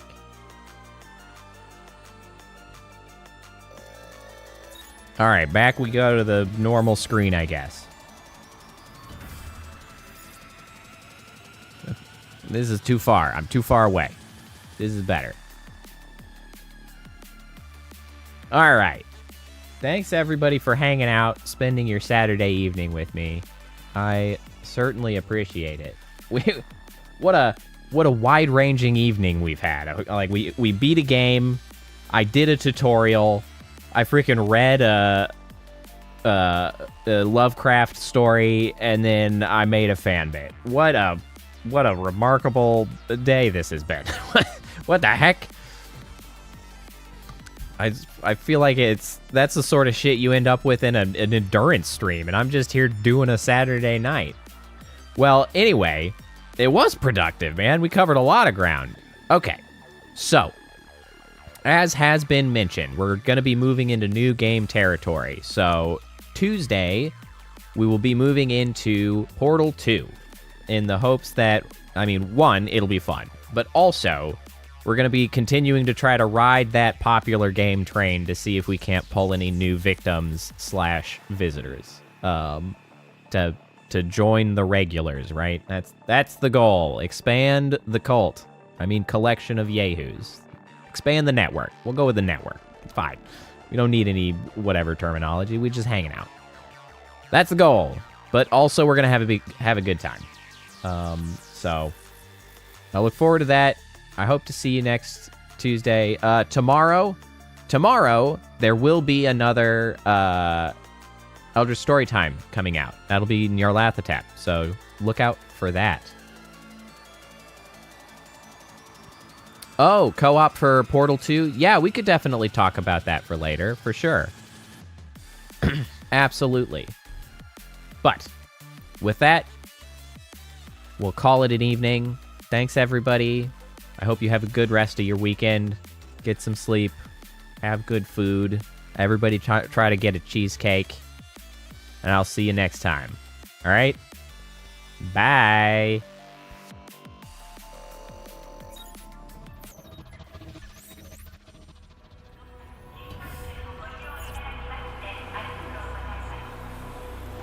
Initiating goodnight sequence.